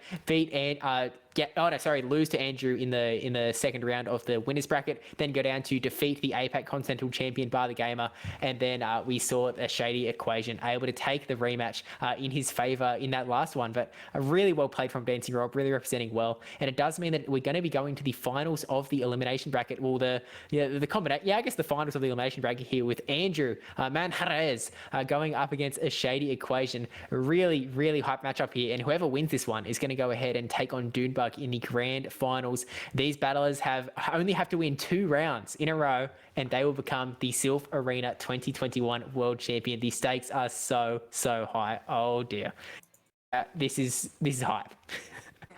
The Shady Equation has knocked out the number 2 player in the world, the number 7 player in the world, and is now playing number 15. So I mean, he's on a roll. I think we did a poll on my PvP Academia in the earlier part of the day just to see kind of who people thought was going to be the champion. And I mean, obviously, when you're just a low tier ace versus against the legends, people are maybe overlooking you a bit. And I think that this is really a showcase of why the underdog is someone you can really be cheering for, especially in cases like this. And you have to remember also that a Shady Equation, not someone who is new to Silph. They only started with the last 4 cups of Silph Arena Season 3. They'd never played Season 1. They never played Season 2. They didn't play the first half of Season 3, came in with Vortex Cup and has done so incredibly well. I mean, obviously a really good battler outside of the Silph Arena, coming in and already doing so incredibly well. I mean, in the final 3 in the Silph Arena World Championships, if that's not a meteoric rise, I don't know what is. If you can go from never touching Silph Arena to in contention for the World Championship in, I suppose, under 6 months now, it's really impressive. And I think everyone should, even if the Shady Equation doesn't end up as world champion, they have truly won today in an incredible fashion. I think it's going to be a name that everyone is going to have to respect from here on out. But looking at the matchup that is going to be going ahead, we have the teams already. Again, they've got 5 minutes to choose their bans against each other. So we're going to have a 5 minutes for them to sort that out. But Andrew versus a Shady Equation. We've got Andrew's team again, who was running that Frostlass before. They did run potentially unsuccessfully earlier on in the tournament, alongside the Sableye, Registeel, Toxicroak, Lickitung, Venusaur, Azumarill, and Mandibuzz. And then a Shady Equation again, just to repeat, was running that Umbreon, Azumarill, Venusaur, Medicham, Shadow, Abomasnow, Skarmory, Jellicent, and Galarian Stunfisk. So obviously it's still early days. They've still got 5 minutes to think. But I'm not giving you people 5 minutes. We have to figure this out right now. What are they going to decide? What are they going to ban based on what we've just seen? I mean, we know that a Shady Equation has some very powerful Pokemon and definitely knows how to use them. It's just how it matches up against Andrew's team, which I think both sides definitely have some more unique Pokemon. So, Lundberg, if we start with you, how are you kind of feeling about this matchup, and what is instantly kind of taking your eye as to what could be strong and may be banned? Yeah, that's what I'm looking. I mean, obviously, since that Shadow Abomasnow is in, the only flyer that Andrew has is less of a threat when it's a Mandibuzz. So, I mean, maybe you don't feel like you need to take out the Flyers anymore. So you think about what is the biggest threat to the Abomasnow on Andrew's team, and that could be the Toxicroak, obviously, and the Registeel if it gets enough energy. We've seen Andrew has been deadly with the Registeel in the past couple of rounds.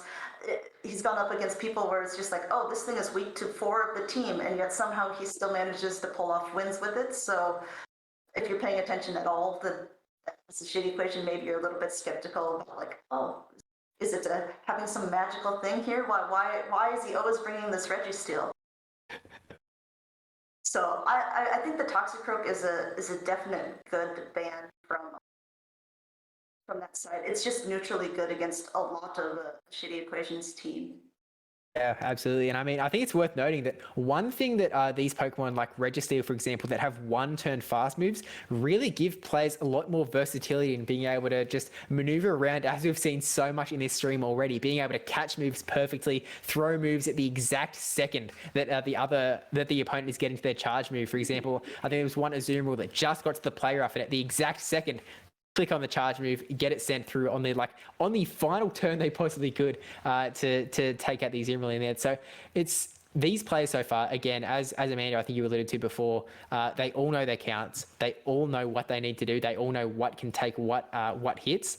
And I think Registeel kind of provides that ability to maneuver, even though it's a bit clunky in terms of it takes a while to get to its charge moves. I think the control that you get in return is definitely a powerful thing that Andrew has certainly exploited so far in this tournament. I do believe that he might have lock-oned down a Swampert earlier or something similar, locked on something down, but really just definitely something to look out for, and something that could potentially perform well up against a Shady Equations team. So I think you may be correct there that it may be banned, but on that token, Butters, what are you kind of seeing on a Shady Equations team that Andrew might go, oh, I'm not sure if I want to let you come at me with that one. Is it the Abomasnow that we've seen do so well before? Is it the Medicham that might counter the Registeel? What are you kind of thinking there? Yeah, I mean, the thing is, like, I feel like Andrew's team is actually really, really well balanced, because you're trying to look for a spot where something could dominate if you take 2 counters out of the equation. But it seems like Andrew's got like 3 counters to everything. Like when you're looking at the grass types, you think, oh, Abomasnow, Venusaur, they could shred through this team if only the Registeel and Toxicroak were out of the way. But look at that Frostlass there. That Frostlass, it's got an ice type there, which is not that common because there's always an Alolan Ninetales, but that thing usually runs Charm. So it's not like a true ice type. So with the Frostlass there, I think I have to agree to your earlier points that Lundberger mentioned the Toxicroak, and Steve, I know you were mentioning the Registeel. I think those are quite good, but I mean, from a Shady Equation side, I think Medicham, if you do ban the ghost types, it's just looking solid, right? Like, I mean, I know Venusaur and Toxicroak are technically, their poison types technically should beat it, but it's not that bad of a matchup, especially if you can get energy. Like, you can't, the only way to hard punish the Medicham is with those ghost types. If you get those out of the way, if you get a little bit of extra energy, you can beat the grass, those poison types, and you can even just straight up beat XL Azu in the one shield, which is kind of nuts that XL Medicham can just straight up beat XL Azu in the one shield, but it does. Yeah. It's wrong, and it speaks to why XL Azu is a disgusting Pokemon. It can just take far too many hits. It's ungodly how that thing can just pump around. I think we saw in one of the early battles just Azu holding on for dear life, able to get its charge move off just before going down. It's a really, very powerful opponent. I think you may have a point there with the Medicham being a very powerful Pokemon, and potentially a really good Pokemon if you do take out the famous the ghost types that are around. It's not so much the double Shadow Claw anymore, but the Sableye, Frostlass. See, the fact that Umbreon exists always has to be scary for Frostlass. Like, it's such a wall to you at that point that it's like, if Umbreon doesn't counter much on Andrew's team, but if it gets in the wrong spot, it could be deadly. So I don't know if it's a case of if you want to use your bans to kind of consider those matchups, or if you want to wait out and maybe just pick your lineups with that in mind. Maybe you just want to make sure you've got 2 counters to Umbreon. You don't end up with a Frostlass or a Sableye being pinned up against it. It's hard to say. And obviously only a Shady Equation can... If we were inside his head, we could read his thoughts. Then it would be nice to know what he was kind of thinking in that regard. But it looks like the bans have actually just gone through. A Shady Equation has banned a Registeel and Venusaur from Andrew's side, and Andrew has gone ahead and banned the Shadow Abomasnow that has done so well, as well as the Skarmory from a Shady Equation side. So Andrew is going to be left with the Frostlass, Sableye, Toxicroak, Lickitung, Azumarill, and Mandibuzz, and a Shady Equation is left with the Umbreon, the Azumarill, the Venusaur, the Medicham, the Jellicent, and the Galarian Stunfisk. So, I mean, straight away, the Toxicroak still exists, as does Medicham. The fighters are around. So, I mean, Butters, how are you kind of feeling now that we know the 6 Pokemon that are going to be fighting it out to land one of these people a ticket into the grand finals up against Doonbug? Yeah, I know a Shady's equation. It just is Azumarill, because Azumarill is looking so good against the entire team now that Venusaur is out of the way. I know that Lickitung can get to the Power Whips, and that's not ideal, and Toxicroak can get the Sludge Bombs, but overall, the Azumarill is just looking quite safe for Shady Equation. So that's something that you'll definitely want to protect. Maybe bring a Lickitung counter or a Toxicroak counter. Possibly match that up with the Venusaur, and might be looking at a nice core for a Shady Equation with Azu Venusaur. That Venusaur, I mean, it really the only thing, especially, I mean, you obviously think that Frostlass is going to counter Venusaur really well, but if Venusaur swaps in first and gets a little bit of an energy advantage, that Frostlass has to shield. I mean, besides the Mandibuzz, which again, if it's a Snarl one, it's not going to be as effective against that Venusaur, and that thing can probably power through a majority of Andrew's team. So whether you want to use it as the safe swap or really maybe just a closer, that thing's going to be super powerful paired with the Azumarill, which is going to take care of its counters. And I think that's really the way you got to play it. Yeah, I mean, but that being said, like, I mean, now that I'm looking at it, actually, like, Mandibuzz has play against Venusaur, Toxicroak has play, Lickitung as neutral play, Sableye has play, and Frostlass has good play. So I wouldn't even pair up the Azumarill with the Venusaur. The Azumarill's coming for sure, right? We know that the Azumarill is out there. There's 2 ghost types, so and a pseudo ghost type. So what I should have said is Umbreon, because man, like, what's stopping you from bringing Umbreon besides the Azu Toxicroak, I guess? Like, otherwise, it's got really good matchups. Obviously, very neutral with Mandibuzz. But the fact that, like, you can go Azu Umbreon, and it's, like, really hard for Andrew to use any of its ghost types. I think we're looking at the 3, if you really think about it, because I know that you're thinking that Venusaur isn't that strong, but man, playing against Venusaurs is such a pain. And I really think that, I mean, against even the Lickitung, which a lot of people are using as the safe swap, Venusaur can take it on pretty handily, can handle a couple body slams, and gets to those, Frenzy Plant is a broken move. It's so good, and able to get to it so quickly with those Vine Whips. I suppose you could actually work a little bit as a safe swap as the Venusaur, because I mean, I know the Frostlass Venusaur matchup is one that can technically go on the way of CMP tires, and if Venusaur's got the energy advantage, definitely does well in that matchup. Sableye with a bit of energy advantage does real well there as well. Toxicroak, Lickitung, Azumarill can play against all of those pretty well, and I'm pretty sure Andrew's Azumarill is not running that Ice Beam, so it actually makes the Venusaur that more safer. Mandibuzz being the only thing that's really scary to it, but Mandibuzz is a bit of a rough pick to bring in when there's so much running around that it doesn't necessarily counter. I mean, Umbreon is okay in that matchup. Azumarill's not good. Venusaur is pretty good, but I'm not certain if we're going to see Venusaur. It's hard to say. Medicham is a little bit back and forth because Medicham still does a lot of damage because of its Dark typing. That Jellicent, not actually. I guess Jellicent is a little bit moveset dependent. In fact, up against Mandibuzz. Because again, there's that's got Hex, it's got Bubble, it's got Bubble Beam, it's got Ice Beam, it's got Shadow Ball, and I don't think we've seen Jellicent come out yet from a Shady Equation, have we? So far? I think it's been banned most of the time. Yeah, and it's crazy because like if it gets matched up with the Lickitung, that's just like, it's just lights out. Like Lickitung just counters it so hard. So it's so risky, like to bring out the Jellicent with the Lickitung possibly in the back, but and plus 2 other ghost types as well. I'm a little scared if I'm the Jellicent right now. Yeah, if you're Andrew, you're very smart. You're saying, you know what? Yeah, the Jellicent can stay in. Please feel free to use that as one of your 6. Yeah. What do you guys think about G-Fisk as a potential Pokemon for a Shady Equation here? Because it looks like it could definitely do a lot of work, even in the matchups that it kind of struggles against. I think it's a great neutral generalist here. The only thing that can handle it very well is the Toxicroak, but even if the G-Fisk has a little bit of an energy advantage, I mean, the Toxicroak's going to get one-shotted by an Earthquake, so they need to be wary about that. So, I mean, it definitely has a lot of play against Andrew's team.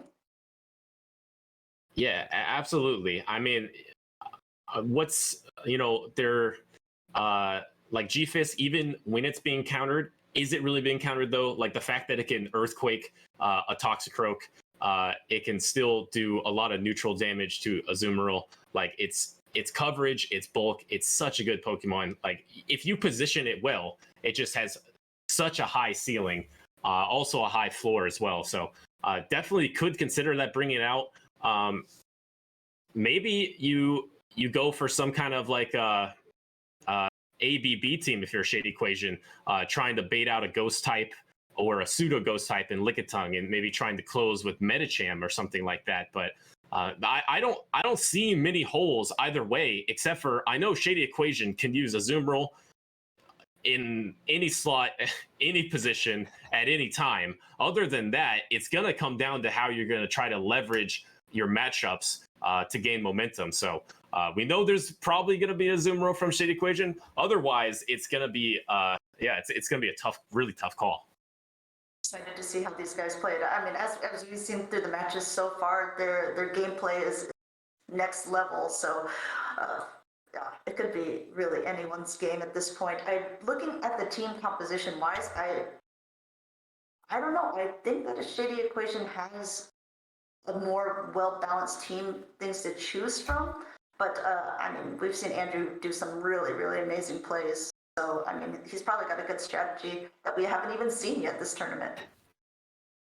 Yeah, they're both really, really incredible battles. They really know what they're doing, and it looks like we might be locking in to the matchups on the back end. So we'll be jumping into this first matchup in the finals of the elimination bracket. And again, whoever does win is going to go ahead and take on Lundberger in the grand finals to go on to become the Silph Arena World Champion, which again, absolute peak of the season. This only comes around once a year, that shot to get that World Championship badge. And speaking of badges, there is that trainer card badge that is flying around. It's not in the chat, so keep an eye out on the chat because that link very well may come again. A badge for your trainer card for taking part, spectating the World Finals 2021. So yeah, keep an eye out for that one because it presumably will be coming through again. But it looks like we're jumping into it. Take it away, Butters and Amanda. Oh man, we got the Medicham into the Toxicroak. 2 fighters that resist fighting. Very interesting matchup. The Medicham does have more bulk, can threaten with Psychics for super effective, and a swap before the Psychic into a Safe Swap Sableye met by that Umbreon. Wow, it's like the Shady Equation knew what Andrew was going to play. Kind of hard countering here. So if we remember correctly now, that Medicham has a Psychic built up. Toxicroak obviously also has a lot of energy. But properly blocking up this return here, and now just going to foul play it down. He does need to be wary about the Toxicroak coming back in, but as we kind of know, Toxicroak is a pseudo fighter in this with only counter as the fast move damage, and then the charge moves are to be that effective against the Umbreon. So the Umbreon technically still has some play. Yeah, absolutely. And as the next foul play is going in, the Sableye is going to go ahead and let that go.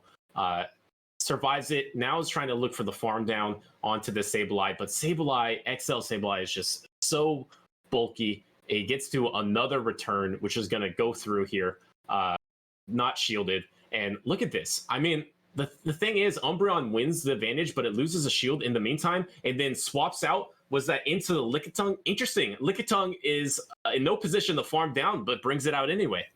Yeah. Wonder what. Okay, so this is kind of played right into the trap, maybe. He doesn't want the Toxicroak lined up against the Medicham anymore, and he knows that there's still some health left on the Umbreon, which the Toxicroak at this point can definitely take well. But yeah, Shady Equation didn't want this Lickitung to gain up any more against him before, so he's just going straight Psychics here. Will Andrew shield up this one?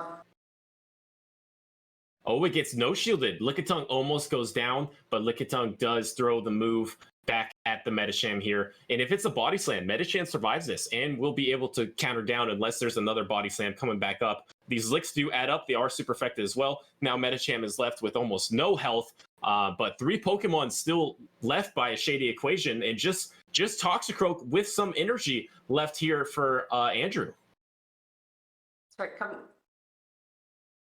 I'm not quite sure. Interesting play there, bringing out the Sableye, I believe, just to get countered down, and then straight ahead throwing the Mud Bomb, thinking that this Medicham was at an Ice Punch, but I believe it was 1 counter short. Right. Yeah, no, it's really going to be tough for Andrew to climb back from this. He does have Sludge, so I mean it's oh, wow. Wow. Just getting fancy here, catching the move onto the Umbreon, kind of demoralized.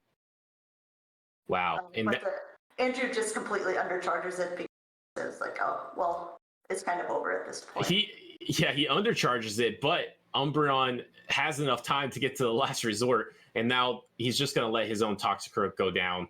Toxicroak goes down there. Shady Equation takes game number 1, it looks like. Wow. Bringing... You're being a little bit more wary maybe next time. Yeah, hopefully...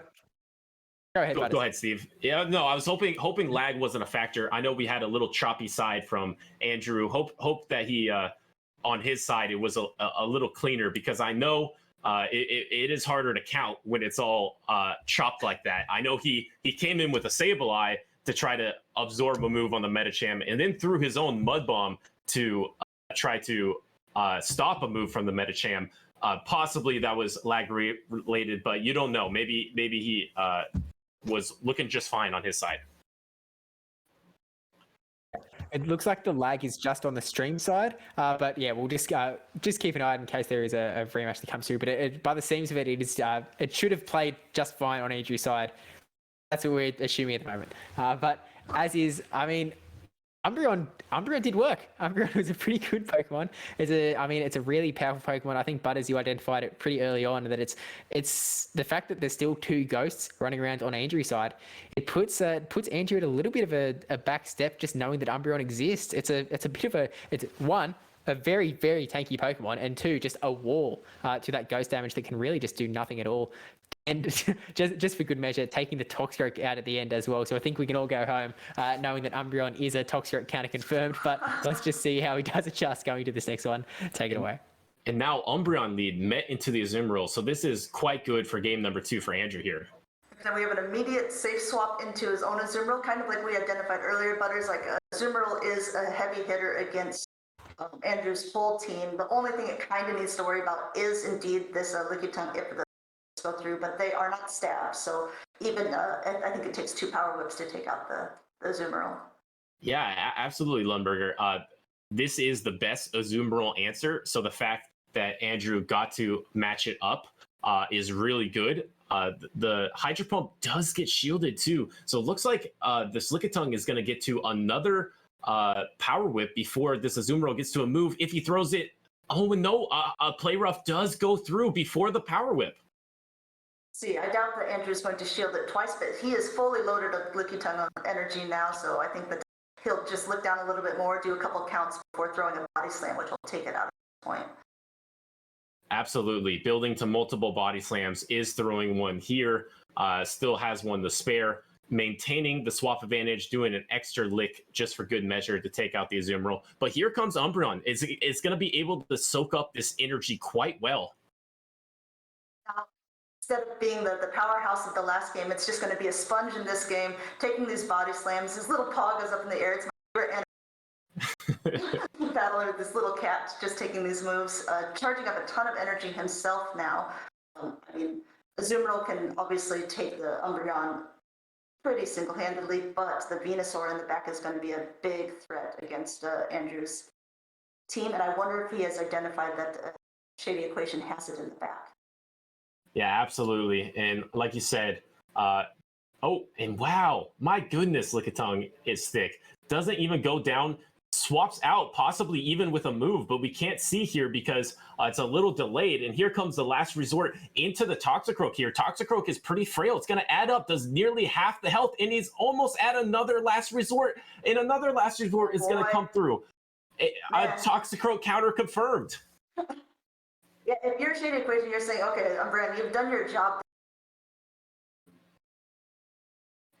The Azumarill, because it's not going to be able to do anything. I didn't see if he had enough energy to get to the Sludge Bomb, but a good, nope, just a Mud Bomb bait, but still better safe than sorry at this range, because now the Shady Equation really is in the driver's seat here. The only thing that's left is the Azumarill, and I mean, I think that he's already identified the player of Hydro Pump Azumarill, so the Venusaur is super safe against this. There's barely any health left on the Lickitung. Right. There's maybe a body slam on the Lickitung, but like you said, nothing to actually threaten the health of the Venusaur here. The Venusaur is hard walling this Azumarill. Probably is going to shield anyway. Yes, does shield anyway, but it will be shielding the Hydro Pump. It just can't do enough damage to this Venusaur to kill it. Even if you swap in on the Lickitung, I just don't think there's a way you can kill this Venusaur. Yeah, I was going to say that Andrew's switch timer just did come up, but it was, I think he kind of lost track of the counting there and just kind of saw the writing on the wall and didn't try to get a fancy swap or anything. And this body slam does go through. This is gonna hit the Venusaur, but this Venusaur is just gonna be able to vine whip its way. Nope. Frenzy Plant for good measure. That was part of the equation. And looks like a Shady Equation is taking another victory. I think that really he's the underdog of the tournament, but he was the one to watch. He's beat all of the legends except for Doonbug, and now he has a chance to play Doonbug in the finals. Can he beat him too? I mean, he really is. He's going to legend hunting. Yeah, I think it's quite incredible. Exactly right. They've gone through. They lost in that first round up against Dancing Rob. They were then matched up against Bibelicious, the EU Continental Champion. Beat them in the first round of the elimination bracket. Went ahead and beat Varney, the second highest ranked person in the tournament. Then went ahead and beat Dancing Rob in the rematch, taking out the fourth highest ranking person in this tournament. And then just going up against Andrew there, able to take it out with a clean 2-0. Again, another one of the 5 legends in this tournament and landing himself a spot in the grand finals. He's truly done incredibly well, and again, so much respect to this man. Like, he's seriously, I mean, just an incredible battler, to put it bluntly. I mean, so is Andrew. I mean, they both played incredibly well there. I think it really could have gone either way. I think Andrew and a Shady Equation have both really shown the last few rounds through this whole tournament that they are both incredibly strong battlers. They both really deserve the chance to have fought through this World Championship tournament, and I think they should both be proud. To be frank, but Butters, how do you kind of think that this journey's gone so far? This battle, this round, these two players fighting through some of the best battles in the world on the doorstep to the grand finals. I think this grand finals is like as good as it can be. Doonbug, known by many, I would say, like, has a reputation of being like the best in the world currently, in my opinion, with the run that Doonbug has been on. Just an top tier battler. And then a Shady Equation, just like you mentioned, like losing to Dancing Rob at the beginning, making his way all the way back to Dancing Rob, giving him his last dance. Apologies, Lundberger, for messing up that line before. Giving him his last dance, and then just going 2-0 after 2-0, and just taking down these opponents, starting Silph 6 months ago. What a story. What a finals it's about to be between Doonbug and a Shady Equation. I'm so excited for this. I think it's actually it's also really worth a Goliath versus, yeah. Sorry. No, go ahead, saying, exactly. It's like basically the lowest ranked person in the tournament versus the highest ranked player in the world. It's a David versus Goliath situation, and I'm not counting anyone out at this point. I mean, it's really, I mean, I have to say that Doonbug is fantastic. He's proven this time and time again. In the Silph Showdown earlier in the year, he 3-0'd every single opponent and not dropping one game until the very last round where he still won 2-1. I mean, like, this guy knows his matchups. He's been playing against the best players. He is calm and collected. I mean, like, if you're going to watch any showcase of any person, it's going to be Doonbug. I'm not surprised to see him in the finals at all. Yeah, and I think a Shady Equation is definitely not only going to be representing, we're actually going to see a double North American final. So North America has secured the World Championship for a second year in a row. PvPSteve going to be passing on to another North American. The question is just whether it's going to be the USA Doonbug or the Canadian A Shady Equation. A Shady Equation has actually been the only continental champion remaining this tournament for quite a few rounds now. I think Bar the Gamer was the other one who was knocked out a few rounds ago in the elimination bracket by Dancing Rob. Just before playing a Shady Equation in the previous round.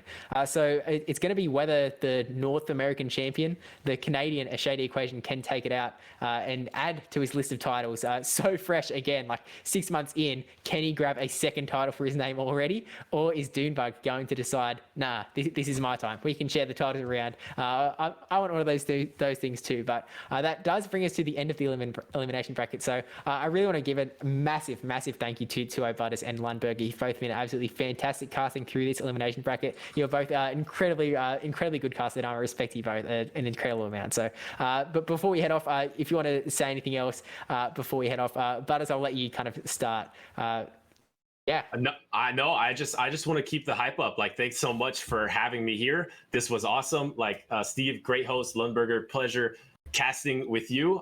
This was so fun, and we have such a cool final. So I just want to say thank you and stay tuned. I'm just going to echo that sentiment. It's been such a pleasure. I feel really honored to be among all these big names here on the casting side as well. And then just being able to have the opportunity to see such high level gameplay. I mean, I think that everyone's watching right now. It looks like there's over 1,500 people who are currently tuned into this on a Sunday. I mean, what a great turnout. I can't wait to see the end. Yeah, it's an absolutely huge event. And so thank you very much, both of you, for being a part of it, because it's been a really fun ride. But that will bring us to what may be the final best of three set in this entire tournament, or it may be the penultimate one, the second last. There's only one way to find out, though. A Shady Equation does have his work cut out for him. He's going to have to beat Doonbug twice. So it's not like just a one-off. These guys have to play each other once, and if a Shady Equation wins, he gets the World Championship. He has to win 2 best of threes in a row against Doonbug. So yeah, but best of luck to. First one, is it new bands, or is it the same bands for both rounds? I would imagine that it's new bands, but we can we'll hope to get a confirmation on that on the back end. I would think that's actually a very interesting sort of way to play it. Yeah, great question. Yeah. It does change things a lot. I mean, we saw the bands change from a Dancing Rob versus Shady Equation from the first to the second. So I definitely think there may be some different bands, assuming that a Shady Equation may be able to win that first round up against Doonbug, which, I mean, if Doonbug's able to stop it in the very first round and go undefeated in this tournament, then it's not even a question that needs to be answered. I mean, it's always possible. But yeah, with that said, we'll go ahead and... All right, enjoy the finals. Yeah. See you, everyone. All right, so we'll jump in now, and again, we're into the grand finals. There are 2 players left. One of these 2 battlers is going to become your Silph Arena 2021 Season 3 World Champion.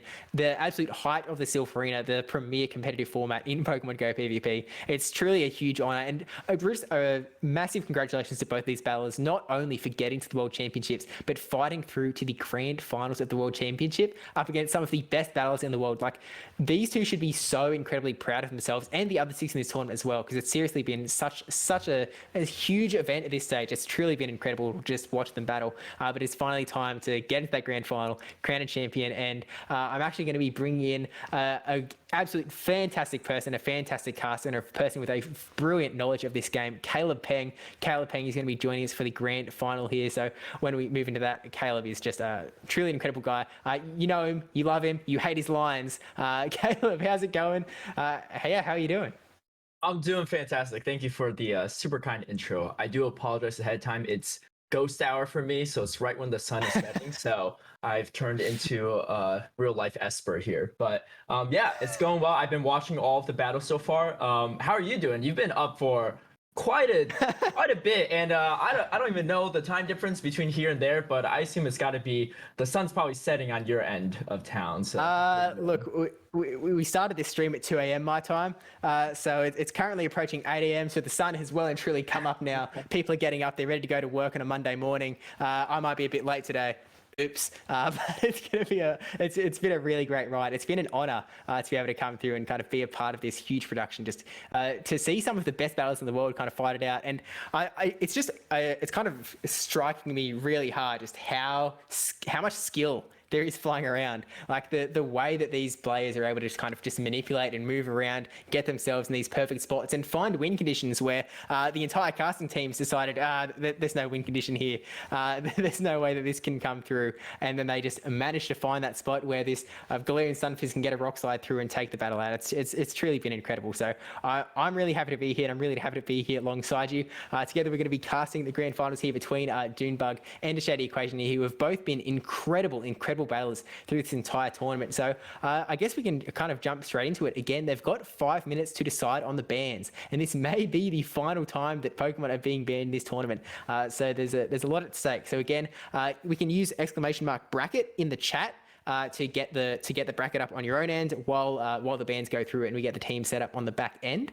But just doing a quick read through of Dunebug's team, we've got that Swampert, the Tropius, who I don't think has been unbanned yet in this tournament, the Scrafty, Alolan Marowak, Shadow Gardevoir, Galarian Stunfisk, Skarmory, and Lickitung going up against a Shady Equations team who I think we've seen 2 rounds in a row now with the Umbreon, the Azumarill, the Venusaur, Medicham, Shadow Abomasnow, which is a really powerful Pokemon, the Skarmory, the Jellicent, and the Galarian Stunfisk. So there's a lot going on. I do wonder if this may finally be time for Tropius to grace the skies now that there is a Skarmory hanging out on a Shady Equation side, or that could be reason to ban it. So looking at it straight away, I actually feel like Skarmory could be a pretty good contention to be banned from a Shady Equation side, doing pretty well up against that Charm, Shadow, Gardevoir. Actually, we don't even know if it's Charm yet. Gardevoir hasn't been able to come out either. It was banned the one round that it may have shown its face, but good against Gardevoir, good against Scrafty, good against Tropius. Definitely got some play against the other ones as well. Caleb, what are you kind of thinking taking a look at these teams?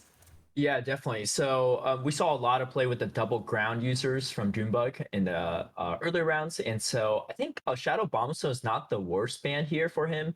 He does have that AWAC as well to really hard check it. But even with the Weather Ball nerf, it still does quite a bit of damage for that G-Fisk. And Dunebug has had a lot of success with the ground users today. So I could see that being a potential ban for him on his side. And then Shady Asian as well. Has some really solid matchups too, and so he has a Venusaur on his side, right? And so I believe that that might be a go-to ban for Dunebug. Dunebug's done a really great job of banning the grass and just bringing double grounds, and yeah, why not? I mean, it's so I think Shady Asian could play out his playbook too, and go for that ban as well. So. We'll see, but yeah, as you mentioned too, really great battlers here, and something you mentioned too is sometimes the casters not even be able to see the win con, and the benefit the casters have is they see the energy on both sides, they see the back lines, they see everything, and sometimes they still can't spot the win con. And for these players to spot the win con in the heat of the moment with only half the info on hand is truly impressive at times. So really impressive plays, and again, shout out to both these battlers. Me personally, they're both from North America, so I'm cool with any result, to be fair. But yeah, and I think especially with the Shady Asian as well, or the Shady Equation, now known as, someone that just got into Silph, someone that probably just got into GBL a little bit later in the group as well. So I don't know if he started GBL in season 1 or not, but I know that I don't think he PvP beforehand. So real testament to show that anyone could really become one of the top tier battlers in the world if you put in the time and effort and really study different matchups too. I think he tweeted out a long time ago that he watched a ton of King's streams and stuff to really learn a lot about the game too. And I think that's probably really helped him to get to the stage he's at right now. Yeah, I think it's a reminder that, I mean, first off, if you haven't joined the Silph Arena yet, I think it's pretty clear that you can join anytime and perform really well. So definitely get involved with Season 4 that is starting in October, so only a few weeks from now. But I think that it's testament a little bit to the fact that there are so many resources out there. Like, I mean, PvPoke, the absolute just go-to resource of all time that exists out there. If you haven't checked out PvPoke, you have to, because it's got all of the resources you could possibly need. It's not only got the rankings, it's got the movesets, it's got some battle simulators. You can do actual like physical battle training simulators in the site. It is truly a brilliant site, and there are so many things like that. There's content creators out there like CalebPeng, who are putting out absolutely fantastic content that can seriously help you up your game so much. So there's so much there to kind of pick yourself up, and I think a Shady Equation is just truly an inspiring player in the best of words. But it actually looks like the bans have been finalized between Dunebug and a Shady Equation. So Dunebug has gone ahead and banned the Azumarill and the Medicham, actually leaving the Venusaur on the table, while a Shady Equation has banned the Tropius and the Skarmory. And that's actually really interesting, because I was kind of expecting that a Shady Equation might try and stop Dunebug from using that the double ground strat. I suppose he was using double ground and a flyer earlier on, but by leaving both the Galarian Stunfisk and the Swampert on the table, you'd think they might be pretty powerful. But I wonder if Dunebug was potentially expecting those sorts of bans, and that's why he maybe left Venusaur running around, thinking that my mud might get banned, so maybe it isn't as important to remove Venusaur from the equation. Now Dunebug might be in a little bit of a rough spot in terms of that Venusaur, but you know, there's certainly still another 4 Pokemon on Dunebug's team that are still doing really well. And that G-Fisk, I mean, I think G-Fisk still against this lineup is a pretty strong Pokemon for Dunebug to bring in. But Caleb, what are you kind of seeing on these matchups as we get it up here? Yeah, so that Venusaur looks super scary.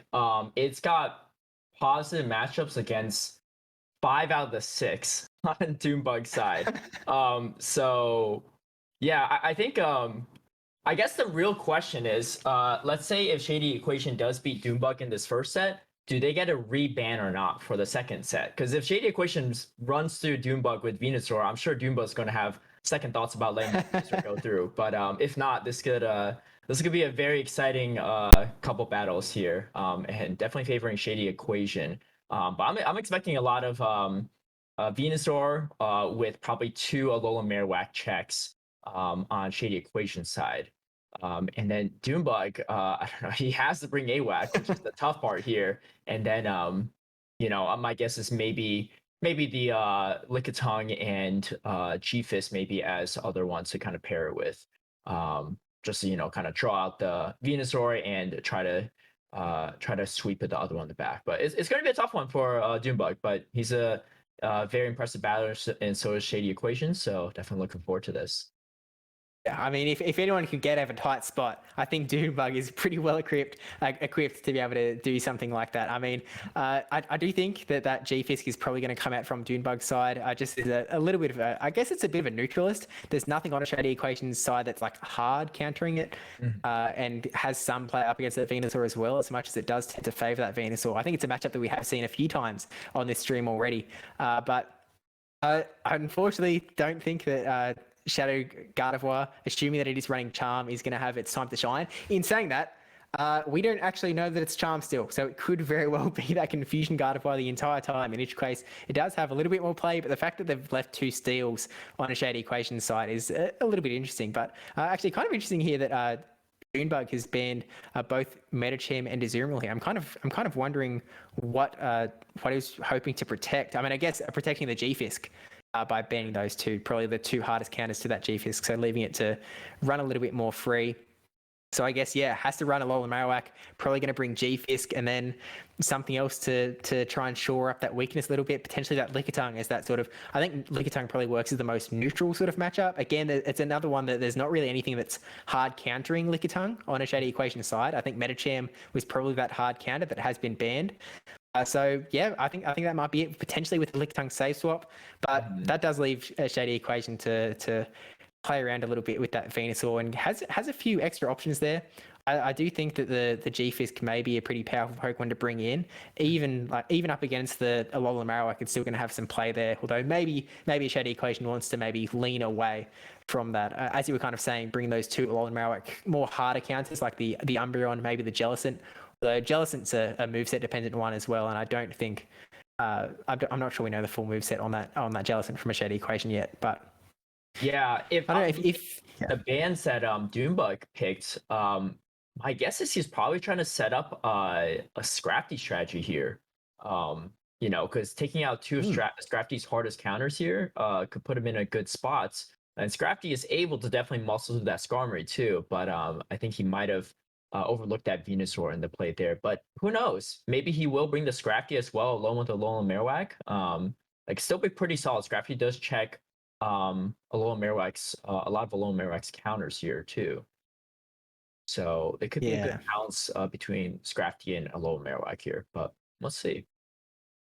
Yeah, there's one way to find out. It looks like they are starting to lock in on the back end, so we'll definitely see it pretty shortly going to the grand finals. Again, going to be crowning Silph Arena World Championship in the next, I guess, 2 to 6 battles. At some point in the next 2 to 6 battles, we are going to have a champion. We've seen a lot of 2-0s from both a Shady Equation and Doonbug, so I think this may be a case where we may see a 2-1 scenario going one way or the other, because they seriously are both incredibly battlers. Although, as we've kind of said, the Doonbug is definitely seeming to be at the disadvantage there straight away, but it looks like we are going to be jumping into it.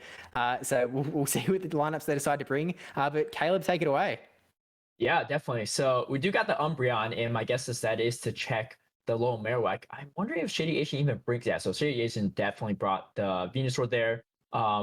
Pretty neutral matchup, but we do see on Doombug's side, we do have that Scrafty Alolan Marowak core that I was predicting earlier. So this is going to be an interesting one. Alolan Marowak's actually really powerful up against the Shady Equation's back line, the Skarmory Venusaur, and landing that Earthquake. I think Doonbug really just wants to take this Umbreon out as fast as possible. Yeah, definitely. Yeah, I think Shady Asian's gotta definitely start recognizing the scenario he's in, because he brought the Umbreon for the Alolan Marowak, and you gotta assume that Doonbug has a Alolan Marowak somewhere in the back here because he kind of needs it for the Venusaur. So with both Mons in the back being weak to Alolan Marowak, he probably has to preserve this Umbreon or go for some shields down play with Skarmory versus AWAC here. Yeah, it's going to be an interesting one for sure. After getting hit with the first Earthquake, it is going to put him in a tighter spots, but he did end up shielding the second one too. So able to kind of balance out the situation a bit. We are seeing GFIS's health get pretty low here with another foul play coming through, but Umbreon is not going to take this thing out with Snarls. I mean, now seeing the swap out into Skarmory, so Skarmory would have been able to soak up all of the energy from the Stunfisk, but keeping it for later and maybe baiting out that Marowak. So this is not a great spot for Skarmory to be in, because it is at the shield disadvantage and it's going to take a lot of damage from these fire spins, but may be able to pressure a shield out of this Marowak, or it's actually quite possible that Doonbug kind of lets a lot of the damage come through onto this Marowak, knowing that Umbreon is kind of ready to go to come take it out, and he is letting this come through. So I think that might be what he's kind of identifying. The Brave Bird is really going to hurt there. Wow. But see, you'd kind of want to keep that Marowak for the Venusaur, but I guess you've got Scrafty that's still going to have some play, especially when you've got the 2-0 shield advantage. Yeah, this is going to be a really interesting matchup too. I think we're going to have to see how the shielding goes, but this looks pretty solid for Doombug at the moment. So he is going to throw Shady Asian is just going to throw a blind foul play, unfortunately, at the Scrafty, and Doombug correctly decides to no shield this. This definitely puts him in a tight spot too. I don't know if Shady Asian needed to rush that foul play so much. The only thing he really has a fear right off the bat from fast move damage is just that Gardevoir, but besides that, you know, I think he could have been a little more patient there with the last return. But it's going to be an interesting one for sure. Doombug choosing not to bait at all and going straight for the foul play. I kind of like it, and Shady Asian kind of has to hope he's baiting, otherwise he's in a tough spot, and he unfortunately lets the foul play go. Definitely rough, and now going for the power punch as well, really trying to pressure that last shield out of a Shady Equation here and putting Scrafty in a pretty powerful spot here. No shield there, gonna let it come through. But Venusaur, this Frenzy Plant can get shielded up, and then Scrafty is just gonna be able to. It looks like a Shady Equation might have just given up at that point. Knew that the game was lost. It just really well played by Doombug there too. I think it would have been an interesting matchup too. So, you know, as deadly as this Venusaur is, at the same time, this Scrafty could be very deadly as well for Doombug if it's not lined up into the Venusaur. So I could definitely see how this matchup is not as one size as I thought it would be. I guess that's what I'm about to say. So I mean, yeah. So I identified the fact that the two bands, the Azumarill and the Metacham, were kind of potentially really helping out the Scrafty, taking the two hardest counters off the board. So I think a Shady Equation does kind of really have to respect that Scrafty going to this next game, and maybe shore himself up a little bit. Maybe was going a little bit too hard. I mean, even though Alolan Marowak didn't end up taking out the Venusaur as well as the Skarmory, it still did a really nice job there, and was still a very powerful Pokemon that I think it still could go wrong for Doonbug if that Marowak got itself in a worse spot. Say that Marowak got itself locked up against an Umbreon earlier on in the match, then it could have been, it could be a lot rougher. So I don't think it necessarily means that Doonbug is like in the dominating spot now, but with that Scrafty in tow, it definitely does give him a lot of power. Going against the Shady Equations team, and one that might have to be beaten by committee a little bit of fast swaps and energy going all over the place. But with that in mind, how do you kind of do you see either of these lineups sort of changing? Because they both seemed like they could do the job, but it's hard. Yeah, have we seen the moveset on Jellicent yet? I don't think so. Right? I don't think Jellicent's appeared.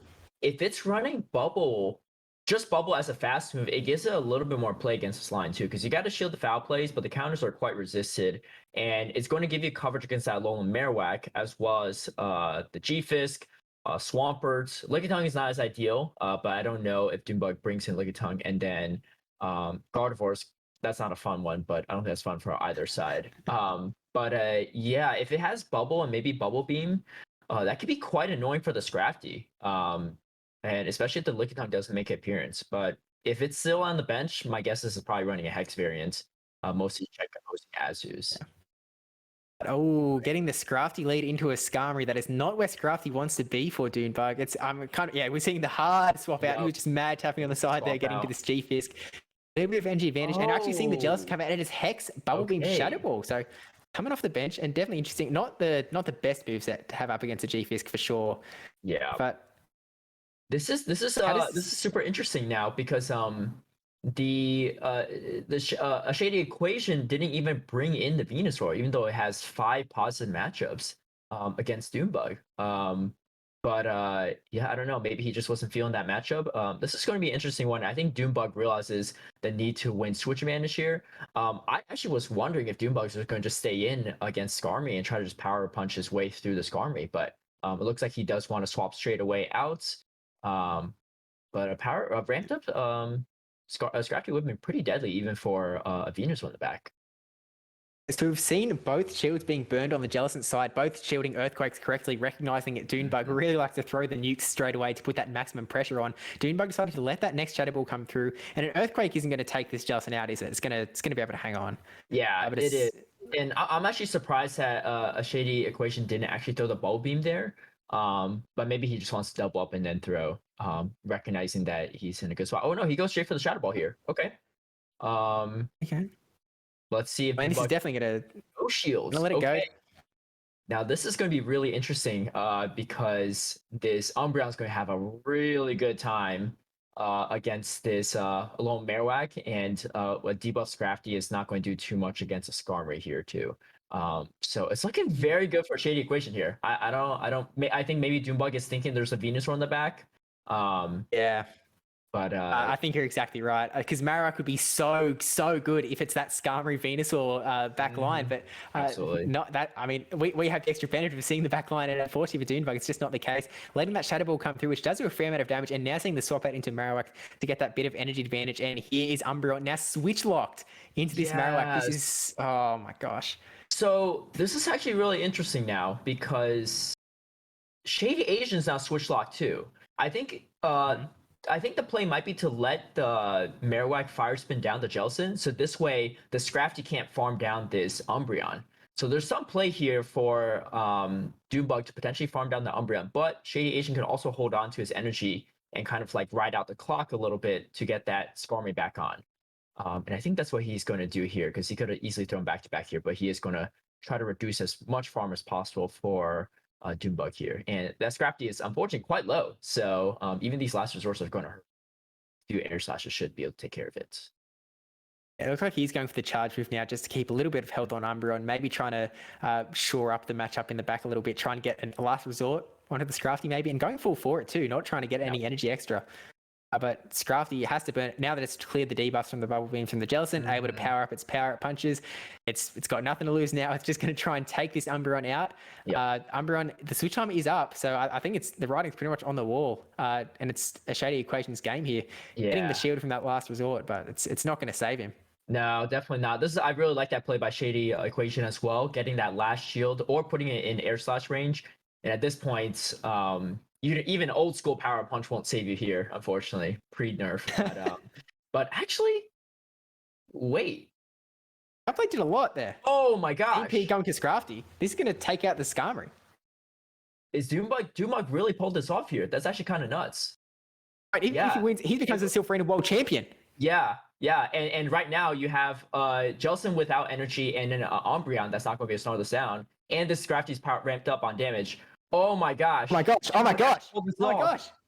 He did it. Wow. No way. What a play. Way. What a play by Doombug. And again, a situation where the casters have more info and still finding the win con somehow. Going for that double foul play there against a team that is super strong. Actually, just the Venus were mainly strong against the Scrafty. But wow, huge congratulations to Doombug. That was a quick final round there. I feel like I just got in this chair to start casting, but I'm cool with that too. I know this means you probably won't miss too much of work at least. So here we are. Oh my gosh! But wow, Doombug, seriously, look, he played so incredibly clean. He didn't drop a single round there, going for the full 4-0. And I mean, we really thought the writing was on the wall. I mean, the Scrafty, the Umbreon got locked in against the Alolan Marowak. That's a really rough spot to be in. Mm-hmm. And I guess just able to come out and get enough energy on that Scrafty, on the Umbreon, sorry. No, on the Scrafty. Maybe you were right that the swap wasn't as necessary. You maybe would have preferred to let it farm you all the way down, let the Jellicent farm all the way down. And then come in with the Skarm. I mean... Yeah, that was wild. I think Shady Equation definitely need to bring that Venusaur because that's so many good matchups there. But again, that AWAC was definitely scary from game one. And I think Doombug's strategy paid off, banning the Medicham and Azu to set up the Scrafty for late game play. You know, Scrafty even against Venusaur we saw in game one, still very, very solid. Yeah, absolutely nuts. But yeah, what a run by Doombug too. I think he lost a total of one battle maybe, and he tied another one with Andrew and just 2-0'd the entire way through against one of the best battlers from around the world. Yeah. And that loss was also on a rematch. Yes. So it was originally looking like it was going to be Doombug's game. So it was possible that Doombug came through with exactly 0 wins, which actually means that with Doombug becoming the 2021 world champion, not only bring it 2 times in a row to North America, not only bring it 2 times in a row to USA, but also bring it 2 times in a row to Mesa Gaming. Mesa Gaming now actually holding 2 world championships on their belt. That is, stocks are rising right now. And the Doombug Speed Chief combo is an incredibly powerful one. That's a really just I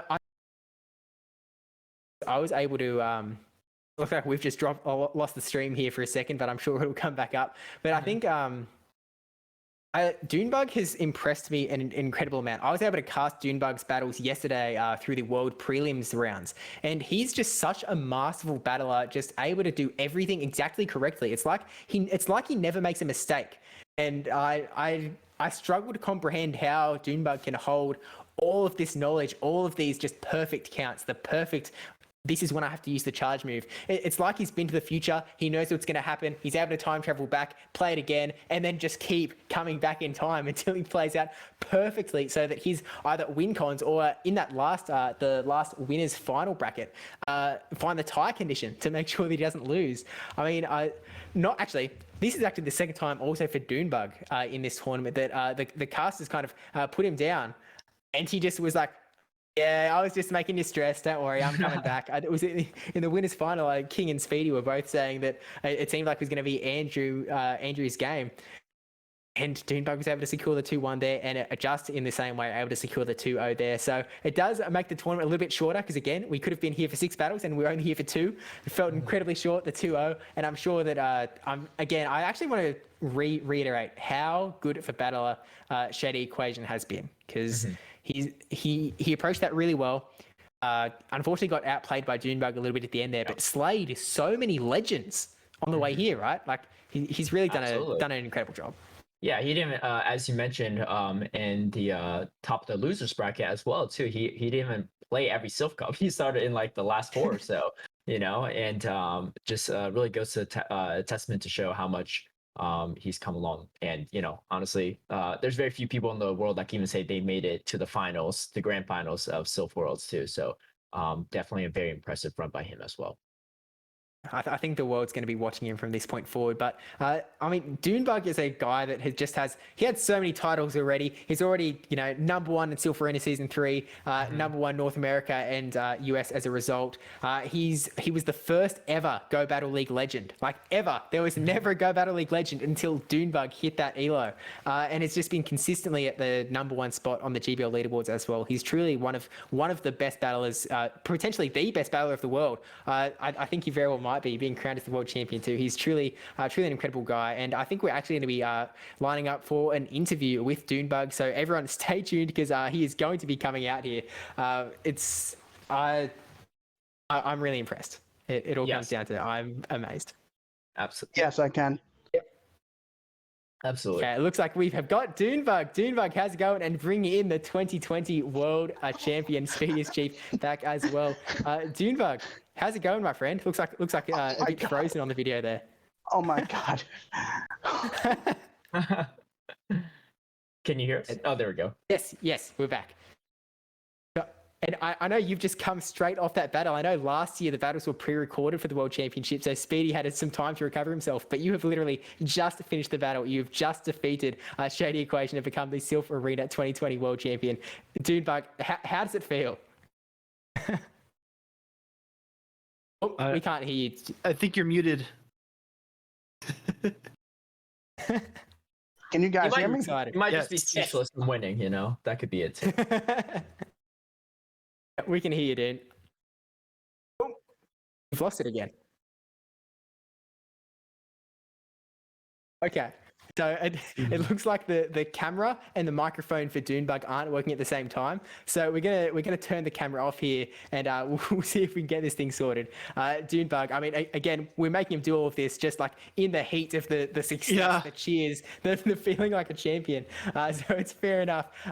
We'll get this sorted. Don't worry, guys. We'll get there in the end. But seriously, Speedy's Chief. You've just seen this grand final from Doonbug. How does it feel to watch the fellow Mesa teammate join you in the world champion corner? Yeah, well, I just have to tell you, the battles at the very end, he just looked cool as a cucumber, right? He's able to come in there, do the power-up punch, farm down the Umbreon, and then land those foul plays to win. And it looks so calm and collected. But the man behind the phone, you could see he still has the jitters. He's still human, chat. All right, don't worry. Doonbug is not a program. He's still human, and we see he's very overwhelmed. I definitely know the feeling. Just jitters all around. Dude, congratulations. And I want to hear from you. I want to hear what's going on in your brain. I think everybody in chat actually is very curious how you got to this stage here. So my plan going into today was I initially had Umbreon and Jellicent on my team. After talking it over with some of my major teammates, I decided to switch out Umbreon Jelly for Scrafty and Shadow Gardevoir. And the reasoning for adding Shadow Gardevoir was to use as a bait for people to ban. Master play. Especially if they saw your run through the world prelims when you just use that thing to a T. Definitely a scary prospect for people to come up against. So definitely a really smart play there. But yeah. Yeah, exactly. It would give people it would make people be like, oh, I don't want to face this thing. Mm-hmm. Exactly right. Dude, can you talk us through that last match? When you saw the Skarmory come out, did you just think it was over, or did you still see that narrow win condition there? I knew I could still win that. If I get enough power on Scrafty and land 2 foul plays, boom, it's over. because I know Scrafty was really strong there, Yeah, so Steve and I were especially if talking it got a little- energy. Right. And Steve and I were talking a little bit about your bans too, and it looked like you were banning to Azu and Medicham to set up for like a Scrafty sweep in the finals, and it looked like that's kind of how it And played out. GFist. And GFist, yes. So and you brought both to both matchups. So I think that was a really smart strategy, and then obviously having to bring that AWAC too for the Venus. Because I knew like everything else, Scrafty could beat up a shield. Yeah, definitely. And GFist can grab those shields for you too. So really solid strategy there. Exactly right. Looks like Dune, I became MissMystic for a second there. just for a moment, Dune, can you talk us through your tournament experience? So, as we just mentioned, you are obviously human behind the cam. Everything looks so fluid with your gameplay. You're just so dominant. Did you have any opponents that really stood out to you, or any moments that really stuck in your head in this tournament? Yeah, being matched up in the first round against Ventusky.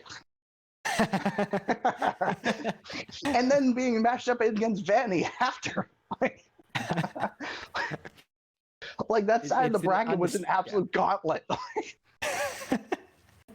It was a case where all four of you, the Continental Challengers, were able to defeat the Continental Champions. So you ended up with the winners bracket being just full of some of the highest ranked battles. I think it was the momentum from the past week.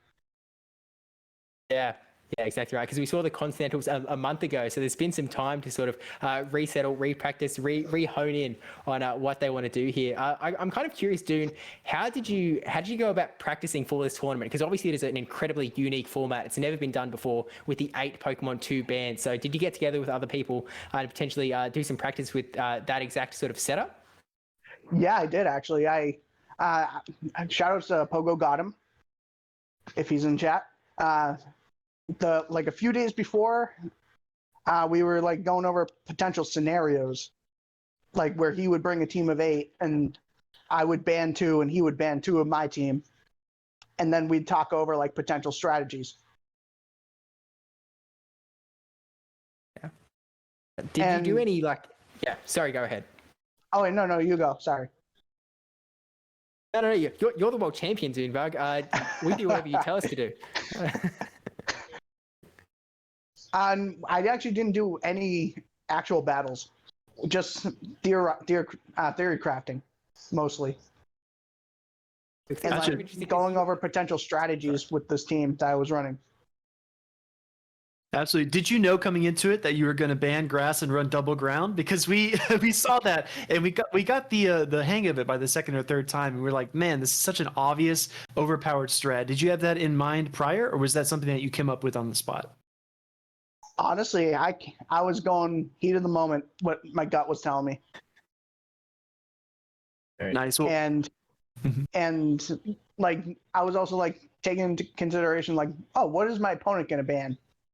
Like that's because you got to think about that too. And then if you think they're going to ban something, then you go ahead and ban something that will be strong with those bans.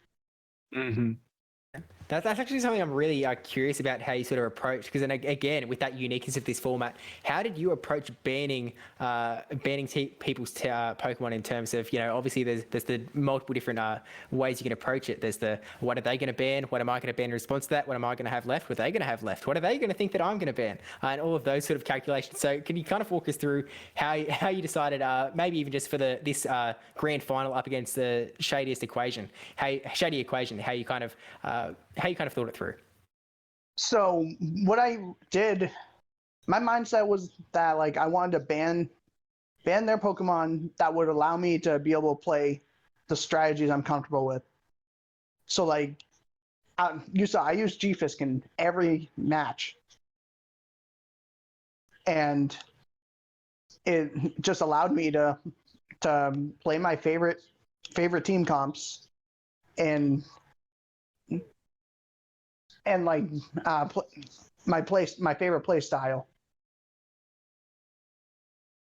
Definitely. And also, this is definitely a first too, having the Silph World Champion also ranked global in end of season rankings as well in #1 spot too. honestly, I don't know what more you can win at this point, but that's a huge testament too. And so, talk us a little bit about maybe the consistency. I guess it's not easy to win consistently throughout the year and maintain that number one spot, but then also go through a gauntlet of top tier players into Worlds as well and win that too. I think it's all about practice, practice, practice. That's one thing I've always said to new battlers that ask for advice. And I always tell them, practice as much as possible, because that is how you get better.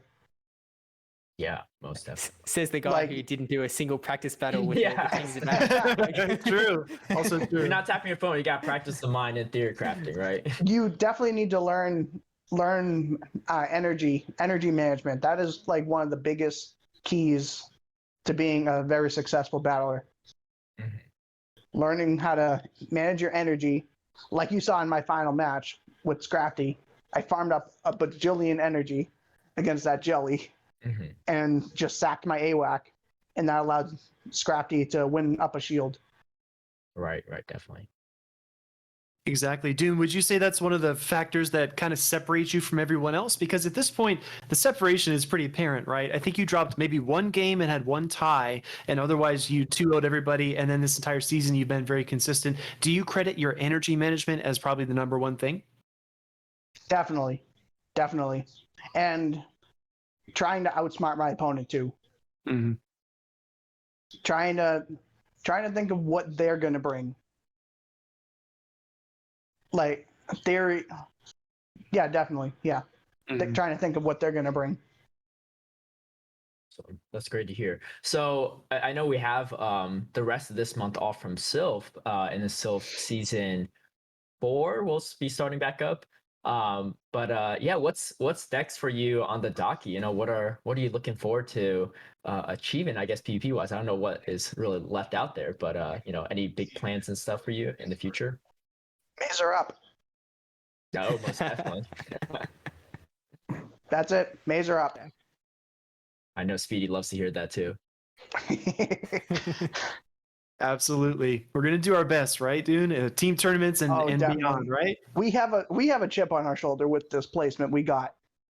Mm-hmm. We're out to prove something in Silph factions, and you proved a lot today, Dune. I just couldn't think of a more dominant way to close out this season. Man, number one ranking. I'm still in disbelief. I'm. This is gonna take so long to soak in. You earned it, man. You absolutely earned it. Even though I was basically number one the whole season, I still had doubts about myself, and if I could perform well in this type of tournament. Well, I think everyone does, right? Because you don't know how you're going to respond until you're there. And like you said, you went with your gut. You went with what you felt was right, and you trusted your instincts. Can you give maybe a little advice to people who are doing a tournament for the first time? What if they do a tournament for the first time and they're paired against Dunebug? What do you tell them? Oh no. Hope Dunebug. I would. I would say that I hope I'm happy to use this as a learning experience for you. I want to help other battlers become the best they can be. Love it. I love the mindset. Well, Absolutely. And if you're new to Silph sorry. and you get a chance to battle Dunebug, that's a fantastic learning experience, regardless of if you end up winning or not, too. But yeah, take it as a good learning opportunity no matter what. I mean, also, actually, little bit of a bonus. I know last season they did it. I can only assume they're going to do it this season as well. If you played one of the continental champions, you got a badge for your Silph trainer card if you ended up facing them in a Silph tournament. So maybe they're going to have to shell out an extra one for facing the world champion Dunebug here. So at least that person who is battling in their first ever Silph tournament will get a nice little thing for their trainer card, right? Yes. And I would hope it would be able to be in person too. I would love to meet new people. Mm-hmm. Yeah, definitely. Yeah, that real life in person tournament experience is pretty much hard to replace too. I think Silph's done a great job with the remote tournaments, and especially being definitely adapting to the new environment. But yeah, definitely looking forward to down the road when we could do all this in person again too.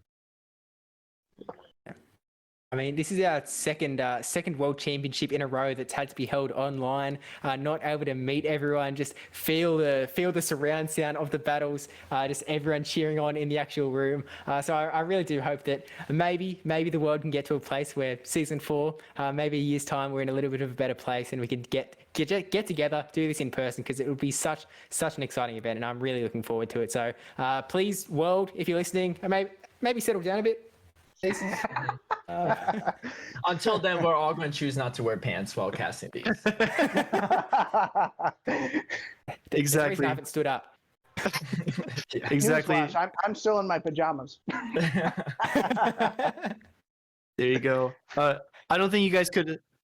I don't think you guys could have said it better, Dune. When the phone goes off, when the stream ends, you're by yourself, and that's just the virtue of the pandemic currently. But I hope you feel the love. I hope you feel the support of everyone around you. I know that coming from the in-persons, everyone around you cheering, everybody's cheering for you. They're just a little bit too far away to hear. So I hope you feel the love, Dune. You really just crushed it, and you said everything with your gameplay today. Thank you guys so much. Can I do some shout outs? Absolutely. Yes, So, shout out to the server that gave me my start, Boston PvP Arena and Northeast Battlers. That's where I started my PvP career, and I will never forget you guys. And thank you guys so much for all the practice battles we did in season 1, season 2, and ever since Silph has started. I love you guys so much. And to my Mazer teammates, you guys are the best team I could have asked for.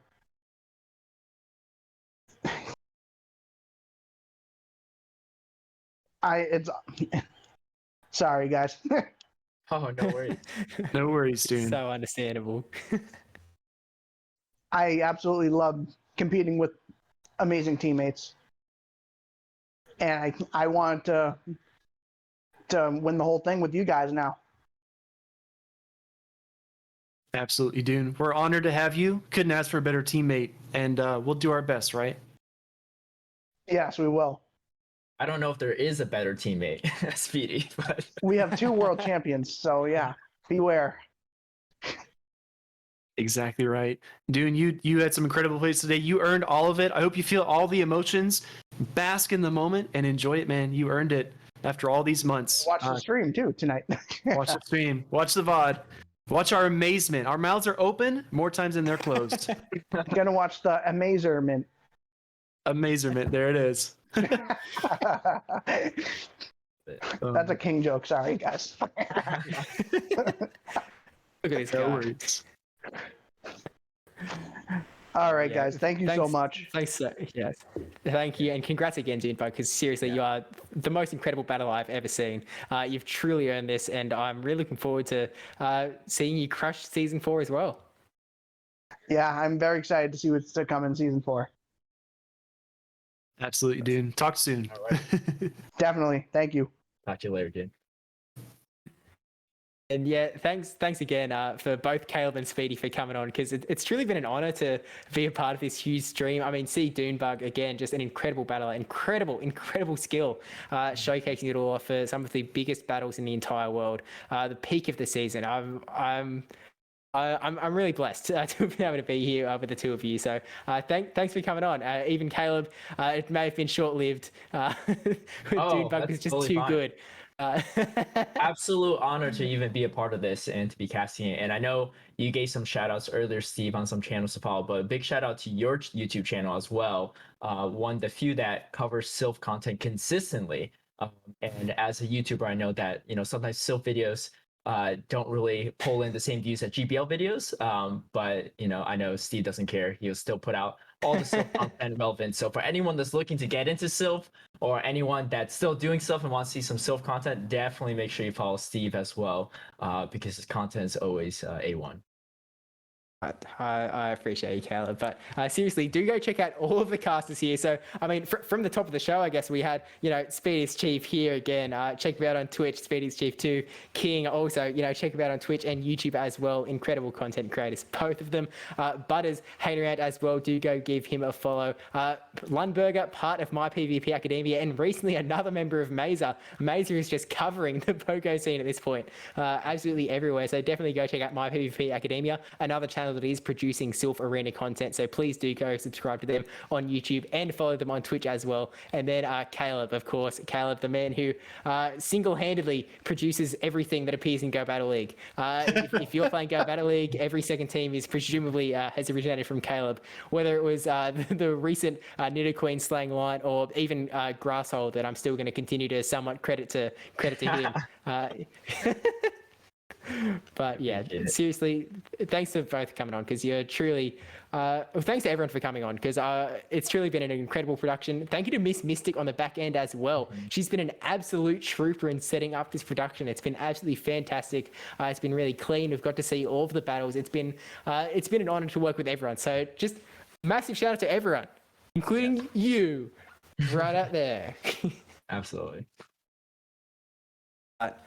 Yeah, thanks everyone for coming out, for watching. This has been the Silph Arena 2021 Season 3 World Championships. We have now crowned Doonbug as the world champion, and I'm really looking forward to seeing what the future holds. So thanks everyone for coming out. Thanks for everyone for coming on. I think we're actually now going to pass it off to a special message from someone, potentially. Maybe. Ooh. I don't even know what this is about. Yes, we can. But it will be coming very shortly. But yeah, seriously, also drop the Silph Arena channel a follow if you haven't already, because this channel is putting out the FSPN streams showing off Silph factions. Has been happening every 2 weeks, and I think there should be another stream next week as well. So Silph Arena is going to be putting out a lot more content going forward, and it's been a fun to be a part of it. I know Speedy and I got to do the North America faction stream a few weeks ago, and it was a lot of fun. So do definitely follow so you can check all of that out going forward while we get this all set up on the back end. And it looks like we're getting the factions link is in the chat below. So if you're going to go check that out, do get involved with factions, because this is a lot of fun. I think we're 3 weeks away from finishing out this cycle. Okay. So we can hear you. Excellent. I'm ready whenever you are. All right. So we'll pass it on. Thanks everyone so much for being a part of it, and we'll see you in Season 4.